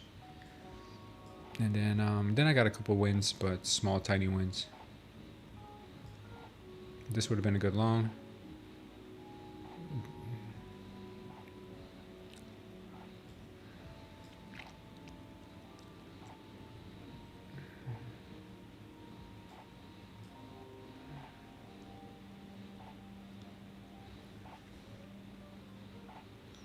Getting rejected here off this level of resistance.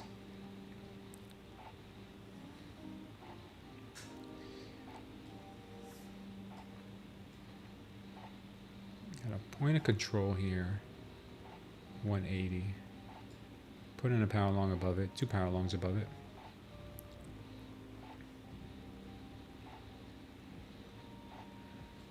Nice push. Real nice push here. Next level is the VWAP. Well, unpredictable. Yeah, I'm not really trading this well today at all.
I don't hate the shorts here.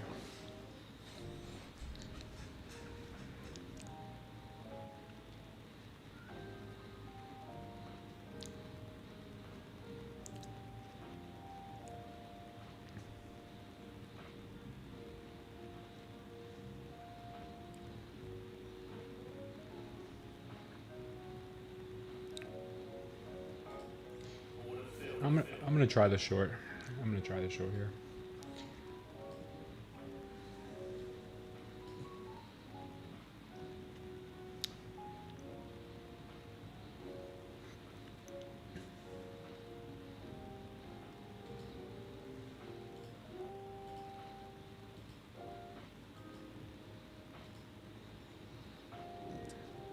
The TP down here at 146.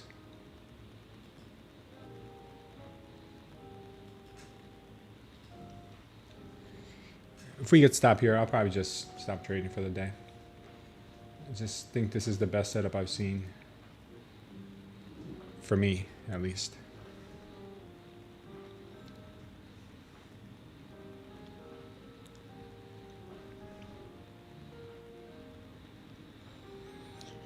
I don't disagree. There's a good chance that we could push up a lot higher.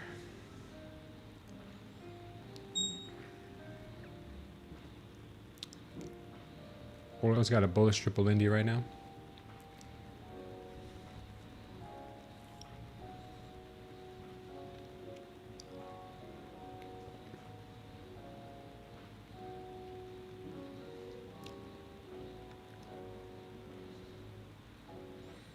Probably gonna sweep me one more time. Yeah, looks like they're running to get me. Not even walking, they're running to get my stop.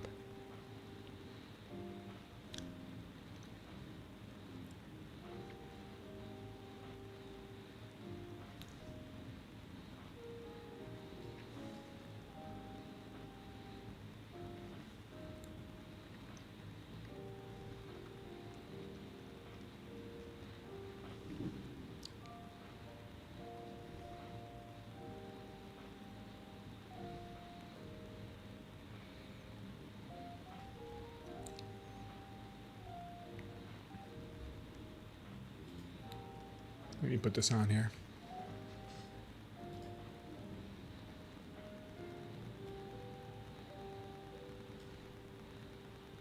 ITP's at 146. If it goes, we'll see. No guarantees.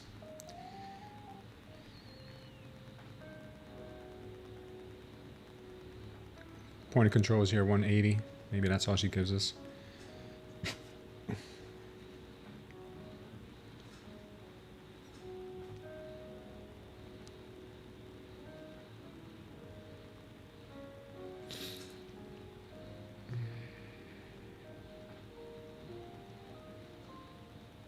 You're adding margin on this buy limit. You're feeling at peace with the move, Sambi. You want to go higher?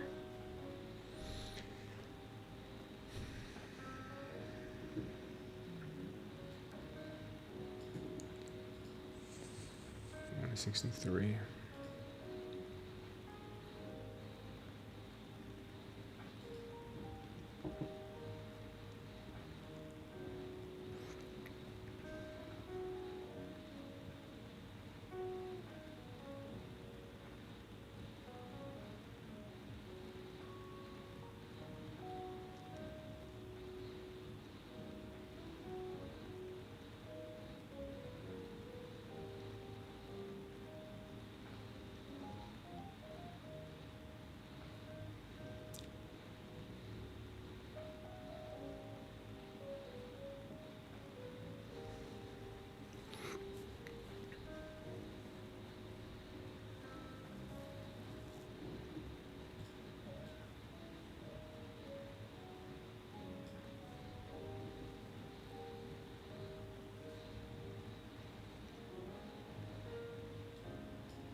Bearish triple Indy on the NQ? Where?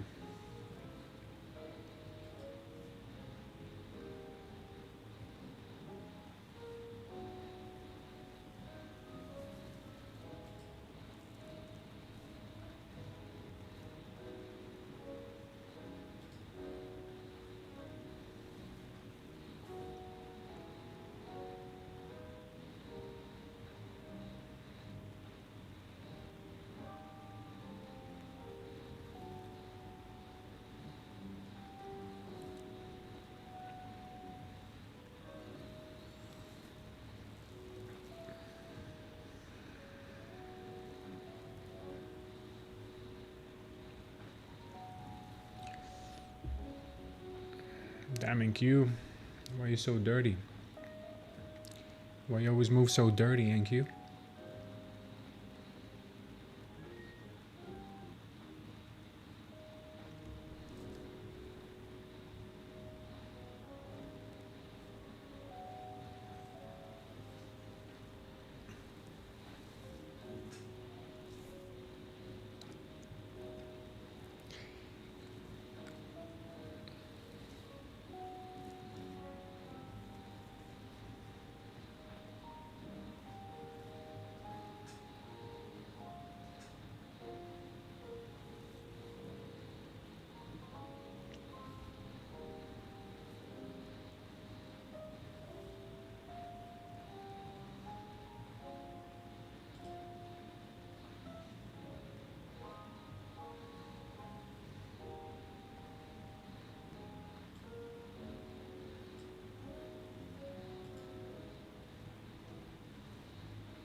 Another one here.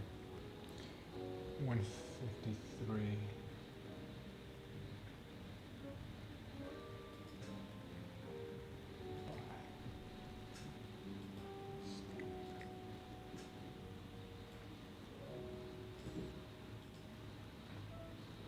$163 to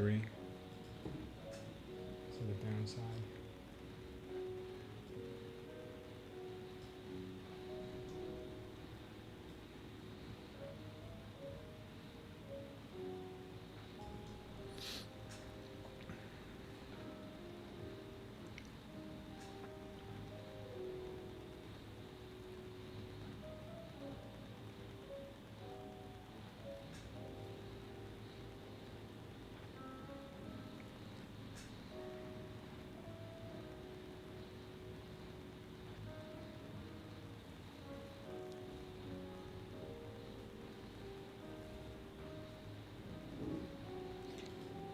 added another one. There's a 163 TP.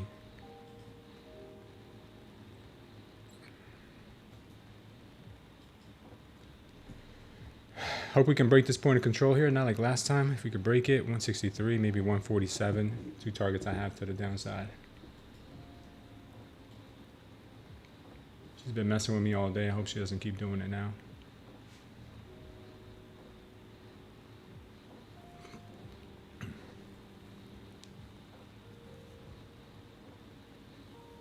Just so easy to, it's just so easy to manipulate price. That's what I'm worried about.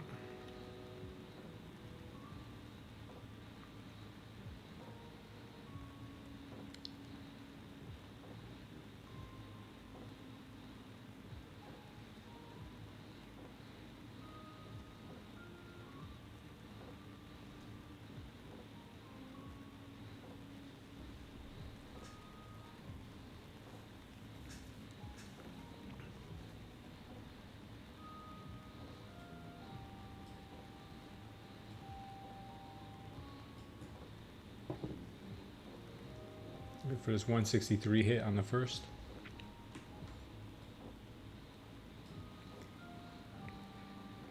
Come on, NQ, push this. Push this, NQ. We'll start with your stuff. Pushing 163 NQ. Let's go, 163 NQ.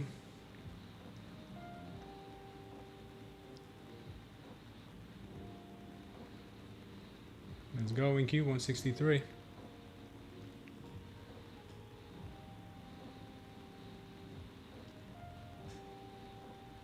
Come on, NQ. Don't play. Don't play with me. Don't play with me, NQ.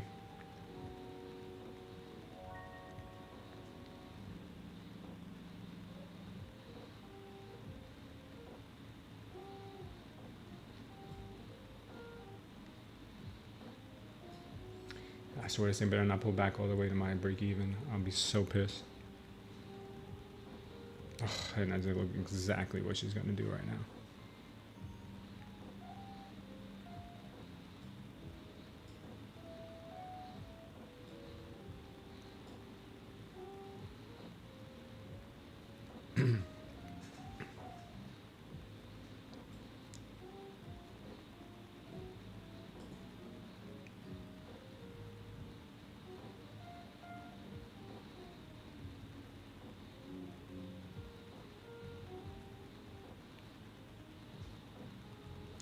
Damn, NQ.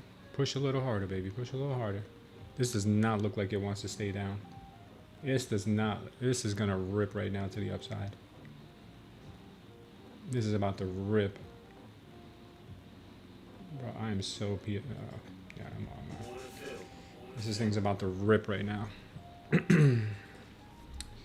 Yeah, I can't trade this, man. This is just stupid. This is just stupid.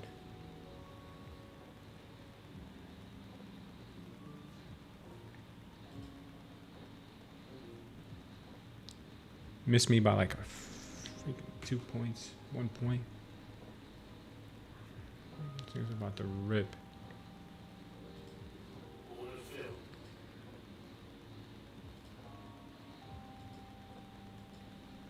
Watch it come down to 163 now. All right.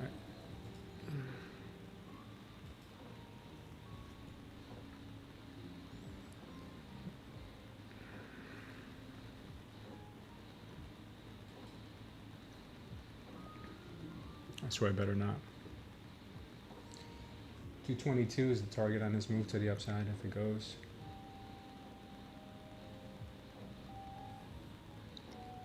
Yeah. Buyers just piled in here.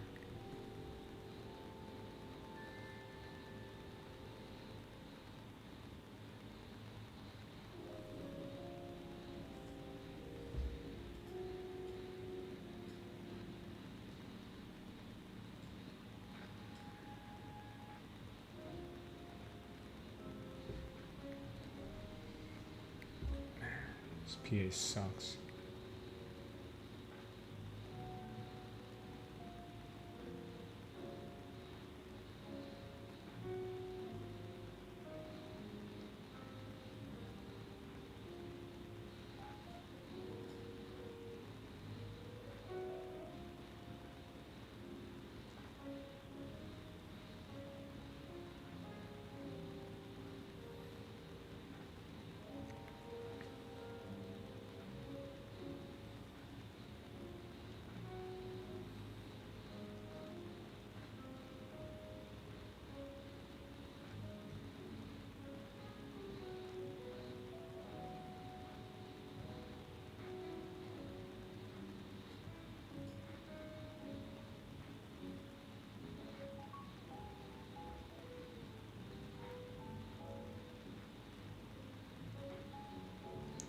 Chipping away at this. Trying to chip away at this little red day I have here. If we can hit this target right now to 218, then we'll be okay. It should go. It should go. I will target up to my TPs at 218. Or actually right here, 214-ish. I got in earlier, but I forgot to put it on here.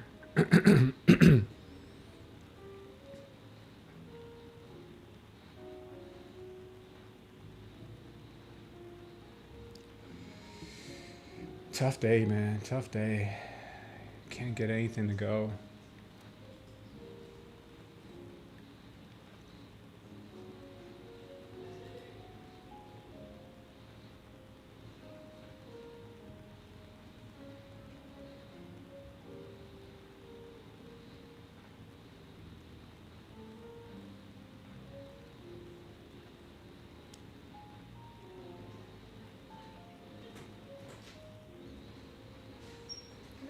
Hold on, I need a few minutes. Oh, Come on, let's go.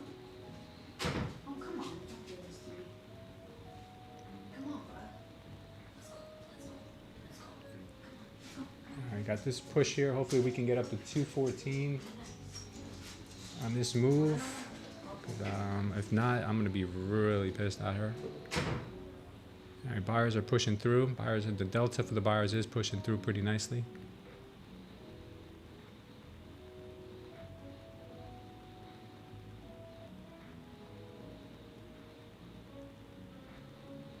Just missed it there by a hair, like always. Just missed it by a little tiny margin.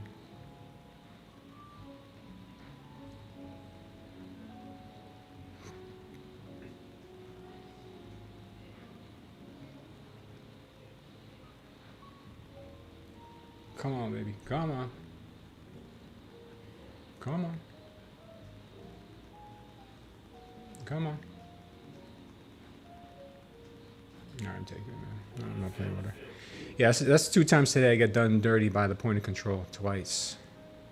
Our TP was 163 and missed us by...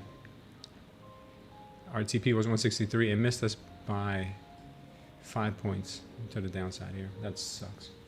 It just missed my TP to the upside there, too. I took it manually because I'm like, I'm not playing with this thing today, man. I'm really not. I've had enough. It just sucks, man. It just sucks. This price action just sucks.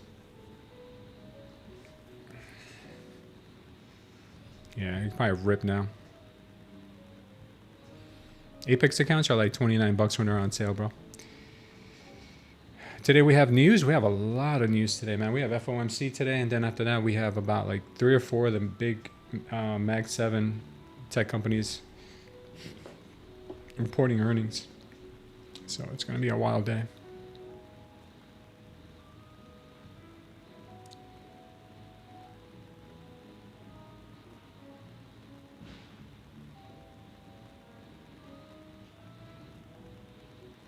There's no more monthly plans, Sambi. It's just 29 bucks, and then if you pass, you got to pay your activation fee.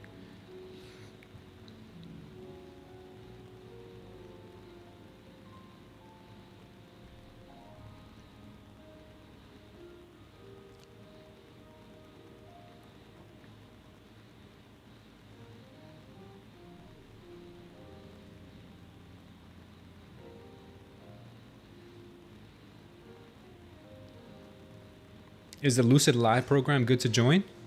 Yeah, if they invite you. Why wouldn't it be?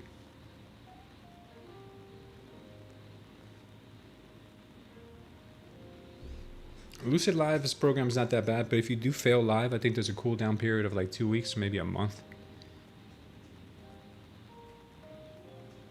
I love trading in the live environment, though. If you guys get an opportunity to go live, then go live.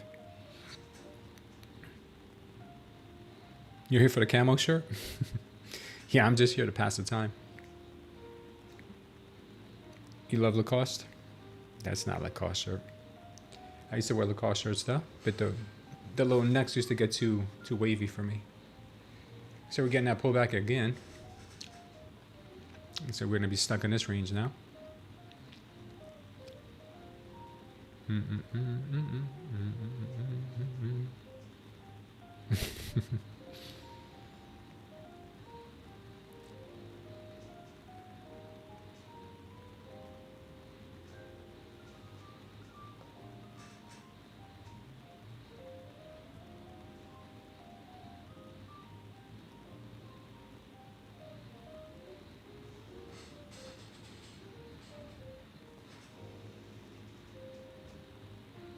Oh, just because I'm from Florida, you should wear a shirt with an alligator on it? I do. I have the Gators shirt. My daughter's a Gators cheerleader, so I have all types of Gators gear.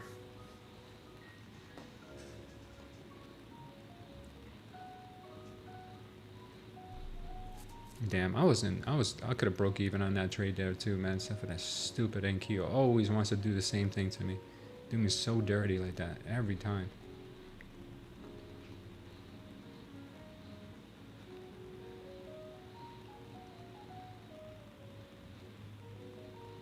You wait until 2 o'clock to trade again? Nice. Yes, is trying to form a bottom, says Con. It kind of looks that way.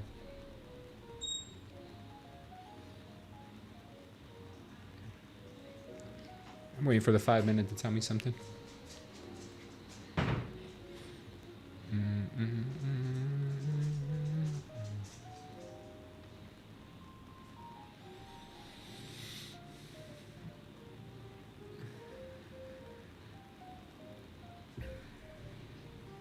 Bitcoin's really red right now.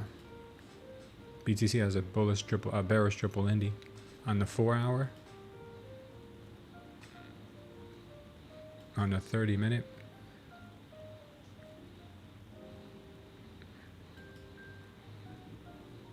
And now we just got one on the 5 minute.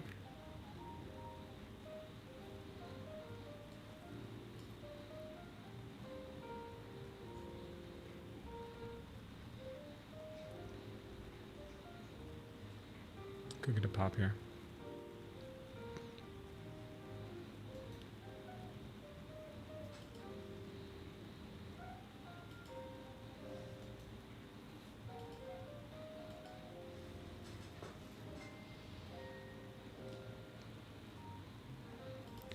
Oil is just up and away.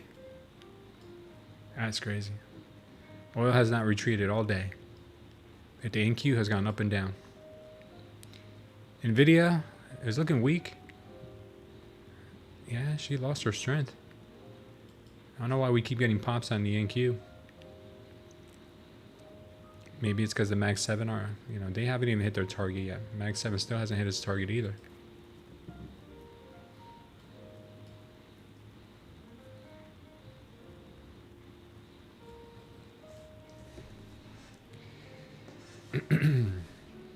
BTC's cooked, do you think?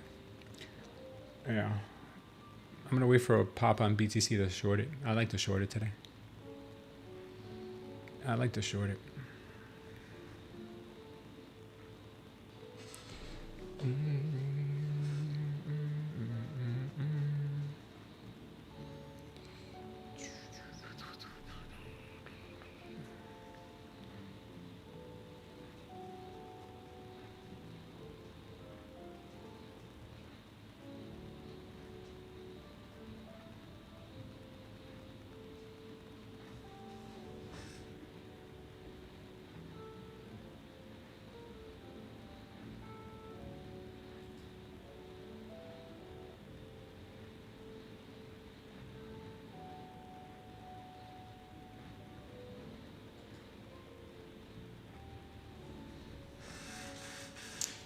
This looks like it wants to go.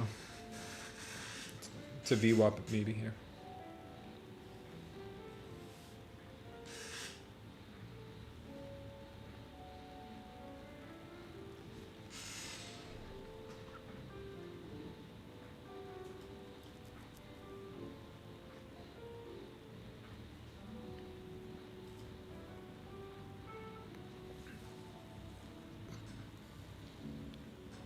Damn. Maybe to go. I'm gonna try long to 230. If I get stopped out, it's cool.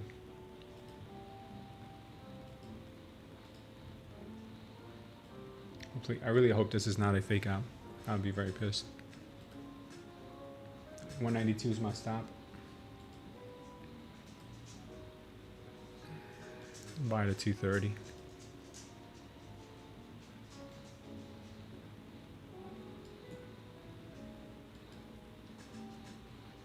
Probably won't work.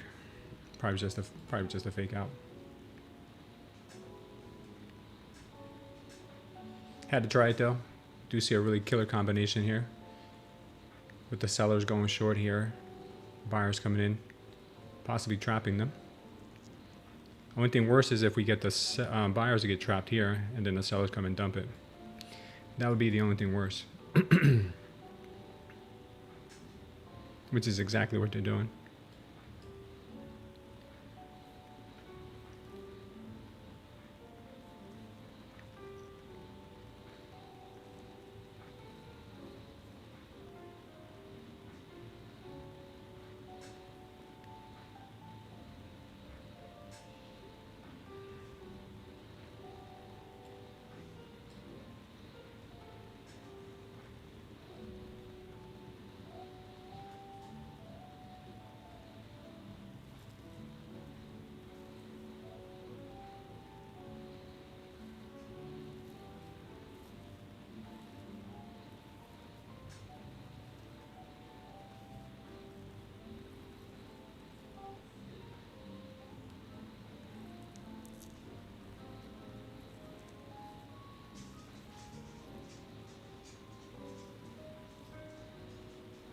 Oh, wow. Good pop here. Go to 230, 230, 230. Go, go. You just missed 230, you bastard. Are you serious right now? Oh, my Lord. Are you serious? You better go to 230 right now. Are you serious? Look how much you missed me by. You gotta be kidding me. Dude, are you serious? Are you serious right now? Did you miss me by 230? You missed me by a half a tick.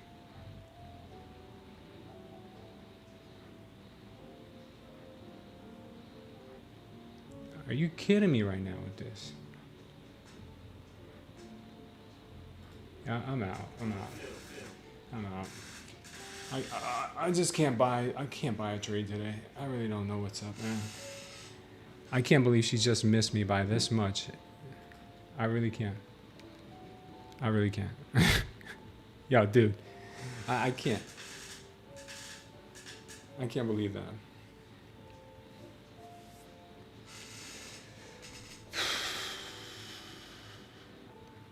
Did I manage the freaking get top tick there? Oh, man. I'm gonna get my Lacoste shirt wearing ass in there again. Thanks, appreciate it.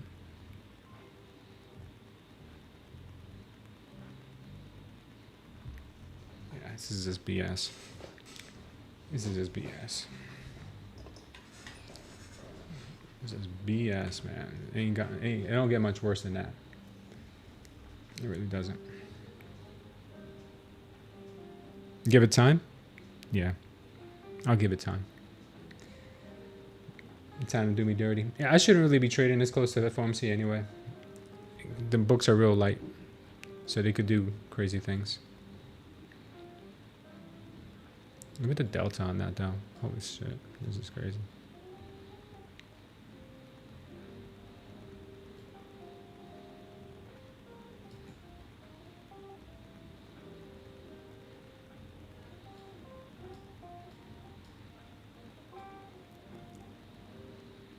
The delta came in real big in here. So either they're going to continue this move up to 260 or they're going to find their way back down below here. This white line here is where all the volume came in.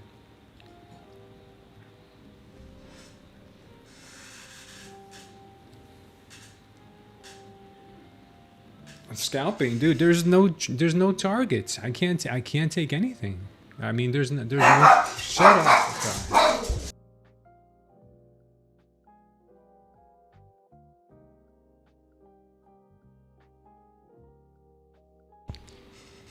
Yeah, dude, I can't. If I was bigger targets for me to aim for, I would, but there really wasn't. Right now, we're getting a bigger target up to 260, but that just showed up right now. Can you get her to stop barking, please?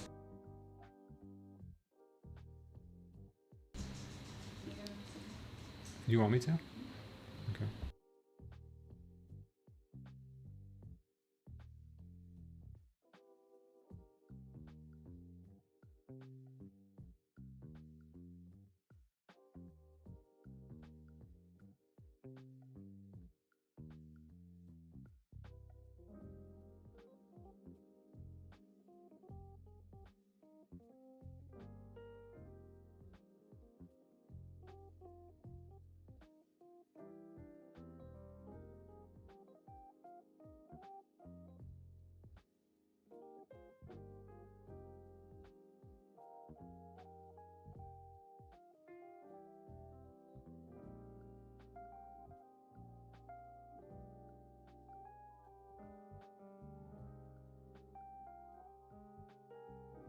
Yeah, Luna started barking because we got somebody here. We got a visitor in the house right now.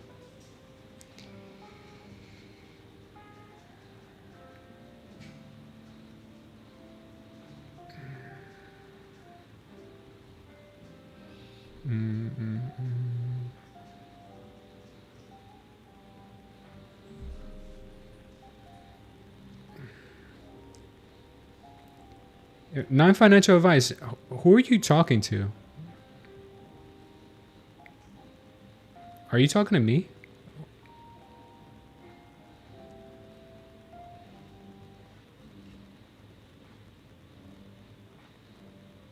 Okay.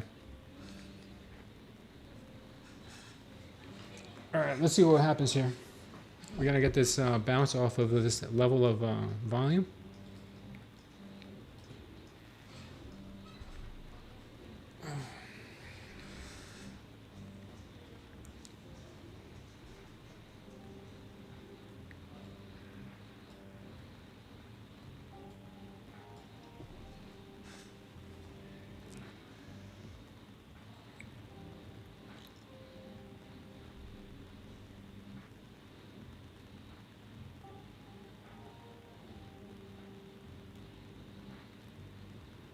Yeah, Sam B always shares his strategy. Sam B always brings up, he shares his strategy all the time, and especially in the Discord.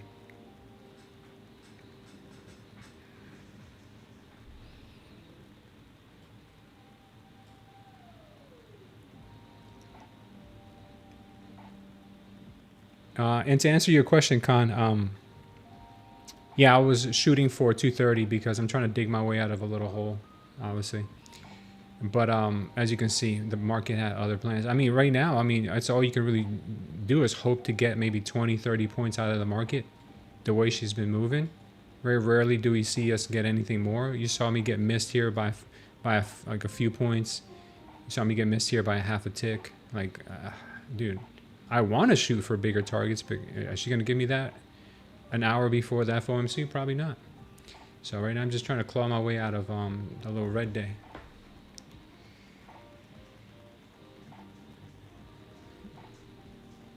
Yeah, it's all good, man. It's all good.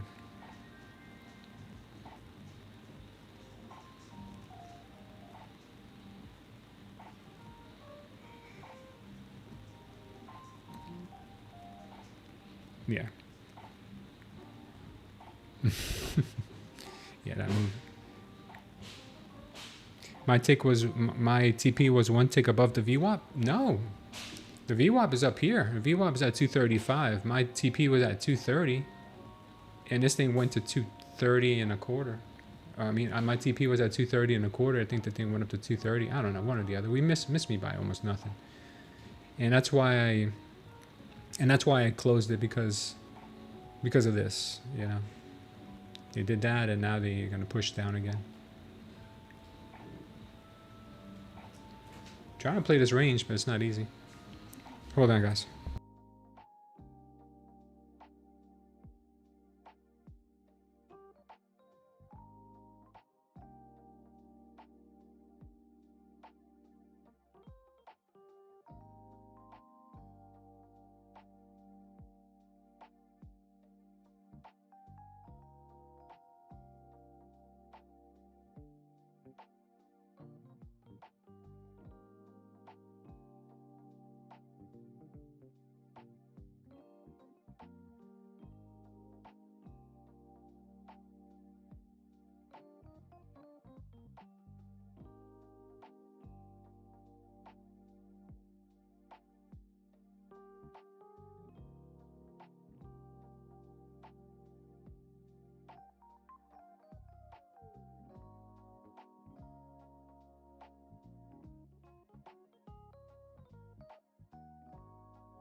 Sorry, guys. Yeah, I was muted. Yeah. The New York VWAP, you said? Yeah, well, my VWAP is anchored from the open.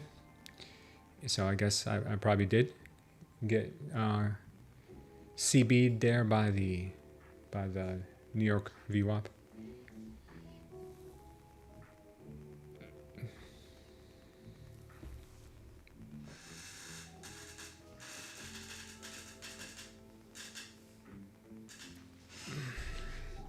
This right here was a very bullish little indication. These two candles together, right there. This could end up being the push to 230 and maybe VWAP.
We're getting a power long on a 5 minute. Yeah, there was that 230 level.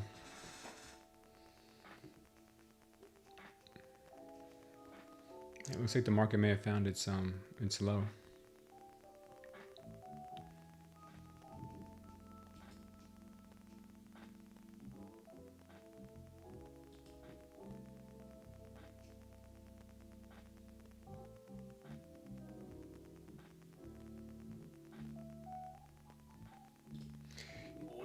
Yeah, I'm gonna ride this thing up to 260, 250, 260. Let me try a 250. See if it wants to go.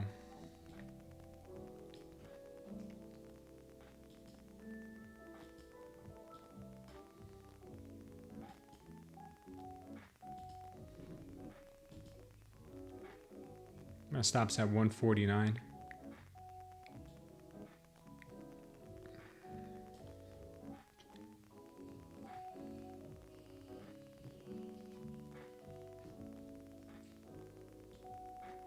I mean 194. Sorry, not 149.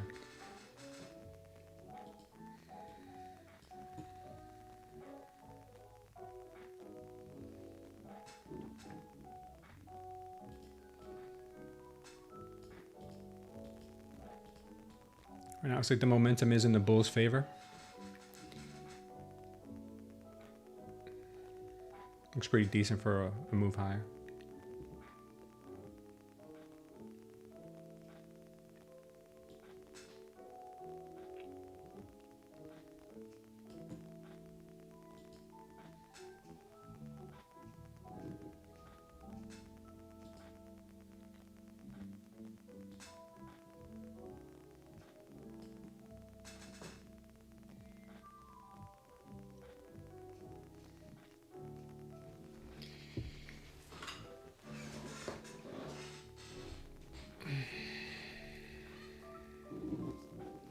Oil is moving down pretty sharply. ES is pushing. NQ is trying to push.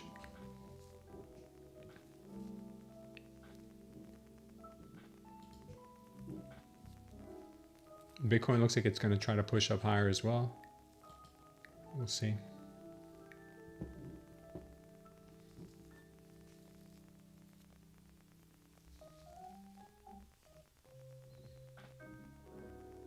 Damn, what a pullback on the NQ right now.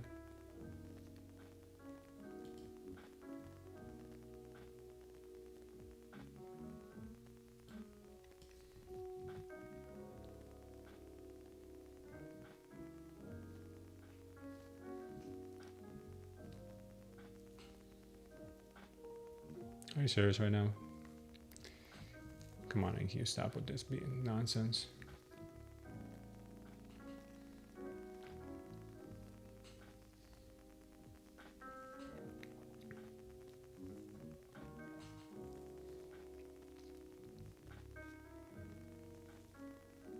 Damn. This thing looks like a freaking trap right now.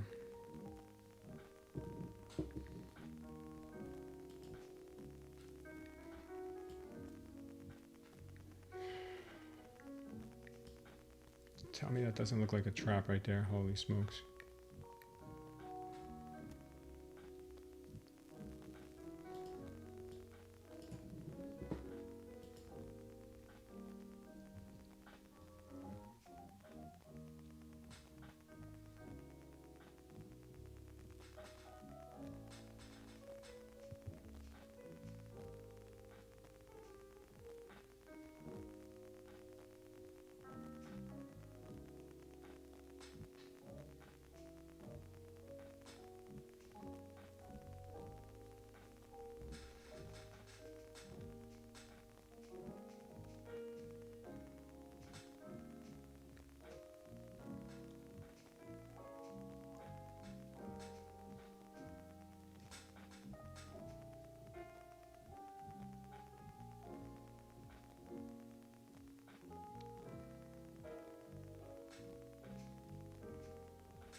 Yeah, looks like they're gonna trap.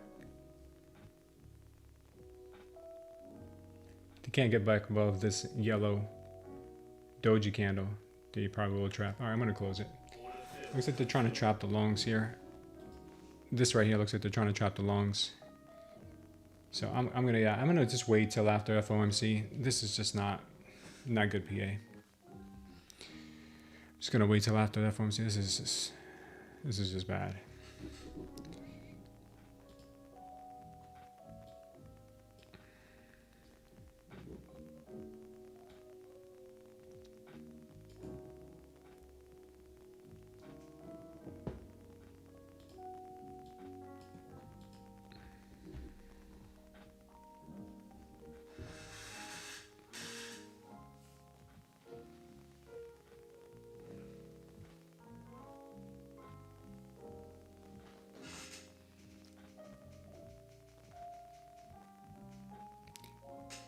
No, I closed out. I just closed out here, close to break even. But I see that sellers are really pushing the delta right now. They're really pushing in here, and it looks to me like they're trapping the longs up here. This is what it looks like to me. It looks like they're trapping now, right here. This whole combination right here. It looks like sellers trapping. Right here on this move, this is why you probably just got to take 10-15 point scalps, because this right here was sellers being trapped, or up here this is buyers being trapped. So this is just too much BS here. Chop under VWAP. Yeah, I think it's gonna chop. I mean, she could end up putting in a power long here, but it just looks like superior amount of chop and traps. All right, they put a double absorption here, the bulls. This candle here was just not good, though. This candle right here, this doji and then this candle here was not a good combination.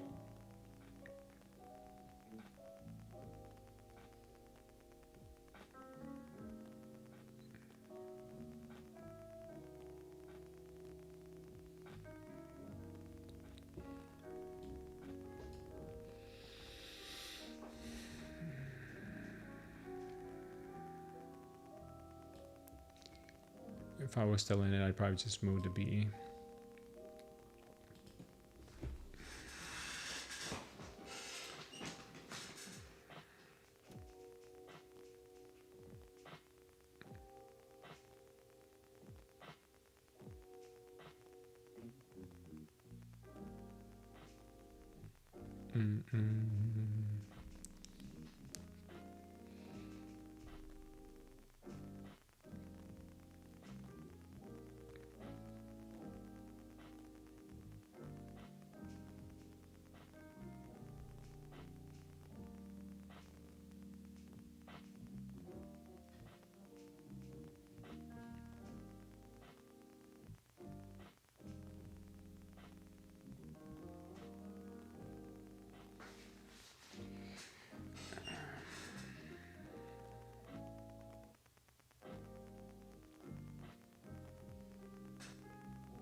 Here come the sellers.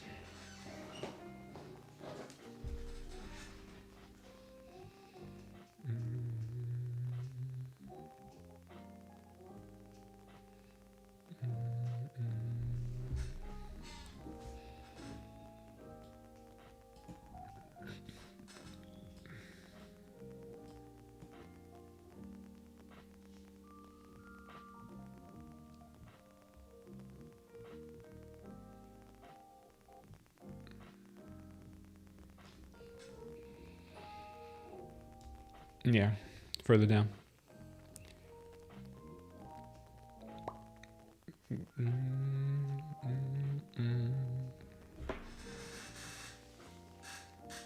Too much chop.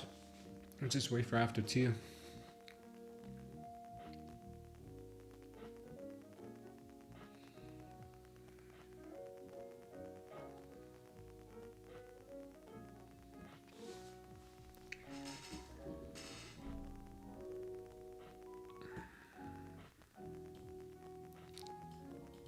This is the level we got to look at for the downside. Maybe 194 gets respected. Maybe it doesn't. We'll see here. It probably will, but we'll see.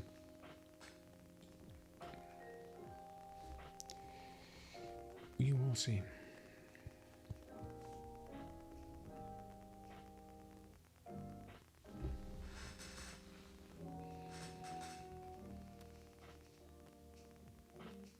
You're at Churchill Downs watching my stream? Damn, Ken. What's the horse's name? Yeah, if you're scalping 5 to 10 points, you can put a trade in at any point. Yeah, that's just not the way I trade. I've tried doing that and I end up ripping my accounts apart.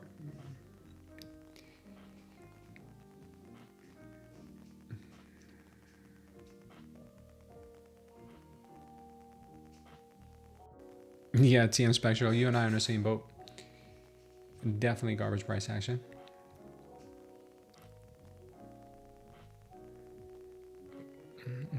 Watch this push here maybe to the 194 level that I have outlined.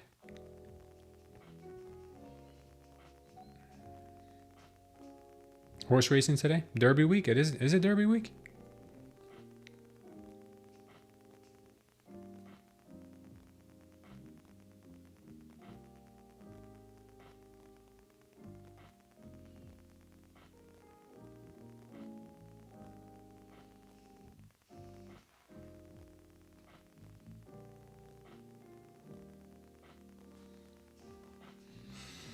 Got the point of control here. There is a point of control here. I don't know if everyone else has it there, but I have one there. I have it also on the tick charts, right around the same level. She might just hang around here until we get the 2 p.m. read. Let's see. Today they are expecting, I think, a neutral, no increase, no decrease. They're expecting the Fed's fund rate to be the same, so we probably won't get too much of a crazy price action afterwards, but I'm expecting something. And then once Powell speaks, the market could continue to do some crazy moves. And then after the bell, we have a lot of We have a lot of the big boys reporting today. We got Google, Microsoft, Amazon, and Meta. Oof, it's going to be an action-packed day. It's going to be crazy.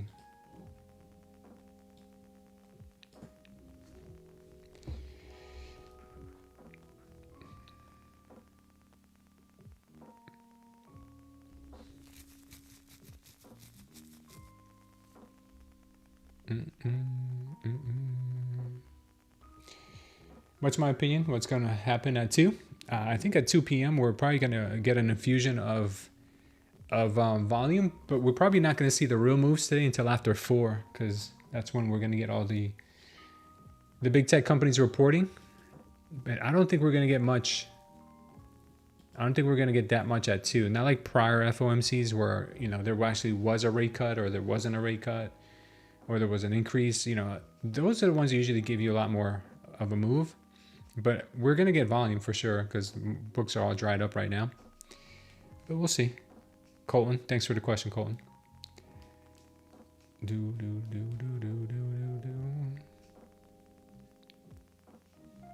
you guys can hit the like on the stream, we'll do a giveaway if we can hit 150 likes today.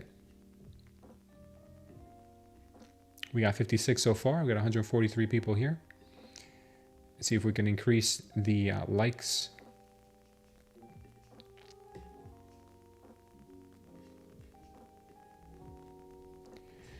All right, she is pushing here. Looks like we did have a move down, but that got swallowed up pretty quickly.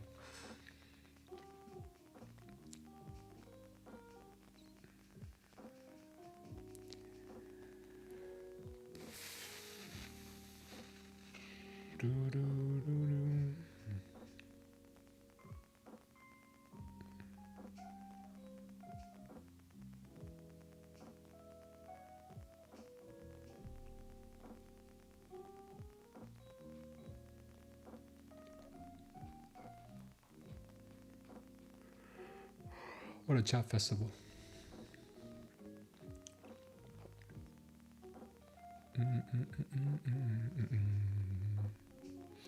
NQ target practice 27,300. FOMC spike up. Put your bets down, says Laughter. Yeah, I think it's going to move up too, Laughter, because our 5 minute on the NQ is what I'm kind of basing my my idea what's going to happen here next. Let me show you what I mean by that. So we had this MOAS power long up here, invalidation levels down here at 27,122.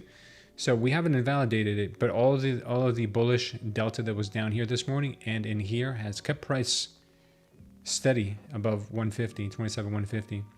So I think you're right. I think we are going to get that move to the upside up to 320 to take out 320 and then some. I think we're probably going to end up hitting like the 400s today with the earnings. But we'll just see.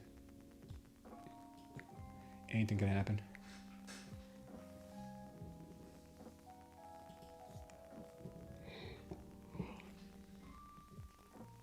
Yeah, there goes that push to the VWAP.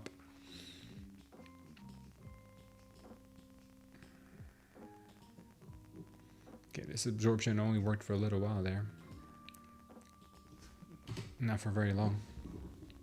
There goes that push to 250. Yeah.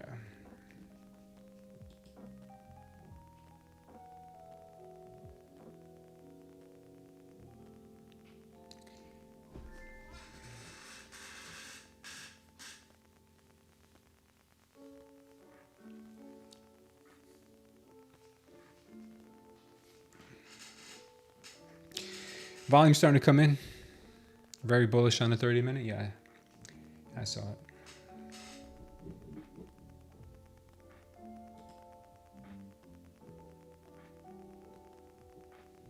Yeah, this looks like it's going to go.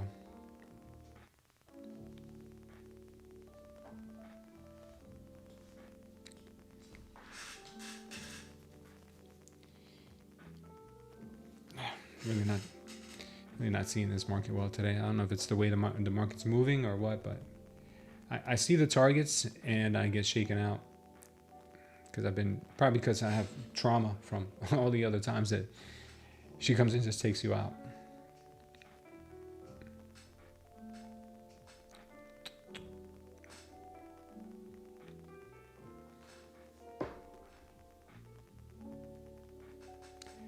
Nice move there to the VWAP. ES still did not hit the VWAP.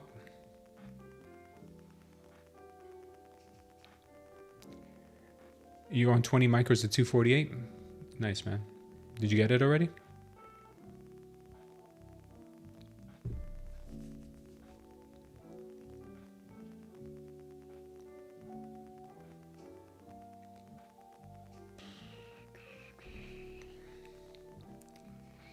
Good move. Good move.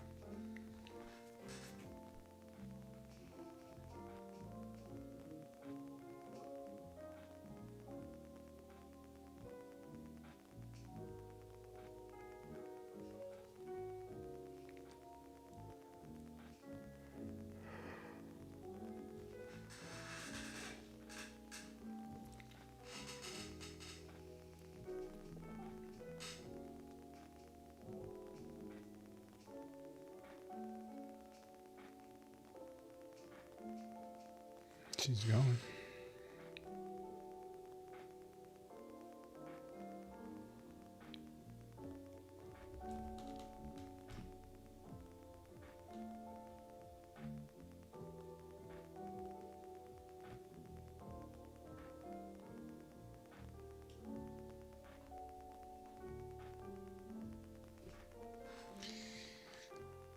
Bitcoin looks like it wants to pop.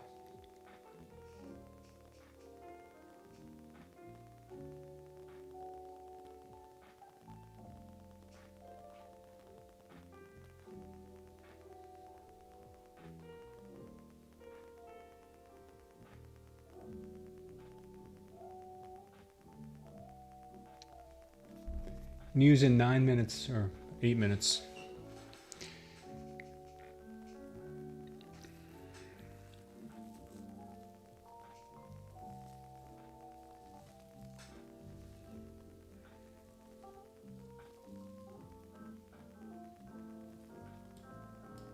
Man, I played this so bad today. I really did.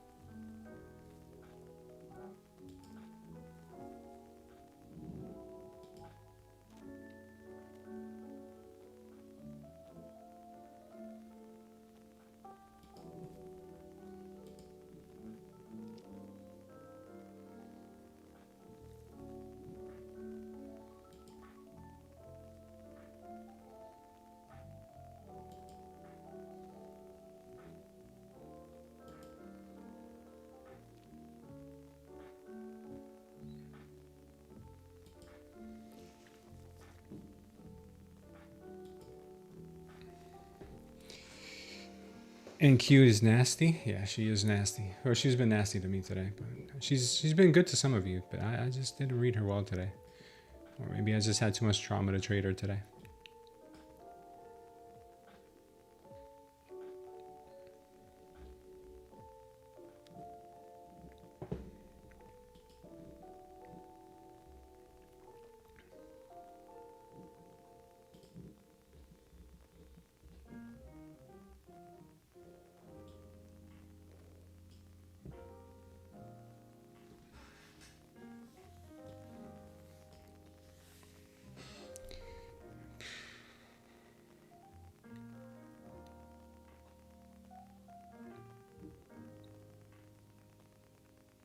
We still got 280,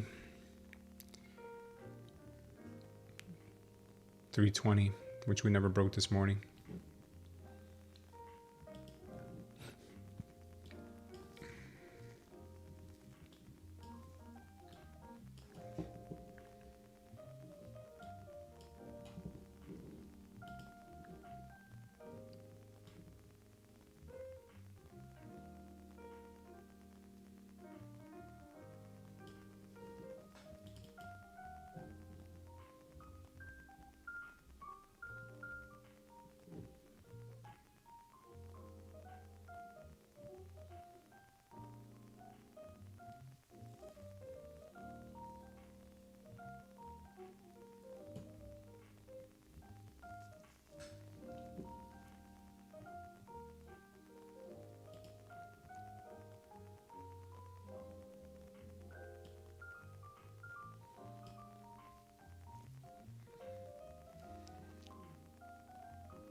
Market makers moving this up right before they slam it down hard, says that stuff. Man, perhaps. Closing one more in queue, one left at 27K.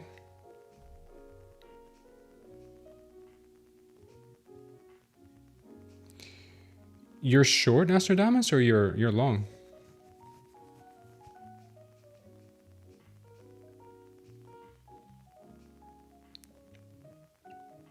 You're out and about today, Village Trader? My day was pretty frustrating. My first 2 trades of the day were losses, and then been trying to play catch up ever since. Some very unlucky trades afterwards, missing my targets by mere ticks. But it is what it is. Getting out of trades too soon, and then you go to my target, all of that stuff.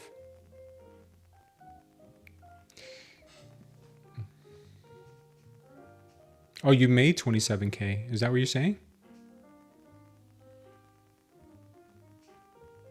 I don't know what you're saying about 27K. You've been long since then, since 12:30? Good for you, man.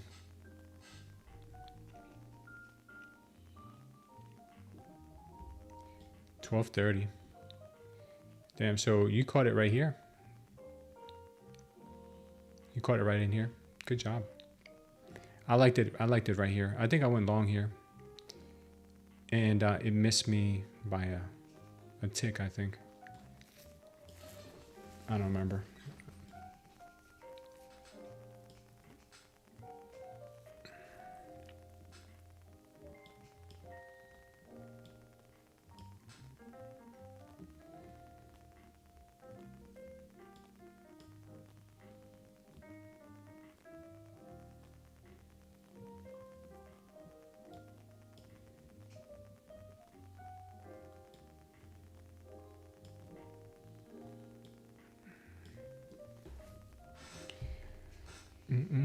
All right, guys, we're gonna get some major pumpage or dumpage here pretty soon. A couple minutes, just 2 minutes, just 2 more minutes.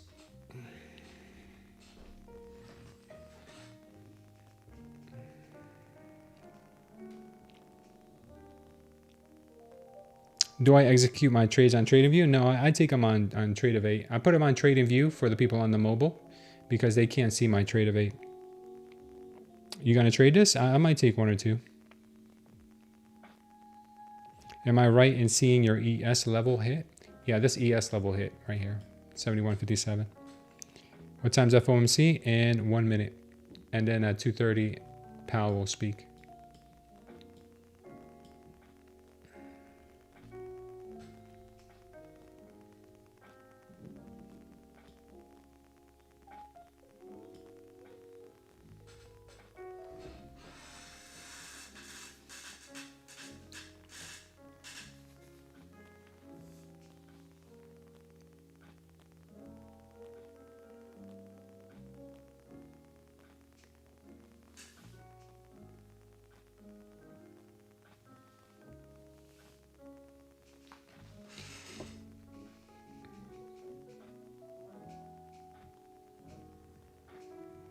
How do I manage to let the stop loss and take profit amount show in the bars? In the bars? Oh, you right click, go to settings, go to trading, and then you can have it here. If that's what you're talking about, TradingView.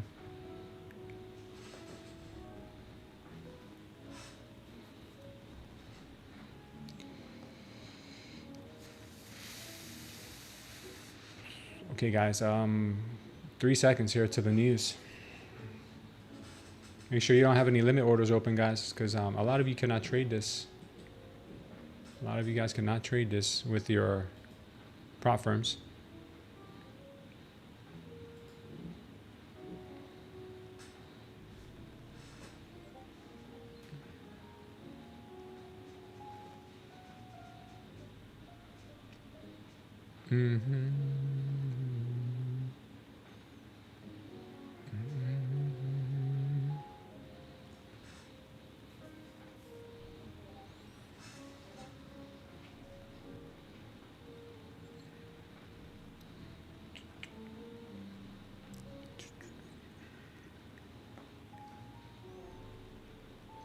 This looks like they're trapping longs. This looks very long trappy. In the next 5 minutes, I'll know a better direction if they want to go up or down. But right now, it looks like a little long trappy.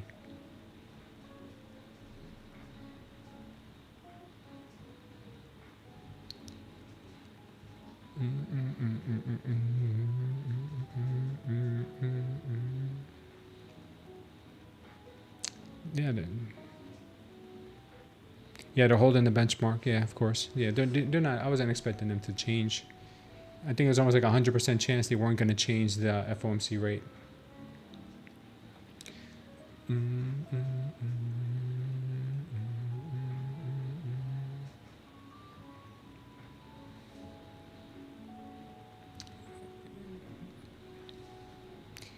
Four votes to cut? Nah, that's a lot more. Everybody wants to keep their job.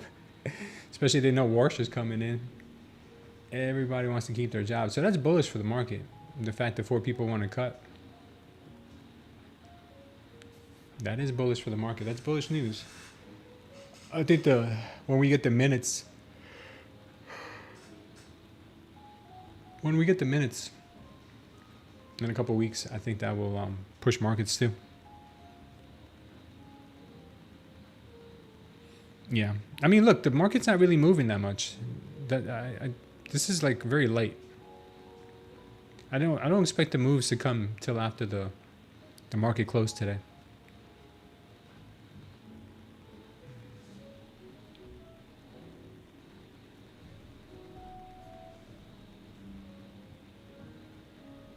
Eight to 4. Market moves when Powell steps on the mic.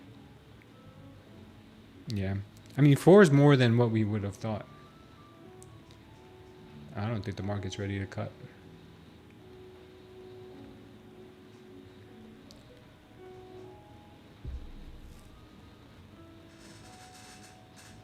Oh man, this market got dumpy quick. This thing got dumpy real quick.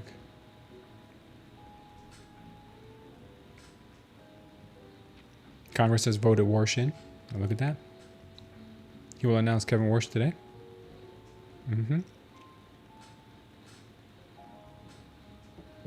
Powell's term has ended. And now we get Warsh in the house.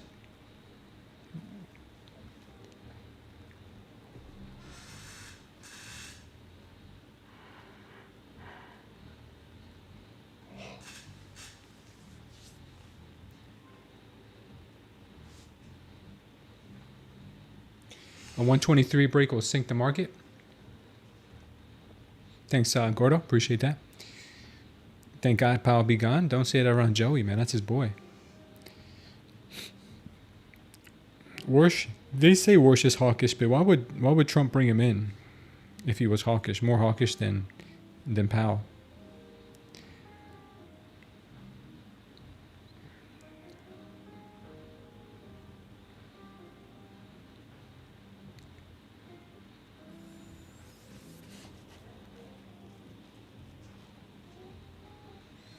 Yeah, the 5 minute couldn't hold. 5 minutes dumping.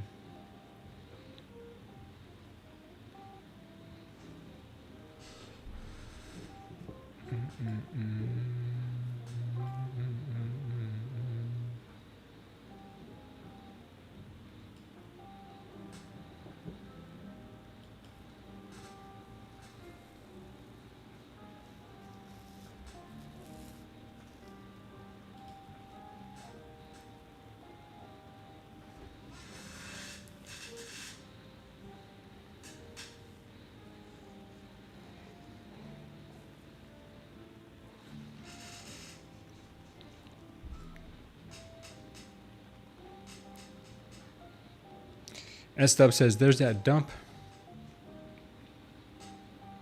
Good call, S-Dub.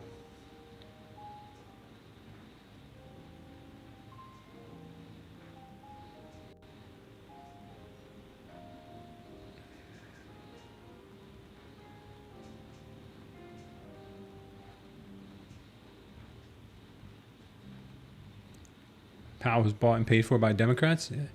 It seemed that way, but I'll be honest with you. Trump's the one who voted him in. He's the one who nominated him. See you later, Con.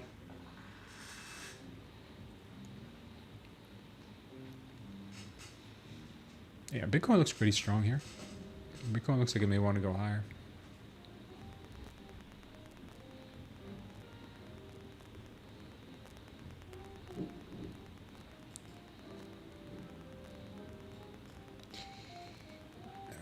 On the 5 minute, it looks a bit weak, but there was some strength here at a moment ago.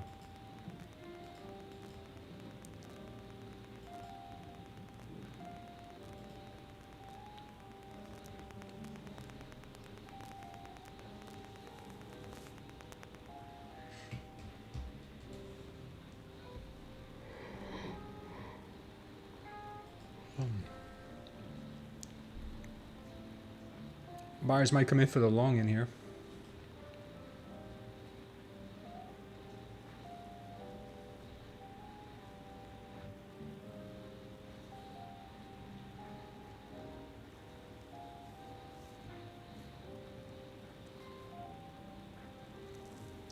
Back to the shooting range, says Laughter, for more target practice. Hitting your 40s, you've noticed all sorts of pains throughout your body. Yeah, it's usually how it works. There's a level of support here, guys. I don't know if they'll break it. No, it looks like they're not. Yeah, it looks like they're going to pop this thing. I'm going to wait for it to confirm here in the 30 seconds left.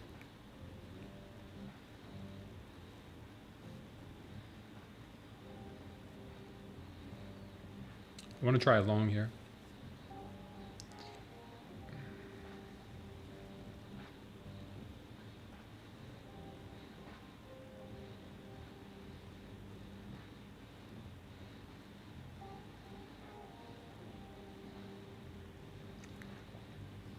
I'm going to try the long, and I'll have my stop at, I don't know. Do I want to give this a little any more than what we have already? 192 maybe.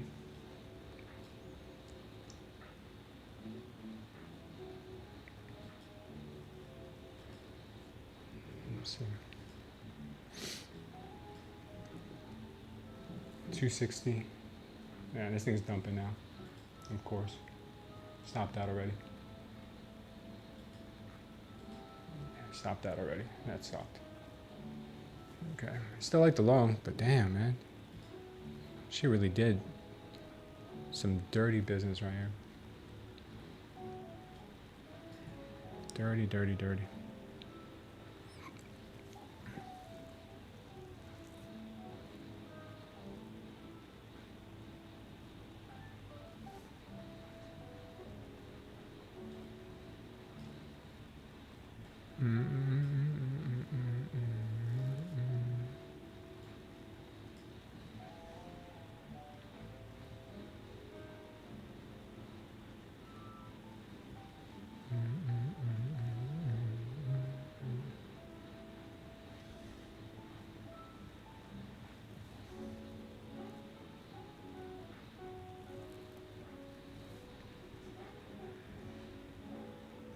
Are they gonna come down for the low?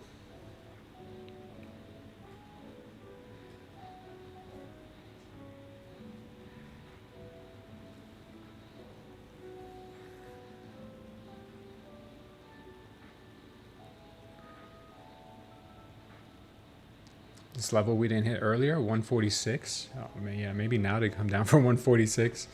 And this stupid level that I was waiting for earlier. Oh, that's so funny. Now they come down for 146. That is too funny.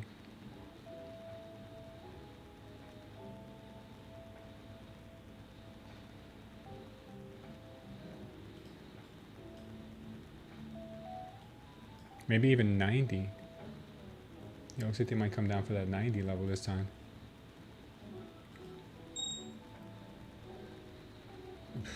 Yeah, things are getting heavy.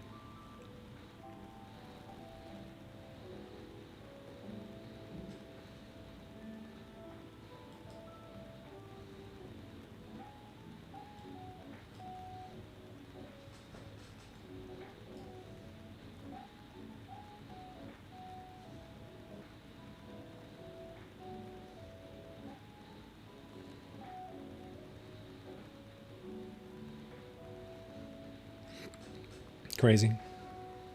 26,982 is your short target for the day.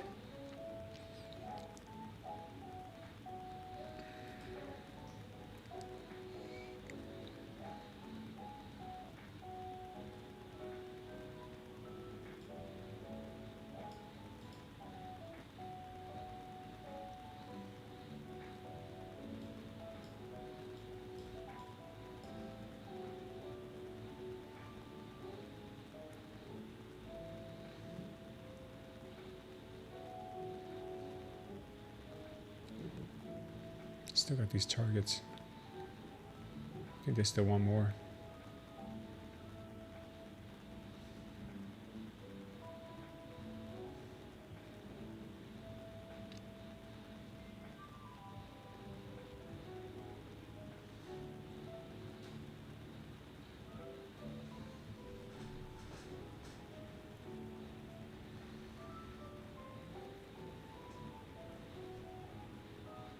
Maybe move up to 209 here.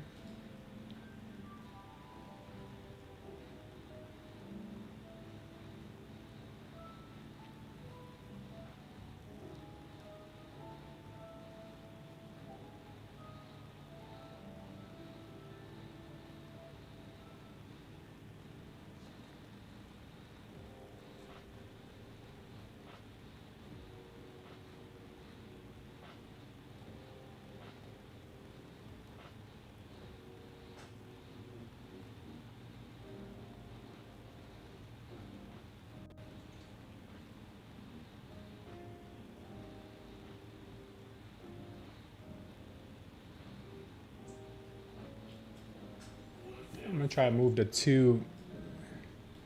Try to move here to 207. We might push down first, but let's see.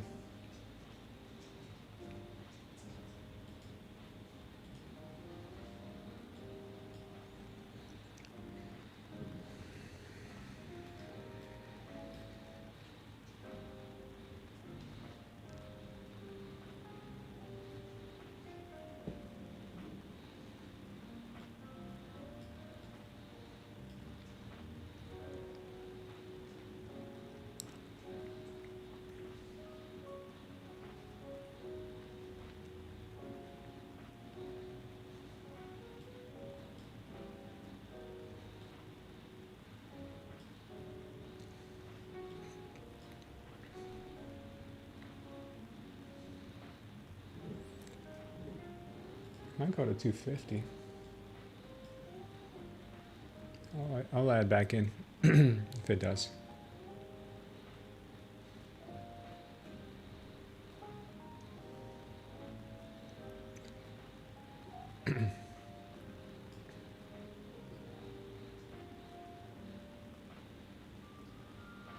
No, we're not going to hit 207.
All right, we got 207.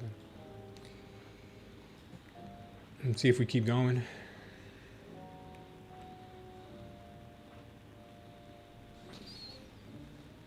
Every bounce is an opportunity to short, says that stub. Yeah, I hear you, man. Bitcoin just fell off a cliff.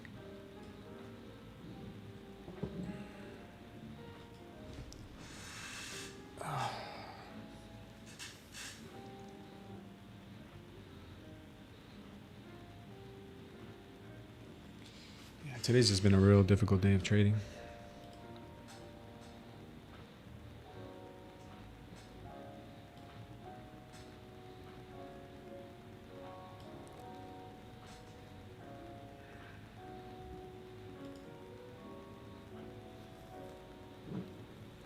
All right, we broke the 207. Next target we have is 260. We just missed it earlier, 258, 260.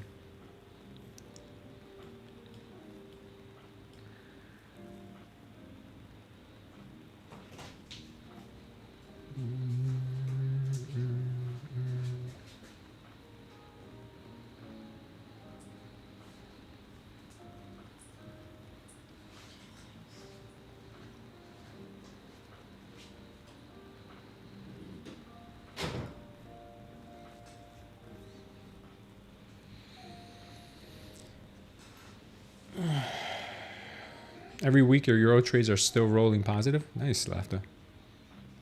Yeah, I took the long. But I'm out of it already. I just wasn't expecting much.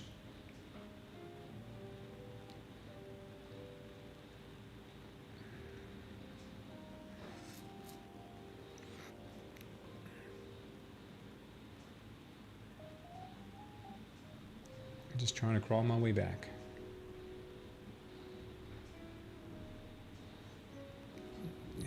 Can you believe we got the news at 2 o'clock right here? And so far all we've done is this. Damn, this thing pushed though. Guess I should have stayed in it. When I don't stay in it, it does this. And when I stay in it, it comes back.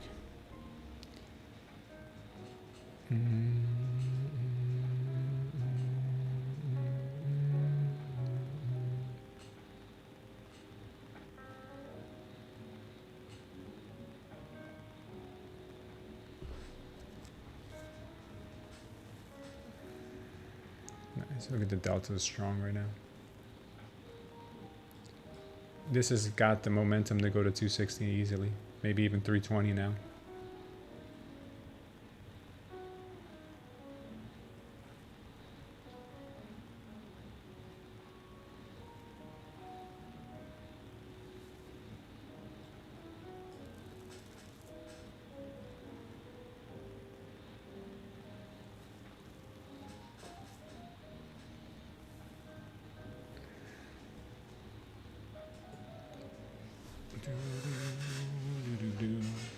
We got Powell coming up in 12 minutes, guys. Yeah, it does look like a long Gordo. I've been looking at a long pretty much ever since we made that drop around 12 o'clock. I've been looking for that long. But it's been so difficult.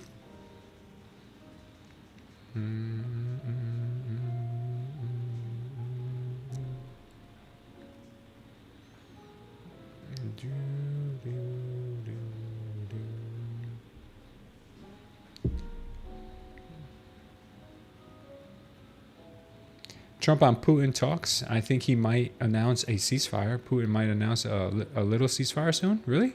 I don't know. Wait, with Ukraine? Traders now see as much as a 25% chance of a Fed rate hike by April 2027. Up from 20% before the Fed. Yeah, BTC got hurt here on this move.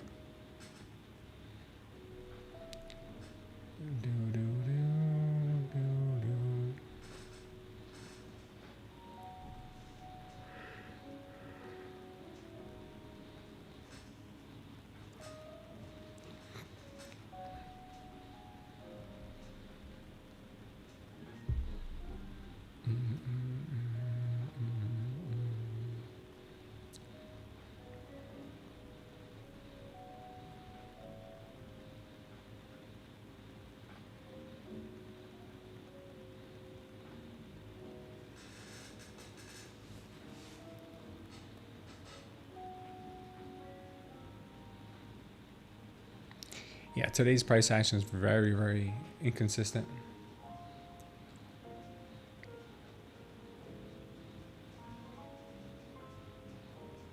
You got a target on the 1 minute, 300.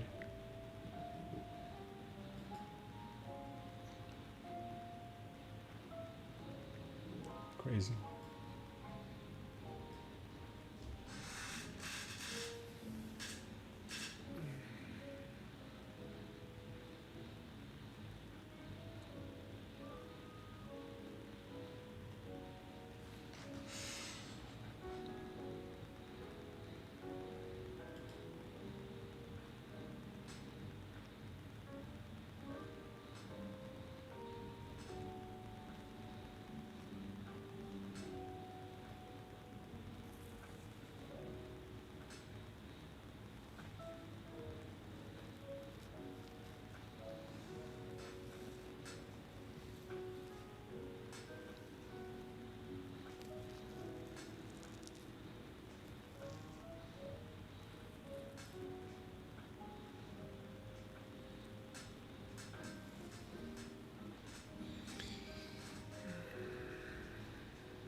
Is it just me, or is it just not trust the price action today?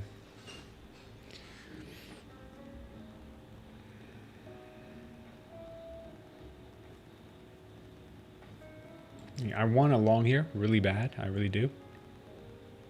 Up to 300. I really want a long this. I'm just having the hardest time trusting it.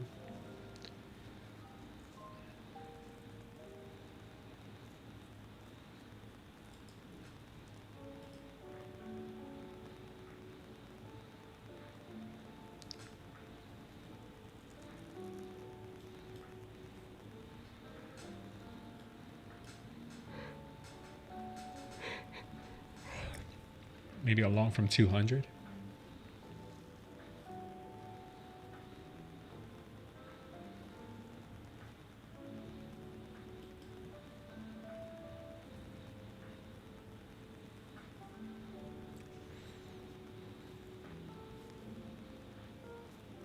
Wait for Powell. Oh yeah, Powell's coming on in 5 minutes.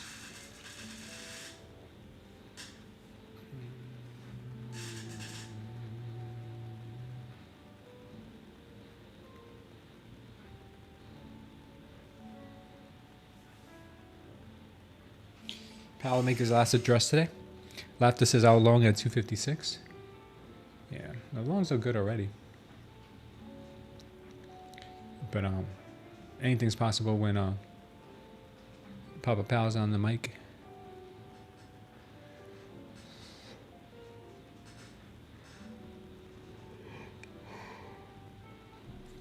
Thanks for subscribing, Pentelis Gamas. Welcome to the channel. Yeah, it looks like we are still getting real bullish signals in here. Still got bullish signals, but this can continue chopping, and then we'll see.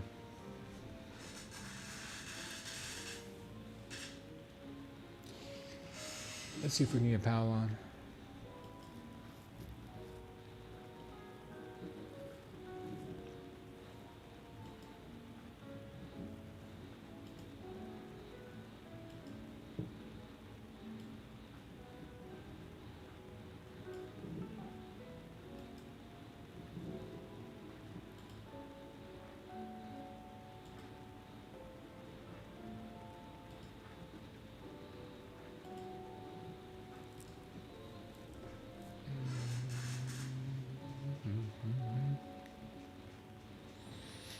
Yeah. Don't do it, y'all. Long is getting trapped, says Desktop. Well, S-Dub is actually not wrong right now. On the 1 minute, we just see the longs getting trapped. On the 30 minute, we had longs trapped, and I don't think they're going to let them go. Right in here, on the 30 minute, this was the longs here were absorbing the shorts, and then the shorts came in and took over right in here. Longs were absorbing the shorts, and shorts came in and kicked butt. See it right there? Longs getting absorbed, shorts getting absorbed by the longs right in this candle. So longs are going strong here, and then on the next candle, the sellers come in and blow their face off. So 300 may be protected today, because I don't see the downside being protected here too much. I really don't. So that could be right, S-Dub. You could be right about that. So I wouldn't doubt that. Look at that rejection right there. What a rejection.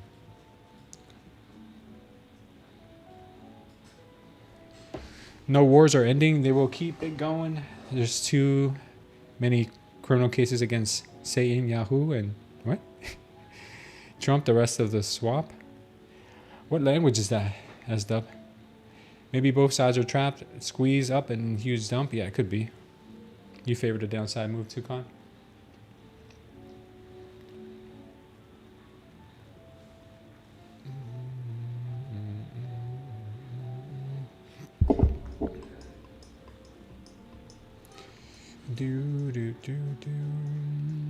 Let's see what happens once Powell starts speaking.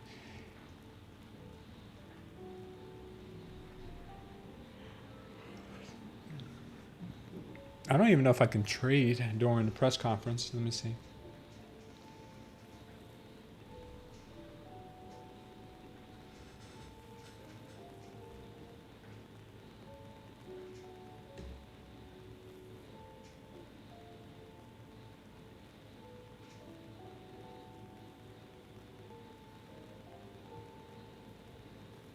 No, just the 2 p.m.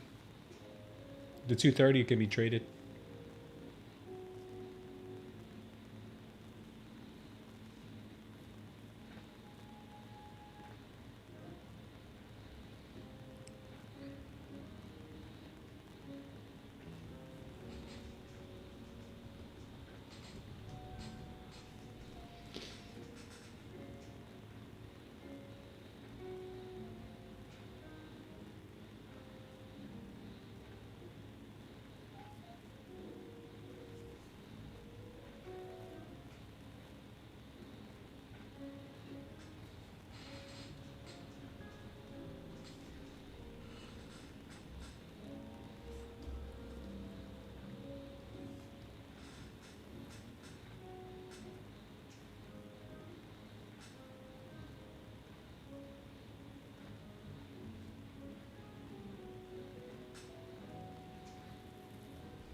Okay. Yeah, we can trade Powell's speech. We just can't trade the initial 2 p.m. I do have Powell on audio. I'm going to put him on right now. As soon as he comes on, I'll have him on. Stupid autocorrect? You sure? That's not how you spell? Do you have Powell? Yes, I do.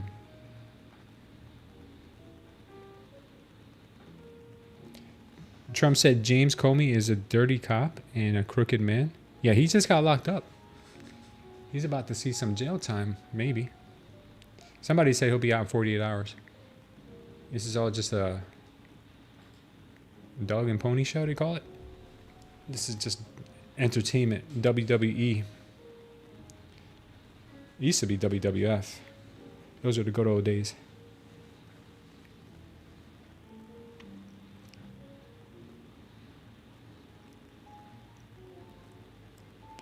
Your comprehension is on point.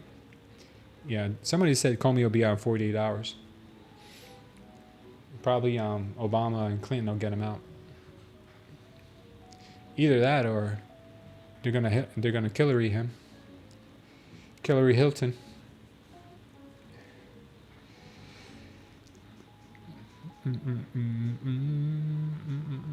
Okay, we got Powell coming on. What color tie, guys? What color tie is Powell gonna wear? Purple? I'm going with purple. Let's see. Good afternoon, everyone. That's what he's gonna say.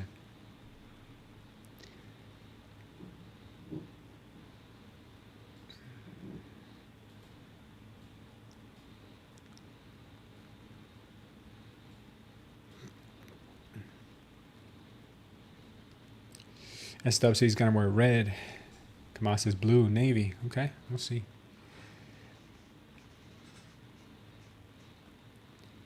I know. Can you believe that, Laughter? Can you believe that they lost The battle against the World Wildlife Fund? That's crazy. I thought for sure the WWF was going to win that one. The World Wrestling Federation. Have I watched Hulk Hogan's doc on Netflix yet? No, I haven't. Is it good? The last good afternoon? Yeah. The last clearing of his throat. S-Dub was right here on the move back to the downside. Good call, S-Dub.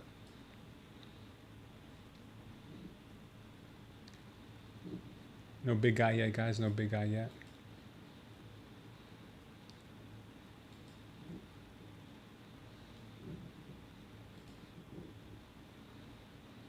Oh, he's coming. There he is.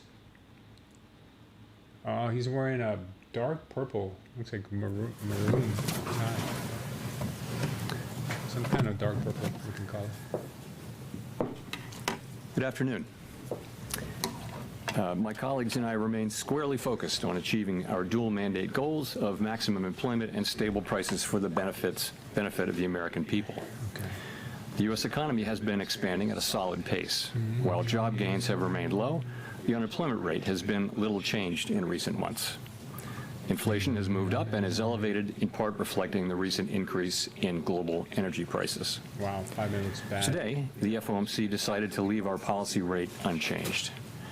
We see the current stance of monetary policy as appropriate to promote progress toward our maximum employment and 2% inflation goals. Developments in the Middle East are contributing to a high level of uncertainty about the economic outlook, and we will remain attentive to risks to both sides of our dual mandate. I'll have more to say about monetary policy after briefly reviewing economic developments. Recent indicators suggest that economic activity has been expanding at a solid pace. Consumer spending has been resilient, and business fixed investment has continued to expand at a brisk pace. In contrast, activity in the housing sector has remained weak. In the labor market, the unemployment rate was 4.3% in March and has changed little in recent months. Job gains have remained low. A good part of the slowing in the pace of the job growth over the past year reflects a decline in the growth of the labor force due to lower immigration and labor force participation, though labor demand has clearly softened as well. Other indicators, including job openings, layoffs, Order filled. growth, I'm long right now, show guys. little change in recent months. I'm going to try to back up to 260. Inflation has moved up recently and is elevated relative to our 2% longer run goal. Estimates based on the Consumer Price Index and other data indicate that total PCE prices rose 3.5% over the 12 months ending in March, boosted by the significant rise in global oil prices that has resulted from the conflict in the Middle East.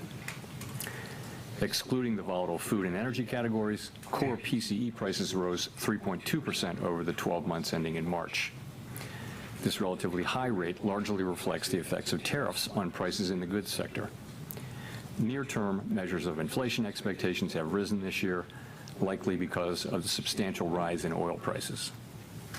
Most measures of longer-term expectations remain consistent with our 2% inflation goal. Our monetary policy actions are guided by our dual mandate to promote maximum employment and stable prices for the American people. At today's meeting, the committee decided to maintain the target range for the federal funds rate at 3.5 to 3.75%. The economic outlook remains highly uncertain, and the conflict in the Middle East has added to this uncertainty. In the near term, higher energy prices will push up overall inflation. Beyond that, the scope and duration of potential effects on the economy remain unclear, as does the future course of the conflict itself. We will continue to monitor the risks to both sides of our dual mandate. We are well positioned to determine the extent and timing of additional adjustments to our policy rate based on the incoming data, the evolving outlook, and the balance of risks. Monetary policy is not on a preset course, and we will make our decisions on a meeting-by-meeting basis. This is my last press conference as chair, and I will close with a few thoughts. First, I want to congratulate Kevin Warsh on his advancement out of the Senate Banking Committee this morning. This is an important step forward, and I wish him well as that process continues. The Federal Reserve exists for one fundamental purpose: to foster the economic conditions in which American families and businesses can thrive. stable prices, a strong job market, and a financial system they can depend on. Every decision we make, whether about interest rates or regulatory and supervisory matters or other issues, is made in service of that purpose. Our decisions reflect the collective judgment of the Board of Governors and the Federal Open Market Committee, colleagues who demonstrate analytical rigor, principled judgment, and a genuine commitment to the public interest. Our collaborative and deliberative process has long reflected a shared commitment to finding common ground in service to our mission. This institution is resilient, capable, and staffed by professionals of extraordinary talent and exceptional dedication. It has been a privilege to serve alongside so many great public servants at the Board of Governors and around the Federal Reserve System. The Fed's work is only as effective as the public's understanding of it, and you, the press, are essential to keeping the public informed about what we do and why. The people we serve benefit from your careful reporting. I welcomed the announcement last Friday by the U.S. Attorney for the District of Columbia that she had closed the criminal investigation. She also noted, however, that she would not hesitate to restart the investigation. Over the weekend, the Department of Justice provided assurances that they will not reopen the investigation unless there's a criminal referral from the Fed's Inspector General. And, absent such a referral, if they do appeal the recent court decision, they would not seek, as part of that appeal, to restart the investigation or subpoenas. I've said that I will not leave the board until this investigation is well and truly over. By the way, it missed 260 by a hair. And I stand by that. It I'm missed 260 encouraged by by a recent hair. developments, Well, I and missed I'm my watching TP by a the hair, I remaining should say. steps Never mind. in this It's over. process carefully. This is just so annoying. My decisions on these matters This will is the continue to worst. be guided entirely by what I Worst believe PA is in the I've ever best seen. interest of the institution and the people we This is serve. the worst. After my term as chair ends on May 15, I will continue to serve as a governor for a period of time to be determined. I did lock I it plan in. to keep a low profile as a governor. What do you mean? Why can't I There's tell the only future? ever I don't know. One chair of the Federal Reserve Board. I don't know why I When can't Warsh tell the is future. confirmed and sworn in, he will be that chair. Once sworn in as board chair, his new colleagues will elect him to chair the FOMC as well. As I regularly point out from this podium, our success in delivering our goals matters for all Americans. I'm confident that the Fed will continue to do its work with objectivity, integrity, and a deep commitment to serve the American people. Thank you, and I look forward to your questions. Why is the NQ gay? Can you answer that, pal? Thank you, Mr. Chair. Appreciate the kind words about the press. Often doesn't come from the podium in different places. we're gonna get it dumped Appreciate down. that. get Can this you talk moved down. about what is gone into your decision to remain on the board? What kind of criteria are you weighing, and how long might you stay? Thank you. Sure. So, my concern is really about the series of legal attacks on the Fed, which threaten our ability to conduct monetary Mark, policy. your wife's laughing at considering me? Political factors. Doc, this And is I all wanna your note fault. Here, this has nothing whatever to do with verbal criticism by elected officials. I've never suggested that such verbal criticism is a problem, and neither has anyone else here. But these legal actions by the administration are unprecedented in our 113-year history, and there are ongoing threats of additional such actions. I worry that these attacks are battering the institution and putting at risk the thing that really matters to the public, which is the ability to conduct monetary policy without taking into consideration political factors. It is so important for our economy, for the people that we serve, that they can depend over time on a central bank that operates that way, free of political influence. It's part of the absolute foundation of this amazing economy that we have. It's just one of the many reasons why the U.S. economy is the envy of the world. That piece of institutional architecture separates successful countries from unsuccessful countries. It is extremely my important, TP was not to- for the people who my work at the TP Fed was at the any given exact time, but high. for the people that we serve, that the Fed this was remain my able to TP. conduct monetary policy in a way that doesn't get pulled into My politics. TP was this trying exact to help high or right here, hurt this any equal particular high. politician Right here. or political party. It's critical for the people that we serve. This equal high. In terms of when I would leave, I will leave when I think it's appropriate to do so. Was that all your questions, or was there? Well, I just have a follow-up. That was my which is, TP What would right you there. say to the criticism Then that it missed it. by remaining on So the then I was like, board, oh, if you're you're gonna miss actually me, I'm taking gonna move it up a political little action, bit. Denying But it never- President Trump the it never came majority of the back. board, which It as went to my president stop he would loss. have if you left. I break don't see even. that at all. Went to my As I break even. mentioned, At least I went to break I'm even. literally you know? staying I'm not because of the trying actions to that lose have been money taken. I had long planned to be retiring, and the things that have happened in the last 3 months Market here, I think left me I no don't know choice what but to direction it stay wants to head, guys. until I see them through at least that long. In addition, I don't see Still how an this inside day? Looks will that way. interfere. My intention is not to interfere. I was a governor for almost 6 years, and the tradition is at the Fed that governors who understand how difficult the role of chair is, and as a soon-to-be former chair, I do understand how hard it is to get consensus with 19 strong-minded people. You work with the chair. You try to So annoying. be She heard, is annoying. but also collaborate Why are you so with the annoying, chair Hank? and You? try to support the chair when you can. When you can't, you can't. And I think that's Thank you. the Why are you attitude that annoying? people generally take, and that's the attitude that I'll take. Nick. Chair Powell, if I could ask about the inflation outlook. In March, you described the standard practice of looking through energy shocks as conditional on inflation expectations staying anchored. Since that meeting, there has been very little progress reopening key energy trade corridors. Can you help us understand how the inflation outlook has changed in the intermeeting period, beginning with the prospects for tariff pass-through resolving on the timeline that you had outlined in March, before getting to the energy shock that is now on top? So, I would look at it this way. For a long time, we've been working on the hypothesis, really, that tariffs would lead to a one-time price increase and that would go away over time. In other words, that there would be no further change, so measured inflation wouldn't reflect that higher level going up more and more. And it's time for that to happen. We really do expect that to be happening in the next 2 quarters. So we'll be watching very carefully to see that what we've thought all along would happen. That's the kind of critical part of the forecast. We need to really see that. With energy, it's so hard to say.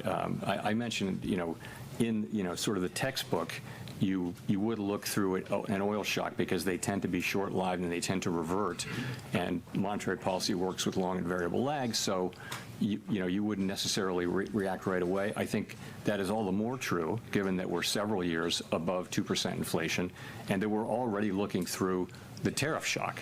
So I think we're going to be very cautious about that. But the question about looking through energy really is not in front of us right now. It hasn't even peaked yet. And I think we'd want to see the backside of that and progress on tariffs before we even thought about reducing rates. So if I could follow up, the statement today preserves language that has taken on some meaning as it was socialized when the committee was actively lowering rates. Why is that easing bias still ripe, given how different the inflation outlook is now versus a meeting or two ago? And what more would have to happen for it to get evicted? So that was, as you will recall, we had a discussion about that at the last meeting, and we talked about it in the press conference after the March meeting. We had the same today. We had quite a vigorous discussion about that very issue and the guidance, and is it still appropriate, and that kind of thing.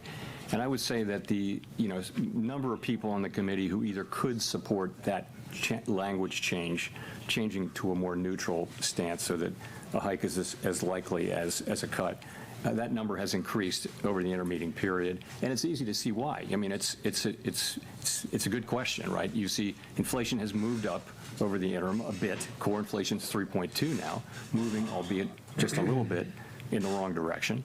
And we know that there will be, that there's headline inflation coming out of the Gulf, and we don't know how much that will be. We're going to need to see. So it makes all the sense in the world that people would look at that and we'd have a vigorous discussion about that. You saw that 3 people dissented over the language. I think all of those people agreed with the rate decision.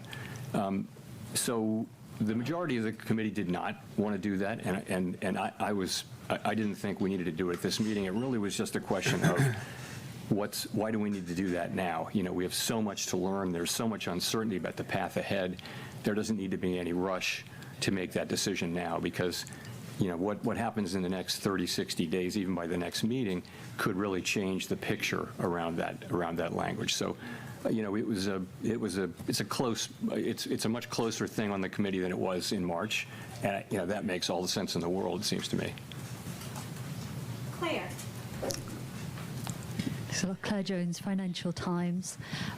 Just going back to this issue of the easing bias, we've now got oil approaching $120 a barrel when it comes to the benchmark Brent crude. If it stays around those levels 6 weeks from now, what would be your best guess as to whether the easing bias will still be in the statement? Thank you. I wouldn't want to guess. You know, well, first of all, we're going to have new leadership in all likelihood by then, and new leadership's going to have a very important role to play in that. So I won't be standing here at this podium to answer your question. So I don't know. As I mentioned, that's all I can really say is that we had a great discussion about that today. It's gotten to be a better question in the interim period. We had the discussion. A majority are still on the page of not feeling the need to move to that level, and that's where I am. I get it, though. You know, at a certain point, you would move, and that conceivably could come as soon as the next meeting. Thank you. Just to follow on, the new leadership also seem rather lukewarm on press conferences and on the dot plots. What would your advice to him be on these communication tools? So I'm not going to give him any advice through you today here, but I think communications generally is. I think every incoming chair takes a look at communications, and it's a very healthy thing. I mean, communications it's very complex, and you can always be looking at new things, and if that happens, it feels like it's going to happen. That's a completely appropriate thing. Neil.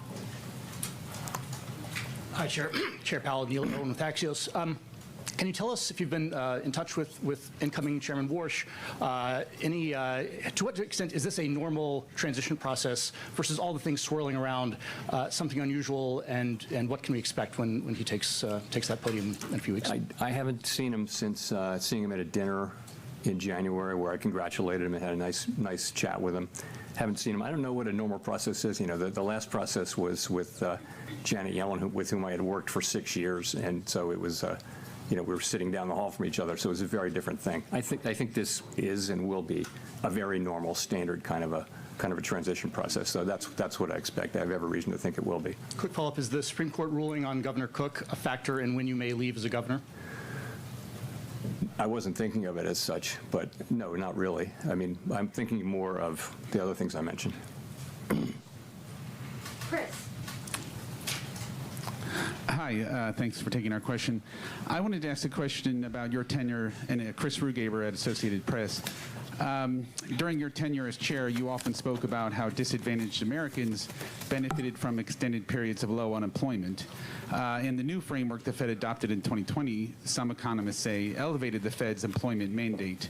Are you worried that the pandemic inflation spike that followed will make future Fed chairs more reluctant to pursue a hot jobs market, and should they be? I don't know the answer to that. I mean, what we experienced in the teens, the mid-teens, was really low levels of unemployment for a long period of time and no reaction from inflation. And we all very much took notice of that. We also noticed that the biggest wage gains were going to people at the bottom end of the income spectrum. And we had many reports of, it felt like a fairly stable equilibrium, and a lot of benefits were flowing to people at the bottom end of the income spectrum, including companies were, setting up in people who were confined and like training them before they got out, and it was a very healthy sort of set of societal dynamics. So of course, I think anybody would love to get back to that. I don't think that anything that happened to create the global pandemic inflation was in any way related to overweighting the employment market. I mean, it was a global shock that happened essentially very similarly all over the world that had to do with closing, reopening, stimulus, and all that. And I mean, you could look at a graph of 10 big economies on the page and not know which was the U.S. and which was Germany, France, and things like that. So I don't think that insight was in any way responsible for the high inflation that we experienced. So, I mean, I think it's always been a balance. You've got to be strong on both of our dual mandates, And for example, now we don't feel that the labor market is at all a source of inflation, so we don't need to be worrying about that. It's been a long time since we have had to worry about that. Well, actually, during the pandemic recovery, the labor market was super overheated and tight, and that's when we had to worry about it, but not now. Just on the other issue, do you need more assurance from the Justice Department before stepping down? Is that what you're waiting for, or what else? I'm waiting, for the investigation to be well and truly over with finality and transparency, and I'm waiting for that, and I will leave when I think it's appropriate to do so. Michael McKee. Michael McKee from Bloomberg Television and Radio. I'd like to ask you if you could explain a little more or characterize a little more the discussion about the two-sided view and interest rates, because there were some members of the Open Market Committee who've been suggesting that we may need to raise interest rates even absent the war because inflation was not coming down fast enough. Is there any sense that interest rates might have to go up, or was this just a setup to sort of warn people that you're worried about the war impacts? So nobody, the three dissenters and others who could have supported that, and others who were, who were voters and non-voters who preferred it, they all supported the rate decision, right? So people are not saying we need to hike now. It's more a question of, don't we kind of feel that we should be neutral? And what are markets doing? People argue that this is consistent with markets are doing. And again, it's a very fair question, but these changes, it's a form of forward guidance, and you don't want to make them in a way that will be sustained and continue to make sense, and not something you need to take back, fairly quickly. So I think we just, a group of us, including me, didn't feel like we needed to be in a hurry on that markets are not confused about our reaction function. We don't have a problem to solve on that. But the other side of the argument is a good argument, too, as I mentioned. It's a perfectly good argument to be having, good discussion to be having. So, and it came out the way it came out. Well, you've got three dissents in favor of two-sided warning. You've got yourself staying on the board. You've got the criticism that does come from elected officials, and you've got a lot of critics who have faulted the Fed for being too slow 2021 with inflation. Are you worried about Fed credibility under all of this? Is that one reason that you want to stay on? Not driving my thinking now. I mean, monetary policy is going to get made by, 19 people. There's a lot of stability there. I mean, if you think about it, every new Fed chair has the same situation, which is you've got 18 colleagues on the FOMC, 11 of them vote during any year, and your job is to create consensus.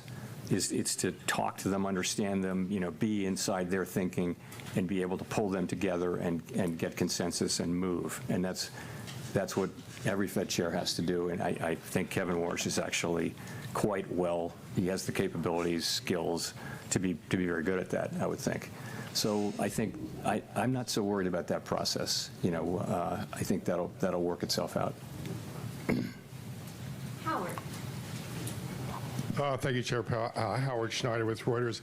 You mentioned that staying on as a governor, you intend to keep a low profile. I'm just wondering if you could give us a little more detail on what that looks like and how you can... Touche. Walk down the steps.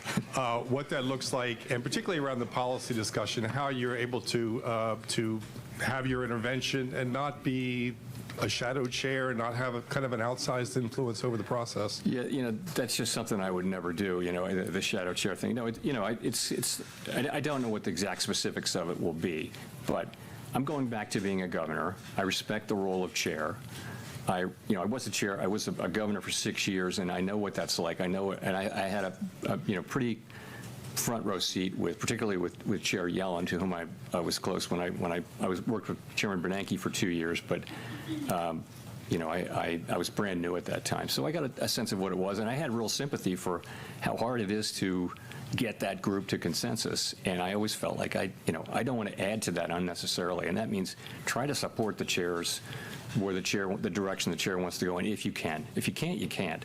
And I think that's the way it's always worked there, because the chair only has one vote, plus the ability to develop consensus. And if people won't be, they won't, if they're not flexible at all, then how do you ever do that? And so that's why the chair has, the authority the chair has really is to develop relationships with people and work with them, and then put something forward that has consensus.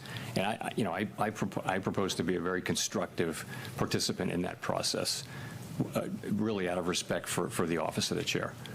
And in your view as a soon-to-be governor, how do you see the risks of oil prices bleeding into core inflation in coming weeks? Because it seems like the commentary that was coming from particularly some of the Reserve Bank presidents, they were elevated concerns about the bleed into core. And, here we are with 3 dissents now. What do you see as the prospect of a core inflation? Those prospects are real. Remember, though, and they're real, and the real thing is we're going to have to wait and see. We're going to need to see. And the good news is we think our policy stance is in a very good place for us to wait and see. We're right kind of at the high end of neutral or perhaps mildly restrictive. The labor market shows more and more signs of stability, whereas inflation is kind of misbehaving. And so maybe a little bit of restriction or the high end of neutral is just the right place to be. So we can wait here and see how things work out before we act. And we'll see how much how much does come through into core. You see it already in airfares, of course, but you may see it in many other places. We just don't know yet, and it's so unknowable, because how long will the strait be closed? You can develop any number of scenarios that you want, but we really won't know until we know. So fortunately, we're in a good place to wait and let things develop.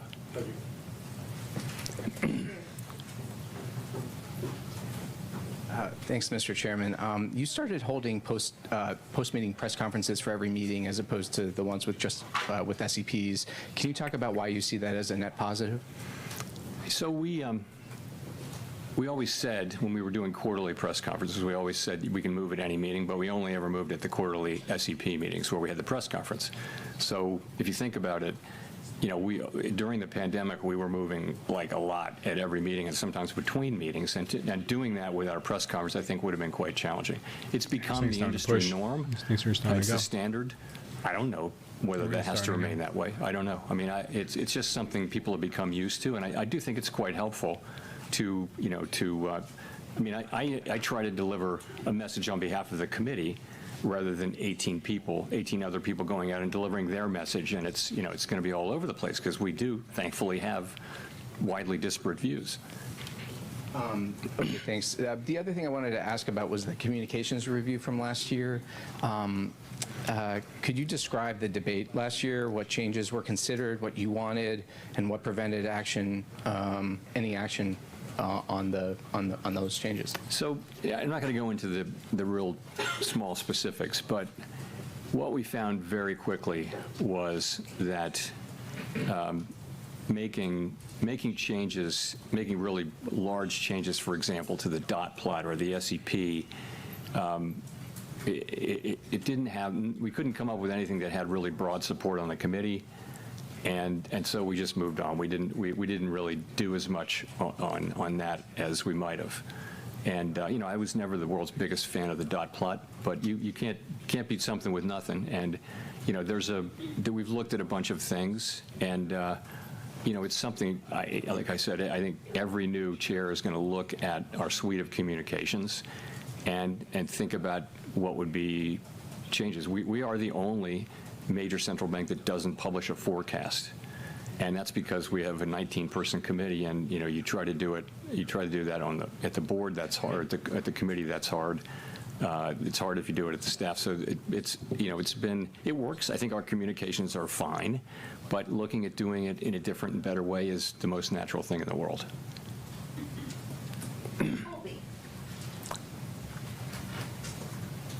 Thank you. Colby Smith with the New York Times.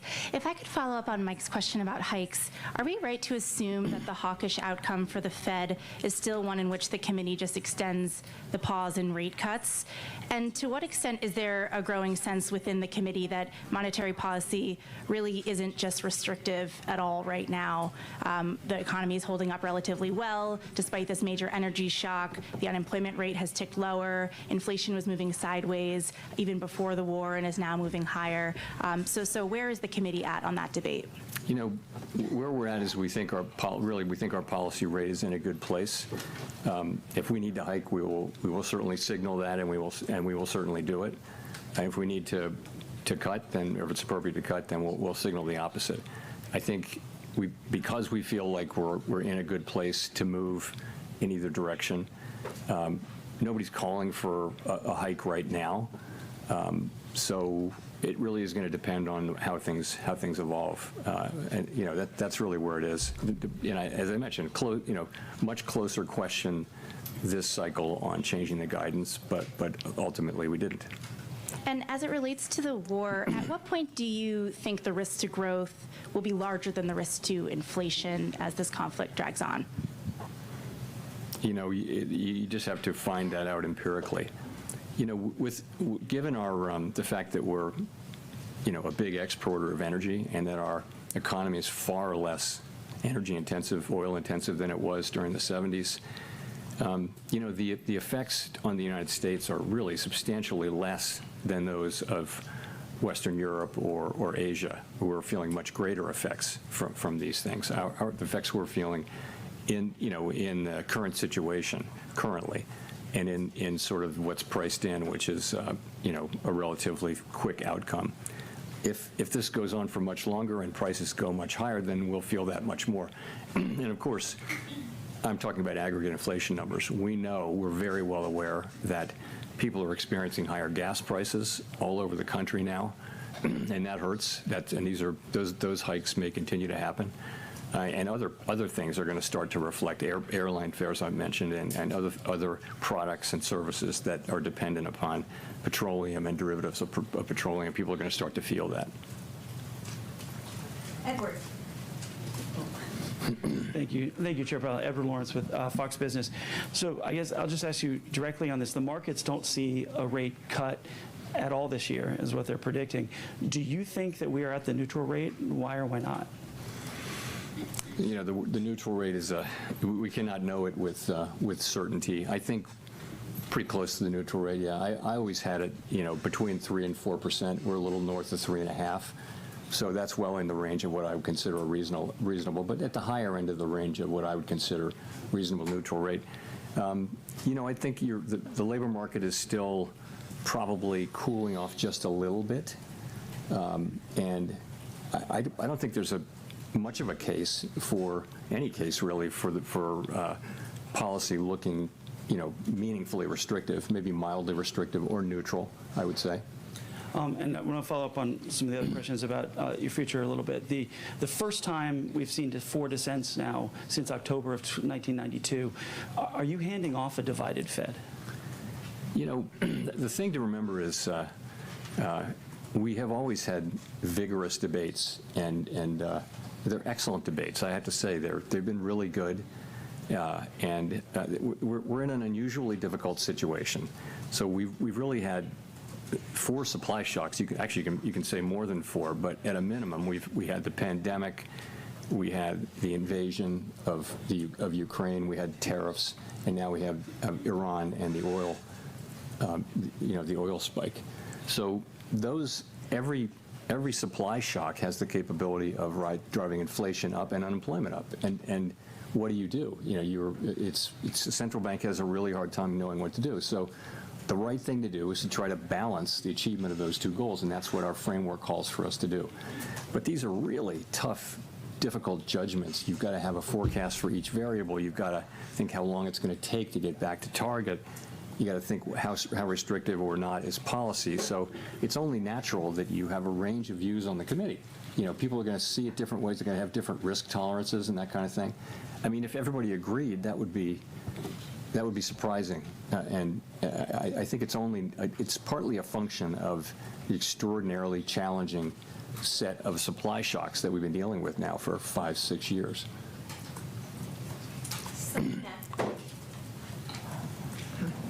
Thank you so much, Chair Powell. Selena Wayne with ABC News. Are you confident that Kevin Warsh will stand up to political pressure from President Trump? So he testified very strongly to that effect in his hearing, and I'll take him at his word.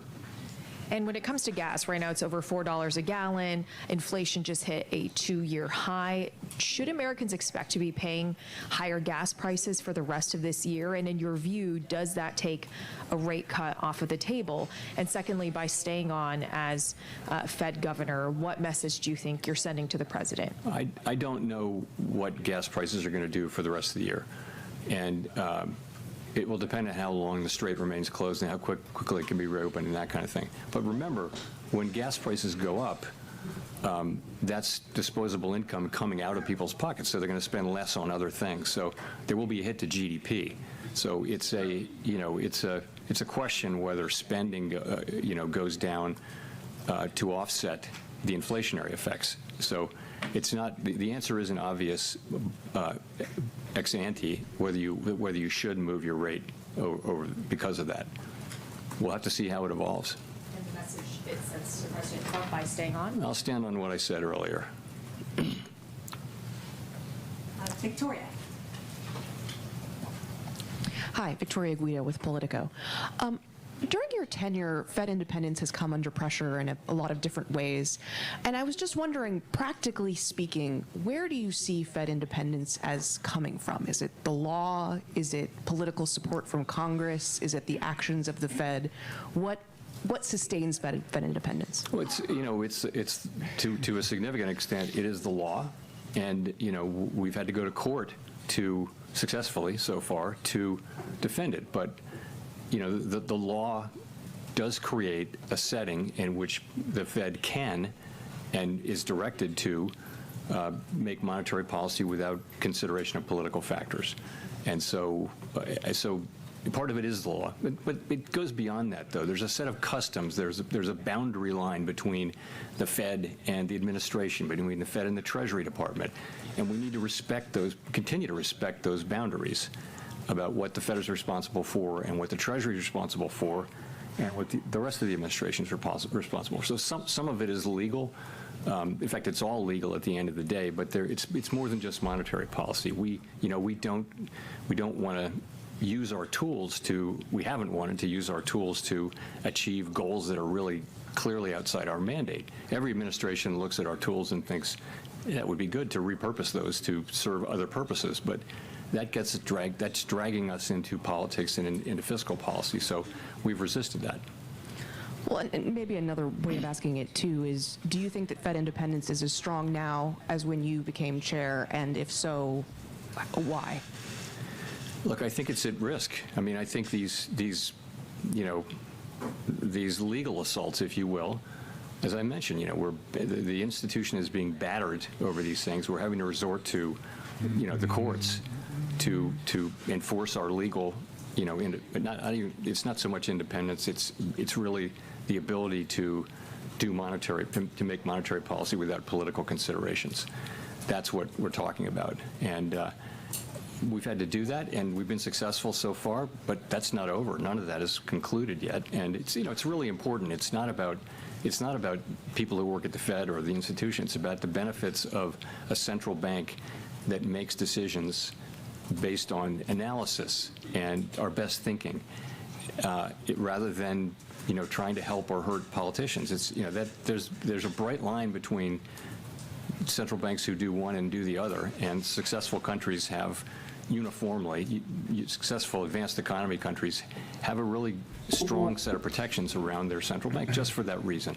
So that's what it's all about. I think I am confident, as I said in my remarks, that the Fed will continue to make its decision based on analysis, rigorous analysis, and not on political considerations. But we've had to fight for it, and I'd like to think that we can get out of that era and go back to respecting, what the law says and what custom has been, which is to, let the Fed do our thing. We're it's an institution full of human beings who work super hard to get things right for the benefit of the public. We're all human. Don't expect perfection, but do expect us to make, decisions without political considerations and the very best analysis we can bring.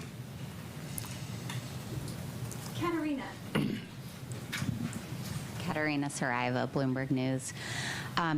How would you characterize what you've heard from your colleagues on your decision to stay? Do you have their support? And then have you heard concern from your colleagues about continued legal attacks from the executive branch? Is this something that others have, talked to you about? So I think that I don't want to report on what my colleagues think. They can speak for themselves. But there are widespread concerns that these things may continue. That's all I'll say. And and that would be a problem. And so. And then I just also wanted to ask about Governor Waller's speech on the reserve banks. Do you have any thoughts on centralizing some of those functions in the way he described? And then are you concerned that something like that could potentially be a slippery slope to, to consolidate reserve bank functions even more in such a way where the central bank ultimately loses some of that important regional information?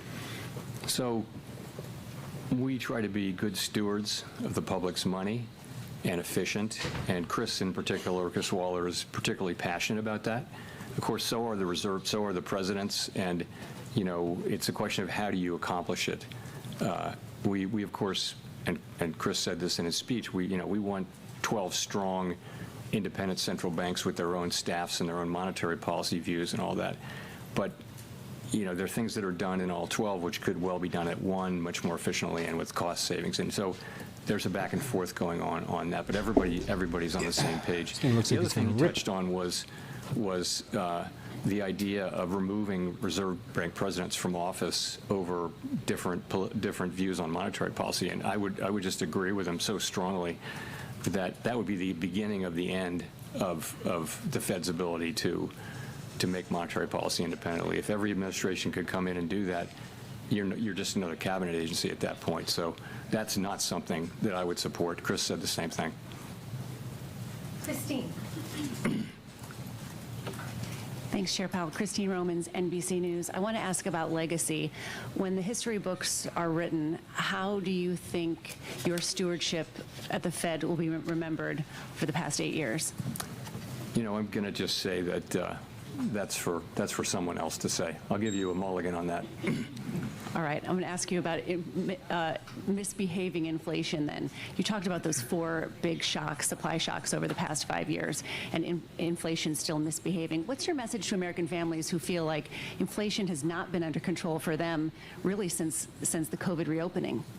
We're committed to bring inflation back down to 2% and sustainably. That's our goal, and we'll stick at it until that happens. We keep getting these events keep happening, which keep driving up costs, and the best thing we can do is to use our tools to guide inflation back down to 2%. I think trying to get there really quickly could be very costly in terms of job loss and things like that, but we try to get there over time in a way that does the least damage possible, and our commitment to that is never-ending and unshakable. How would you describe the economy outside of the misbehaving inflation? I mean, it's still awfully resilient given all of the blows. When is this thing going to be over? This press conference is taking forever. Awfully resilient. So it's actually quite resilient, I would say, because it's a positive thing. If I can have that amendment. Growth is really solid across our economy. Some of that is that consumer spending is hanging in pretty well. The most recent data are good. And some of it is just the apparently insatiable demand for data centers all over the United States. So a lot of business investment going into building data centers, and every reason to think that continues. So you've got an economy that's growing at 2% or better. PDFP, which is private domestic final purchases, which is really a better signal of a momentum in the economy, is actually higher than that. So that's a positive thing. if you look at the unemployment rate, it's 4.3%. So that's a I low know, rate. That's Spence. pretty close to mainstream estimates of the natural rate. We've been there for a long time. The minute So I go long, it's going to have a doesn't pullback feel all like the way a back good to the labor market VWAP. to some who don't have jobs because quits are really low, hires are really low, and there's effectively no new net job creation. So that's in a sense, the labor market is in balance, but it's an unusual and uncomfortable kind of a balance where people who don't have jobs will have a hard time breaking in unless somebody quits their job. So that's pretty good. Inflation is the thing we need to work on, and it's partly tariffs, which we think that inflation should subside over the course of this year because it's kind of a one-time increase. It shouldn't be repeated, and that should start happening pretty soon. The energy inflation that we're getting should go through fairly quickly, and we'll just have to see how that works out. In the meantime, we think our policy stance is in a good place for us to hold and wait developments. Jennifer. Thank you, Chair Powell. Jennifer Schonberger with Yahoo Finance. At the risk of beating the dead horse here, clearly 3 members objected to keeping that easing bias in the statement. And you said that the majority still didn't need to move to new language at this point. So does the majority of the committee still have a bias towards cuts at this point, or has the bias on the committee shifted away from cuts towards holding or hikes if that was needed? So I think that, the center is moving toward a more neutral place, and that's sort of what markets are saying too. I just think, there's a lot of signaling going on when you change guidance like that. And so we just, I guess a majority of us didn't feel like we needed to send a signal on that right now. But maybe it'll come to that. And the reason is because, we're kind of waiting to see what happens with events in the Middle East and what are the implications of those events for the U.S. economy. So there's a group who feels like we don't need to be in a hurry to do that. We get it. And of course, we will move to a hiking bias if we want to hike, and we'll move to a neutral bias before that. But there was a difference over whether to do it at this meeting, at a meeting at which all but one of us agreed that the rate decision was correct, which was not to move. And you just said moments ago that you believe Fed independence is at risk. Is it safe to say that you want to stay on as a governor to serve as a check and balance on that? I want to stay until I will stay until I feel it's appropriate for me to leave. And yes, that is really what is driving this. I'm not looking to be, a high-profile dissident or anything like that. I'm more looking at the other aspects of this and wanting to see that things have calmed down and we're returning to a traditional model of working with the people that you have and bringing them to consensus and respecting that consensus. That's what I'm hoping to see. Matt Egan. Thanks, Chair Powell. Matt Egan with CNN. You've made many tough decisions in your time at the Fed, and as your time as chair comes to a close and you think about your tenure and perhaps your legacy, are there any decisions that stand out as ones that you're particularly proud of? And are there any that, with the benefit of hindsight, you would take a mulligan on?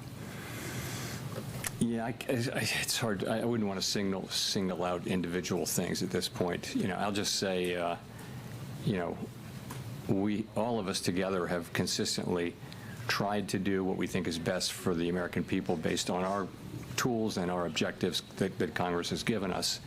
It's been very challenging because we've been in a situation of supply shocks really for 6 years, and that's just a very different situation than for a very long time. What the Fed and other central banks were doing all the time was demand management. And, and there was always the inflation mandate, but inflation was low for 25 years. So this is a very different world and a much more challenging one where you have to balance the two objectives. And by the way, central banks that have an inflation mandate have to do exactly the same thing because they're balancing economic activity. So that's been challenging. And we've tried to do our very best through these really challenging times. And I'm really proud of the work that I've done, that my colleagues and I have done during these years. Now, to follow up on some of the discussion around Fed independence, can you explain to the public why this Damn, notion of Fed Nostradamus, good job, independence, brother. which might sound kind of wonky to some, is so critical? I mean, what are the consequences if either the Supreme Court rules against Lisa Cook or the Fed in the future decides to make decisions more around the political calendar instead of the economic data? So every major advanced economy in the world has made the same decision the United States has made, and that is that they want to take the making of monetary policy, the setting of interest rates to support the economy, to achieve maximum employment and price stability. They want to take that out of the direct control of elected politicians. And the reason is elected politicians are always running for election, and they'll always want low rates, and that will lead to inflation over time. So after, literally centuries of experience with that, the whole world moved to the different model, and it's worked great. I mean, this is the era in which inflation was under control for 40 years. Then we had the pandemic, inflation everywhere in the world, and now we have inflation that had gone pretty much all the way back to target, really close to all the way back to target, and now is being buffeted by the energy shock, and the U.S. buffeted by the tariff shock as well. So, but what I would say to the general public is that's the backstory, is that don't think about it, an institution being independent. Think about it this way, that you want people to make monetary policy and set interest rates to benefit the general public and to try to achieve economic goals, which are maximum employment and price stability, and focus only on that and ignore political considerations, completely ignore them. This isn't bipartisan, this is nonpartisan. So we want to just work directly for the American people doing these things. We don't think, oh, I want to do this because the president says it's a good idea, or because there's an election coming up and I want to speed up or slow down the economy. I mean, think about that. If that's what we were doing, we'd have no credibility. Markets would lose faith in us, and our ability to control inflation and have any respect would be gone. And let me say, whatever people say, the markets believe in that we will produce 2% inflation. If you look at longer run expectations, markets believe that there's no sense in which our credibility in the markets has weakened. It's just not the case. It's people do get it, that this is our commitment and that we will achieve it, and it's priced in. If you disagree with that, then you can go ahead and bet against the markets, but the markets are pricing in Fed credibility. Okay, we'll go to Richard for the last question. Thank you, Chair Powell. Richard Escobedo with CBS News. We talked a lot about gasoline prices and even you mentioned airline ticket prices, both of which are up dramatically because of the war in Iran. And so I wonder, are you seeing that weigh down consumer spending in other parts of the economy? And if so, how worried are you that that will be a drag on growth? You don't see it in spending yet. You really don't. I mean, as one of your colleagues said, the economy has been resilient. It really has. Not just this time, but it's been remarkably resilient for some years now. The U.S. economy has just powered through shock after shock, and consumers are still spending, and that's what the banks will tell you, credit card companies will tell you, the retail sales numbers that we got most recently.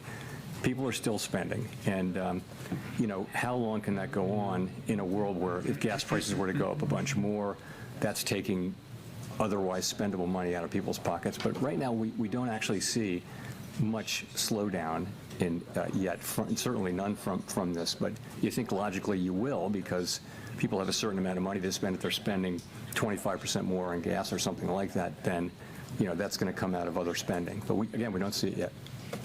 One last thing. You mentioned those economies in Southeast Asia that are particularly dependent on petroleum. They make a lot of the stuff that American consumers buy. So was there any discussion today about whether or not those costs getting passed along to consumers is a real concern, and whether or not that might push up inflation? So all of those things are in the models that we use to calculate inflation. So they're just parts.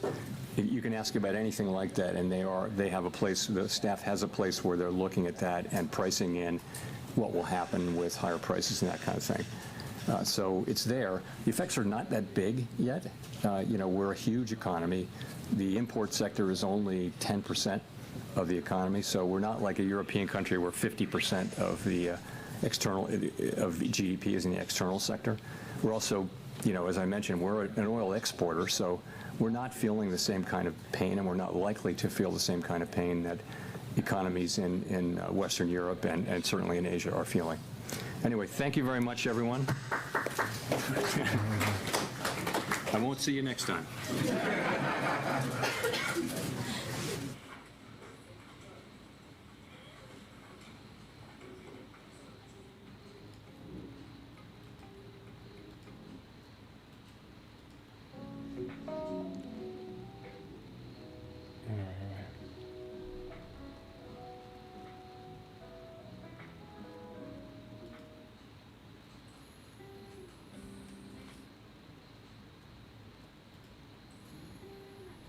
All right, let's see what happens here, guys. I think the audio is not too loud right now.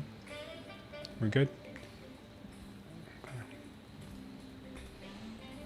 All right, let's see what we get. If there's any opportunities here to take any trades at all. I think the market does want to head up here to this dark green line, maybe 473, 425. I don't know if it's going to do it after the close. That's pretty much it. I mean, it's not much. I told you this FOMC was going to be kind of a nothing burger, and we got just that here. This market kind of just chopped in here after we got the 2 p.m. news, and then she kind of pushed up higher.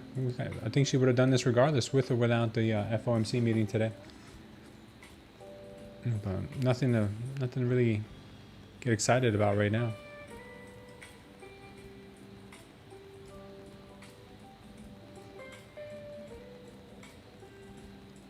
Yeah, Meta. The Mag 7. Let's just look at the Mag 7 because this is what we got coming up today. Looks like they're gonna make a push up to 66.99. Could they come down 66 first, then 69? I don't know. We have this unfulfilled level here at 66.23. We've got this target up here also at 66.99. It's hard to say when the Mag 7s. Bitcoin is looking really bad. I wanted to short Bitcoin earlier when we got this signal, but I wanted to see a pullback into maybe the VWAP, but we couldn't even get that. It just went straight down. Super weak.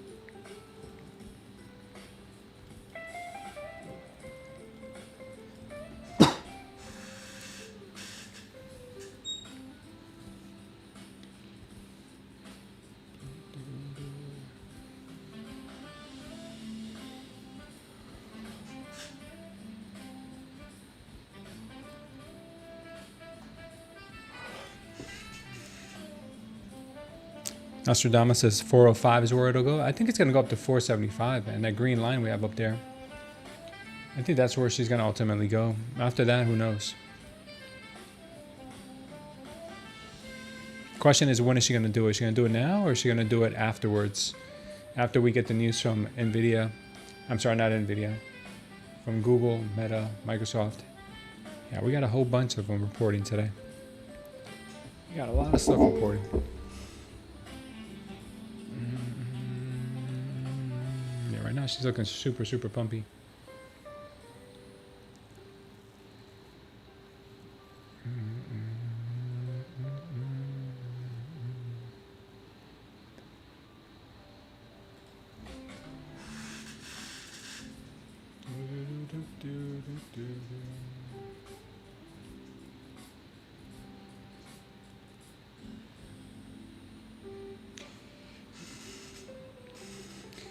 Let's see if we can get a pushback. It would be nice to see a pushback, but I don't think we will. It's probably going to end up doing that slow grind.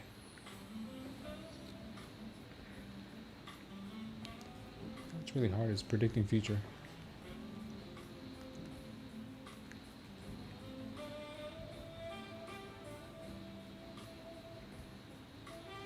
Getting a little bit of a possible trap here at these 340s.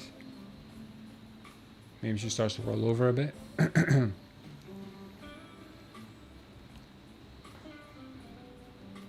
think it might.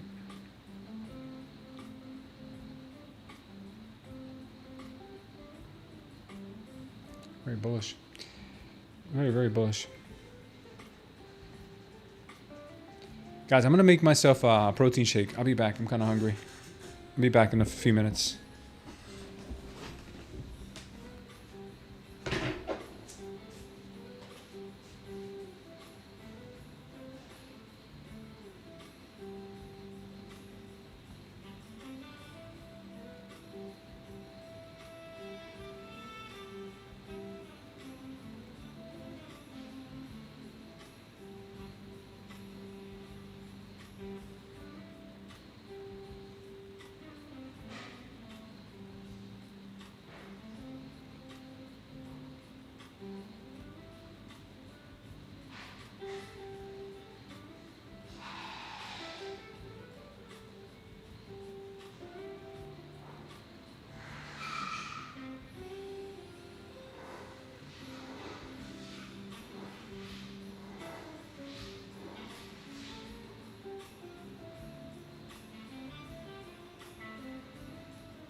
Oh, look at that.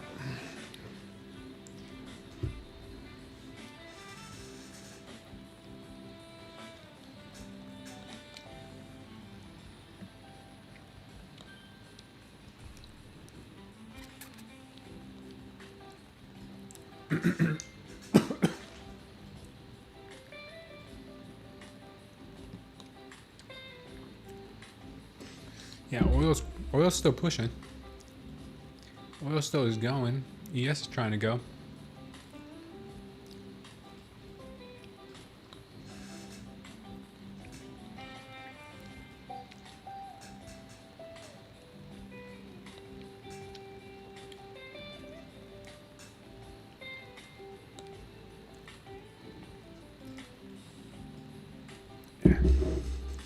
Yeah, sorry.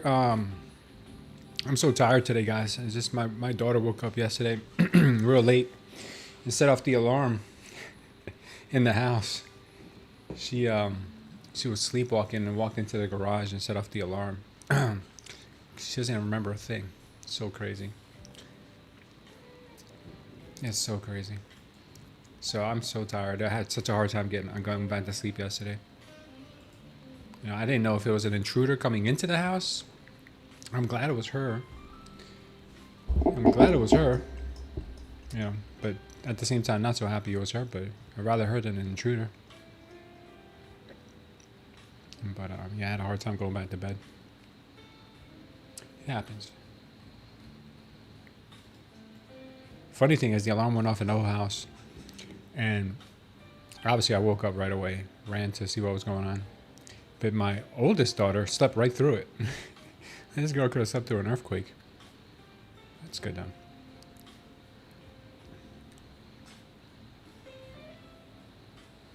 Alright, still looking for a possible bounce at some point here. I don't know. Who can tell the future? Anybody?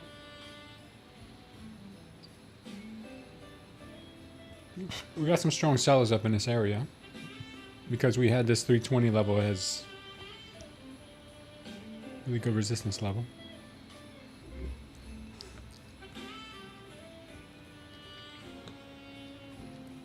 But we got a big, strong green wave here. So I'm not sure. I'm not really sure if we're going to get a continued bounce to the upside or if we're just going to roll over now. I would say the odds are in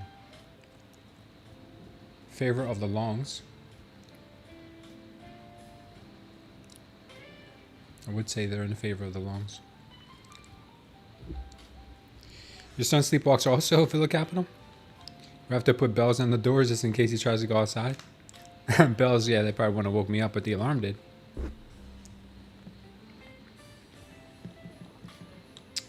Yeah, I have my gun, but I don't keep it loaded. But I got up right away. And I wasn't really thinking it could have been an intruder at first. At first, I really thought it could have been the girls, but then I was like, what if it's an intruder? But still, like, I just ran. Because you don't want my girls sleep on the opposite side of the house.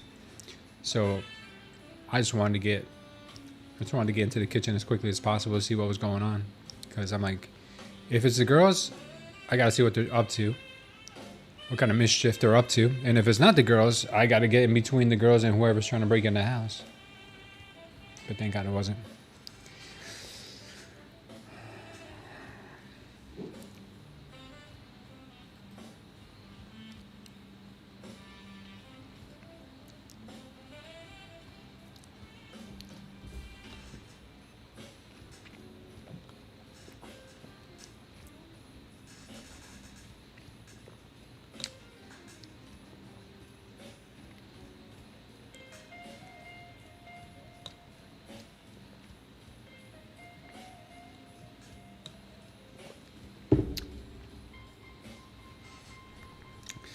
So I put a little espresso in my protein shake there to wake up a little bit because, man, I was tired. I'm falling asleep over here sitting listening to Jerome Powell. Almost as boring as ICT.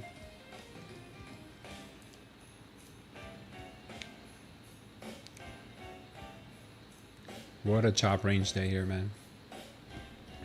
What a chop range.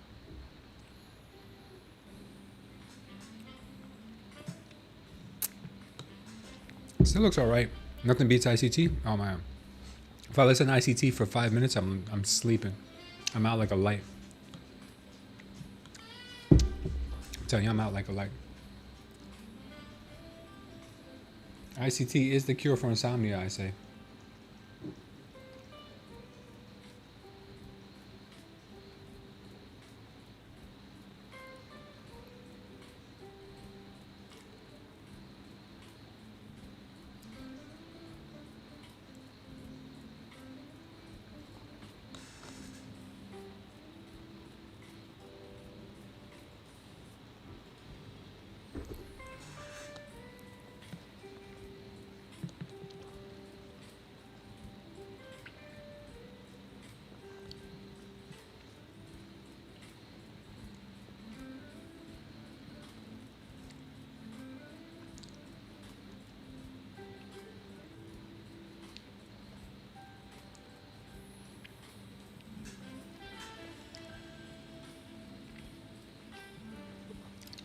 I don't know if I'm going to take any more trades today. If I see something that I really can't pass up, I will.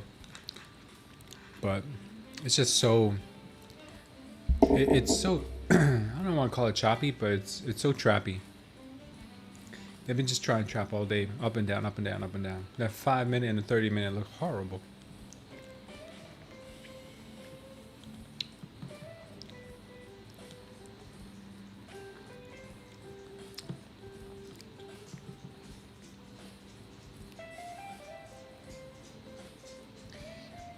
ICT is a whole lot more lively than the top dog trading guy. Who's the top dog trading guy? I'll look him up.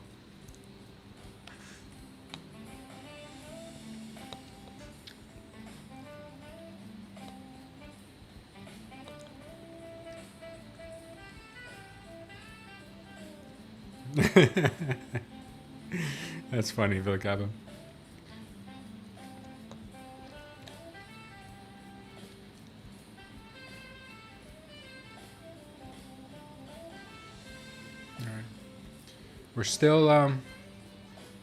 We're still just chopping here. Looks like we could possibly get this move down to 220. But I don't want to get caught in that trap.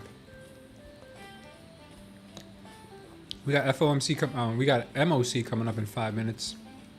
We just had FOMC.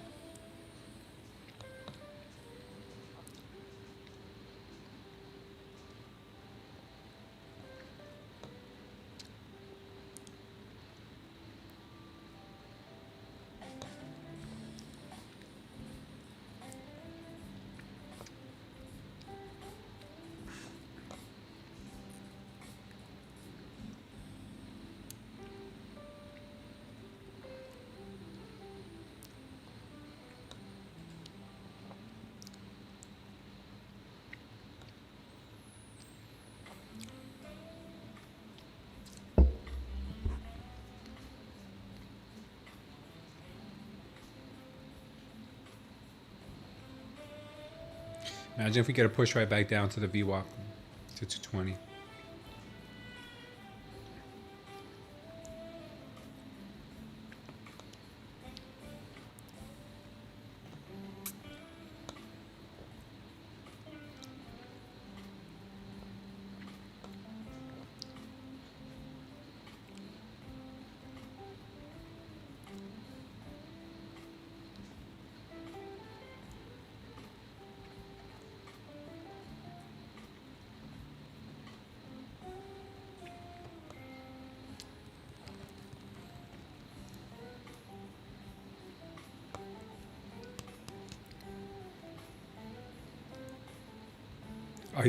Barry Burns, he teaches all of the old school retail concepts. I'm gonna get some lunch. This PA is just a mess. Yeah, it's pretty messy.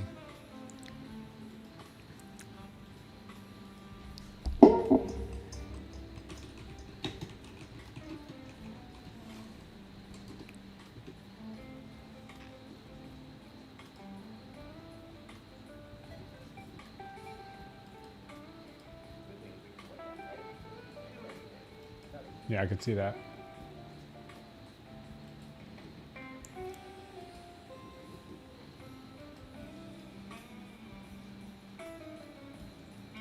This market has kind of died.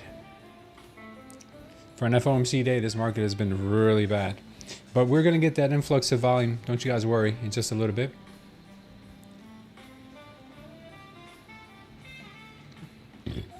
What's going on, Jay? Appreciate you being here on TikTok.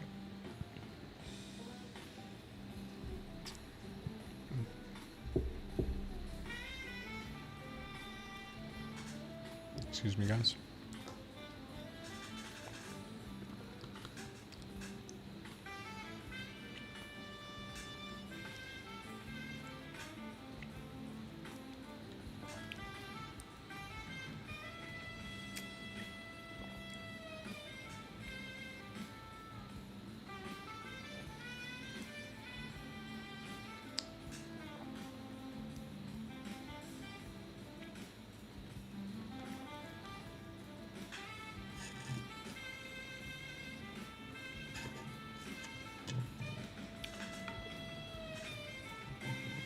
Man, that was a good protein shake.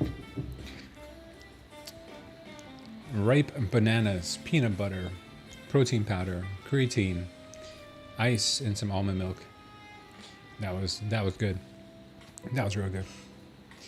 All right, now we are just gonna probably chop to the close. Wow, what a waste this afternoon.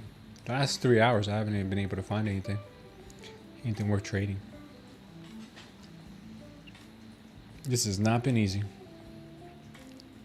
Yeah, that's good. It's Carter. Carter, that's a good protein shake. I'm telling you. Do I want to short down to the VWAP in this area? It does make sense because we did take out, if you look on the 30-minute, we took out these, let me try it out here for you. We took out this range up here. Took it out, bang, bang, bang. Obviously now we could come back into this stupid chop zone we've been in all day, maybe. Or do we find support on top of this? Do we find support on top of it and then continue going higher, taking out this 5-minute? That's my idea, is that we'll come and take out this 5-minute. That's what I'm actually thinking they'll do today. That might happen when the news comes out for the earnings though. And before that, I think they might flush.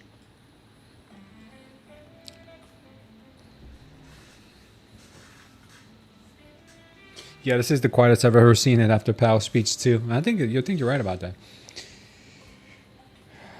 Yeah, you've been waiting to do the same thing, but you don't trust the price? Yeah, I don't either, man. I don't either.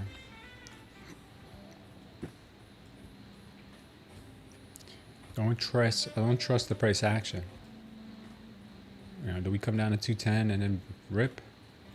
Do we just start ripping now? He's just not caring. He's got such Karen vibes.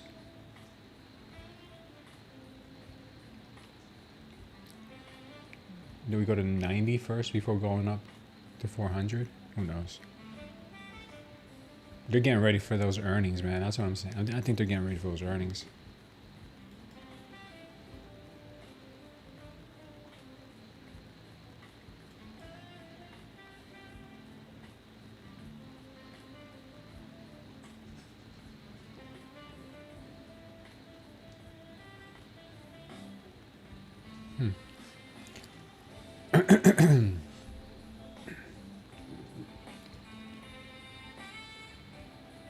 Chopping old VWAP here on the ES, on the NQ. I'm just hanging out.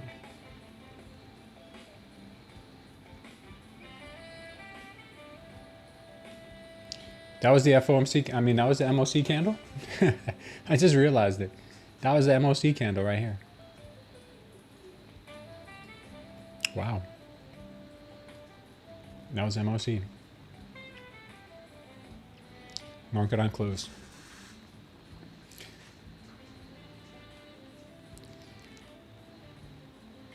I guess we won't get any action until about 4, maybe 405, 410, 420.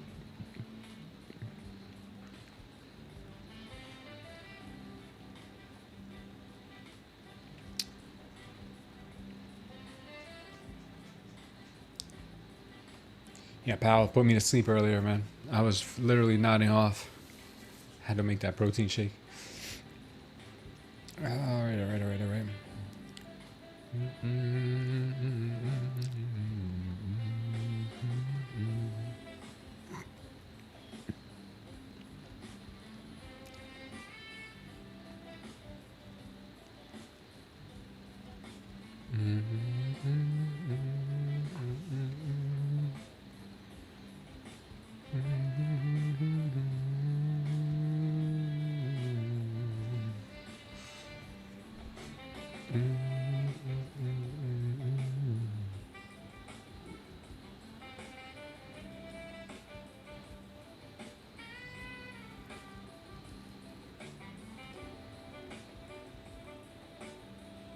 Buyers kicking back in.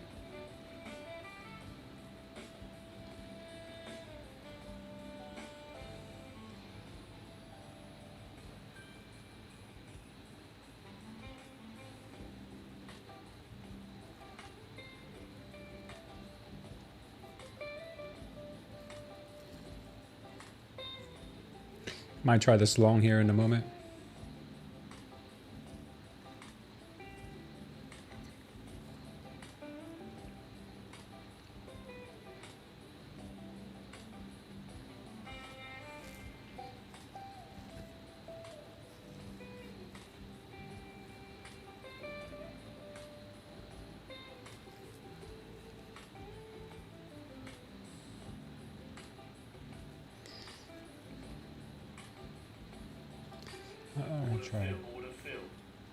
I'll try it.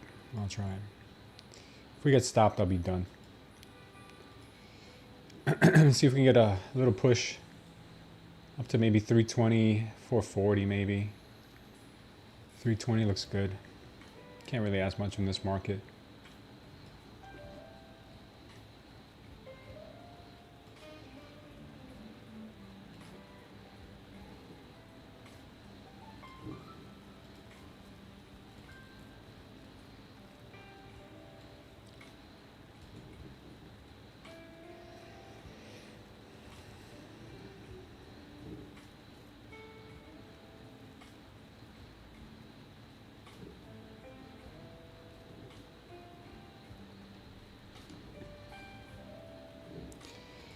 Yeah, try to put it on here. I don't know what happened.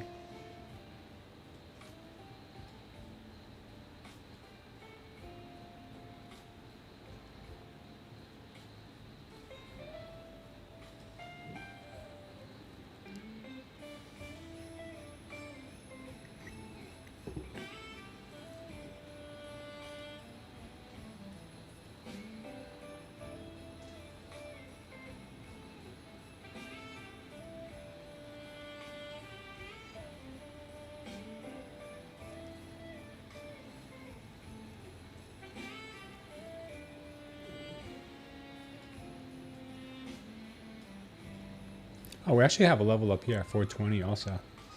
But we do have earnings coming up. So I'd rather take the low-hanging fruit right now.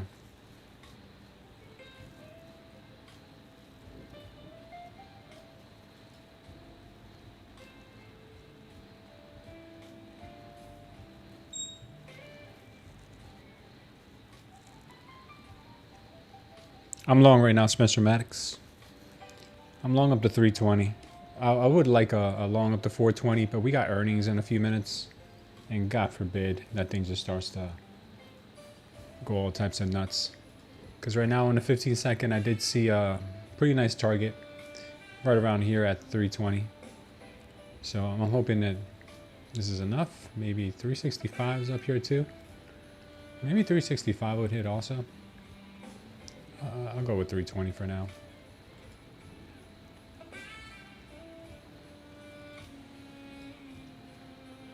I'm just not feeling this market today, man. I'm just literally scalping here for try to bring some of this red down or up.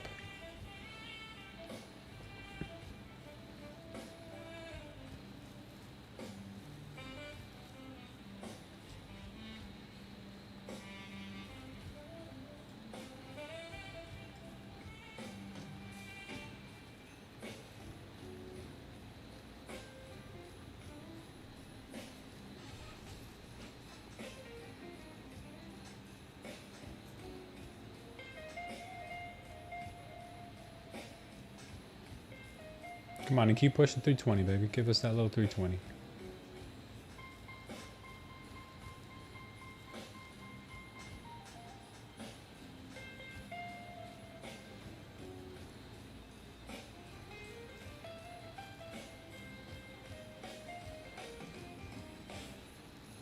Do do do do do do. Come on and keep push, baby. Go, girl. Let's go.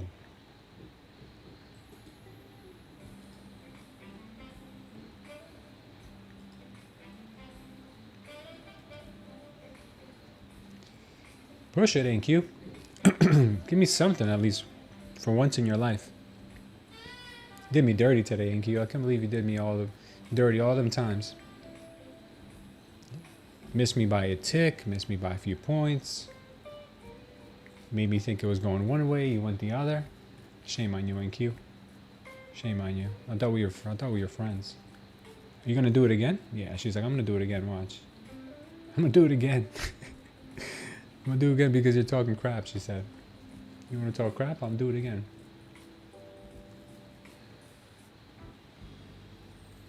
Do it again, boy. Oh man, she's doing it again, guys. Ay. Missed me again.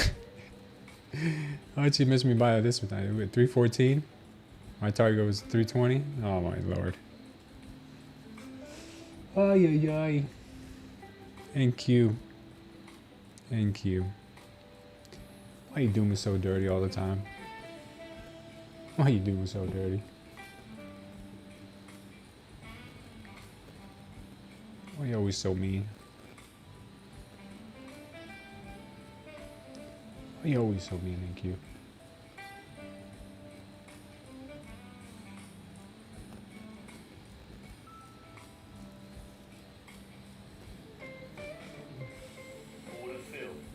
There we go. Thank you, NQ, for once in your life.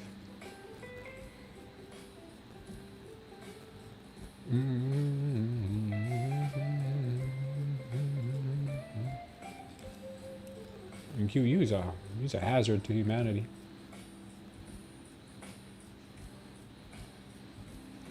Here goes the pop of... Oh man, now it goes the pop all the way up to 440, 480 now. Here goes the Papa Willie all the way to 480. Oh, yeah, I should have stayed in it. Look at this thing. Now to the moon, says Spencer, yeah. That's why you switched to the ES? Why didn't you tell me, Villa? I would have switched with you. Damn, man. And Q, why am I still trading you when people are trading the ES?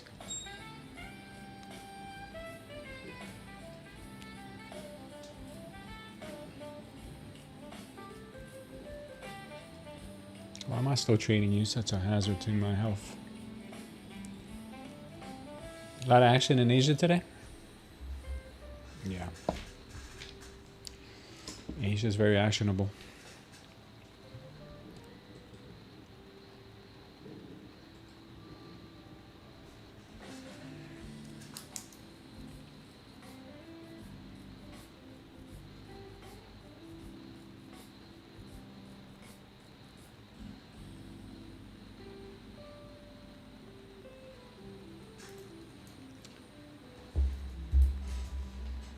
What was that? That's why we don't hold on to NQ. That's why we don't hold on to her today, because she does things like that. NQ, why are you so dirty? See, guys, this is why you can't go places with the NQ, because she does things like this. NQ, why you always poop the bed? Why you poop the bed, NQ?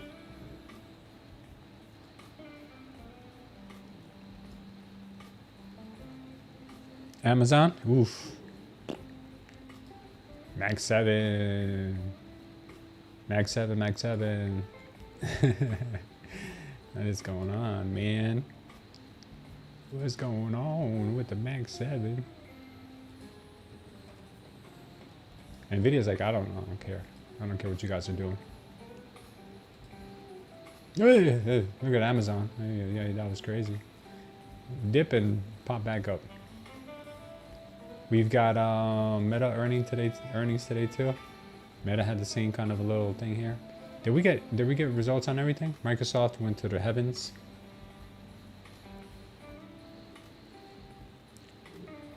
Wow, look at Microsoft. Dang, Microsoft. Dang, Microsoft, why are you looking so crazy? Look at that ripper.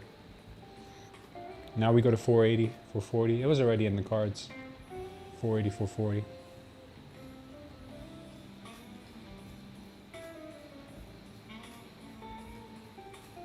Look at that. Here comes 440. Of course, after taking everyone's stop losses. Of course. But of course, 426 and now 480 coming in next. Here comes all the action, guys. Here comes all the action.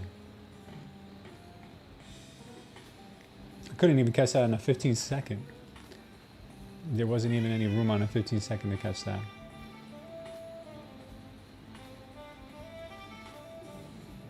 Can't take her nowhere, yeah. Can't take NQ anywhere.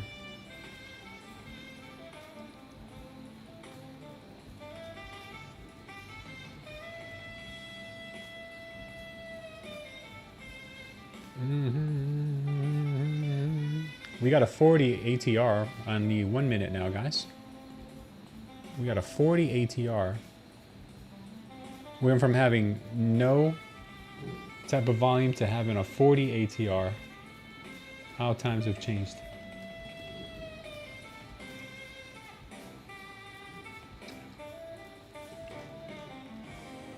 Could really get burned here, guys, if you guys are not careful.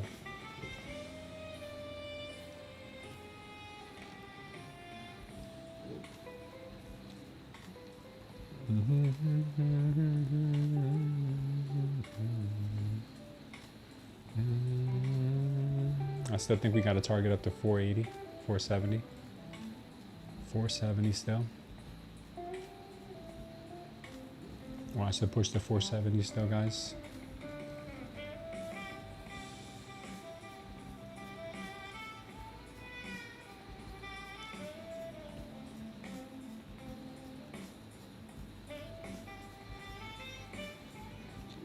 Do we got all the earnings out?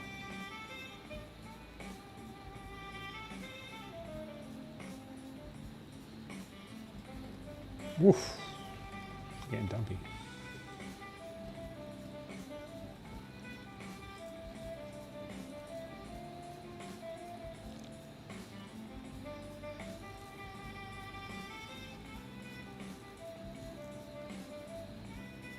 Damn, she's dumping off.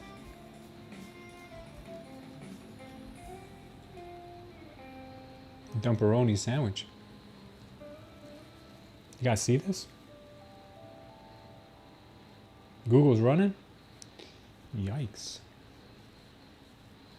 Look at the NQ though.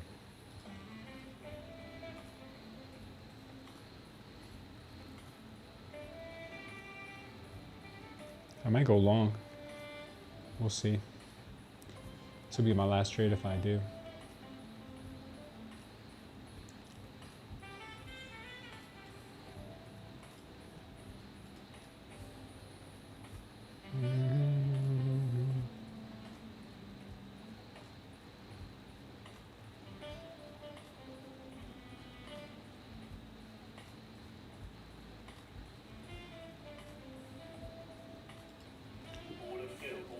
Try the long here.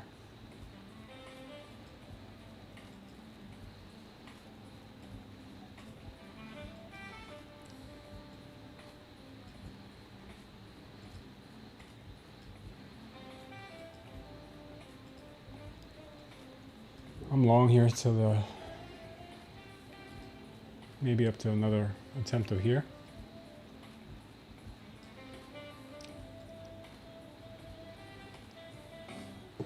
We'll see what happens.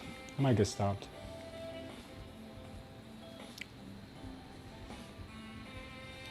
She wants more downside? Could be. Could be, could be.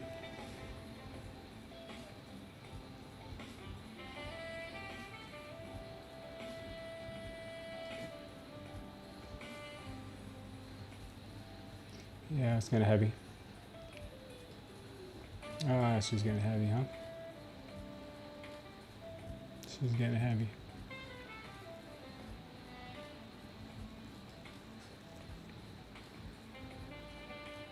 Oh, she's getting heavy.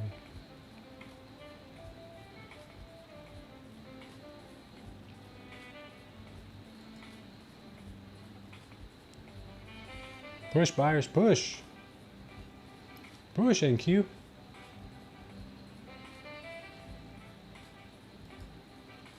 Push, NQ. Give us a pop. Back up, baby. Pop back up.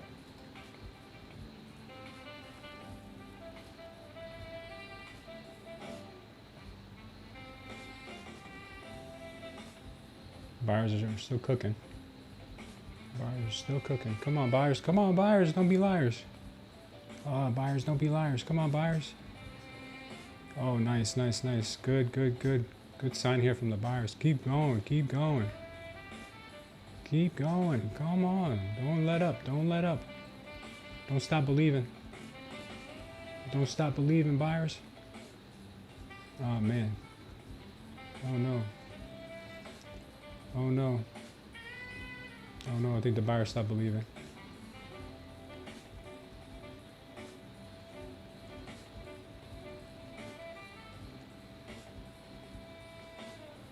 Yeah, I might get swept here and then go right back up. But it is what it is. That's cool.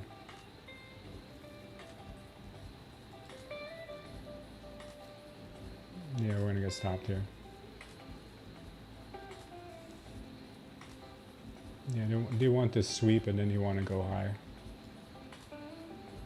So I'm ready to get stopped here and then go higher.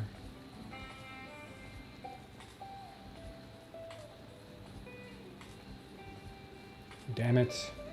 We were so close.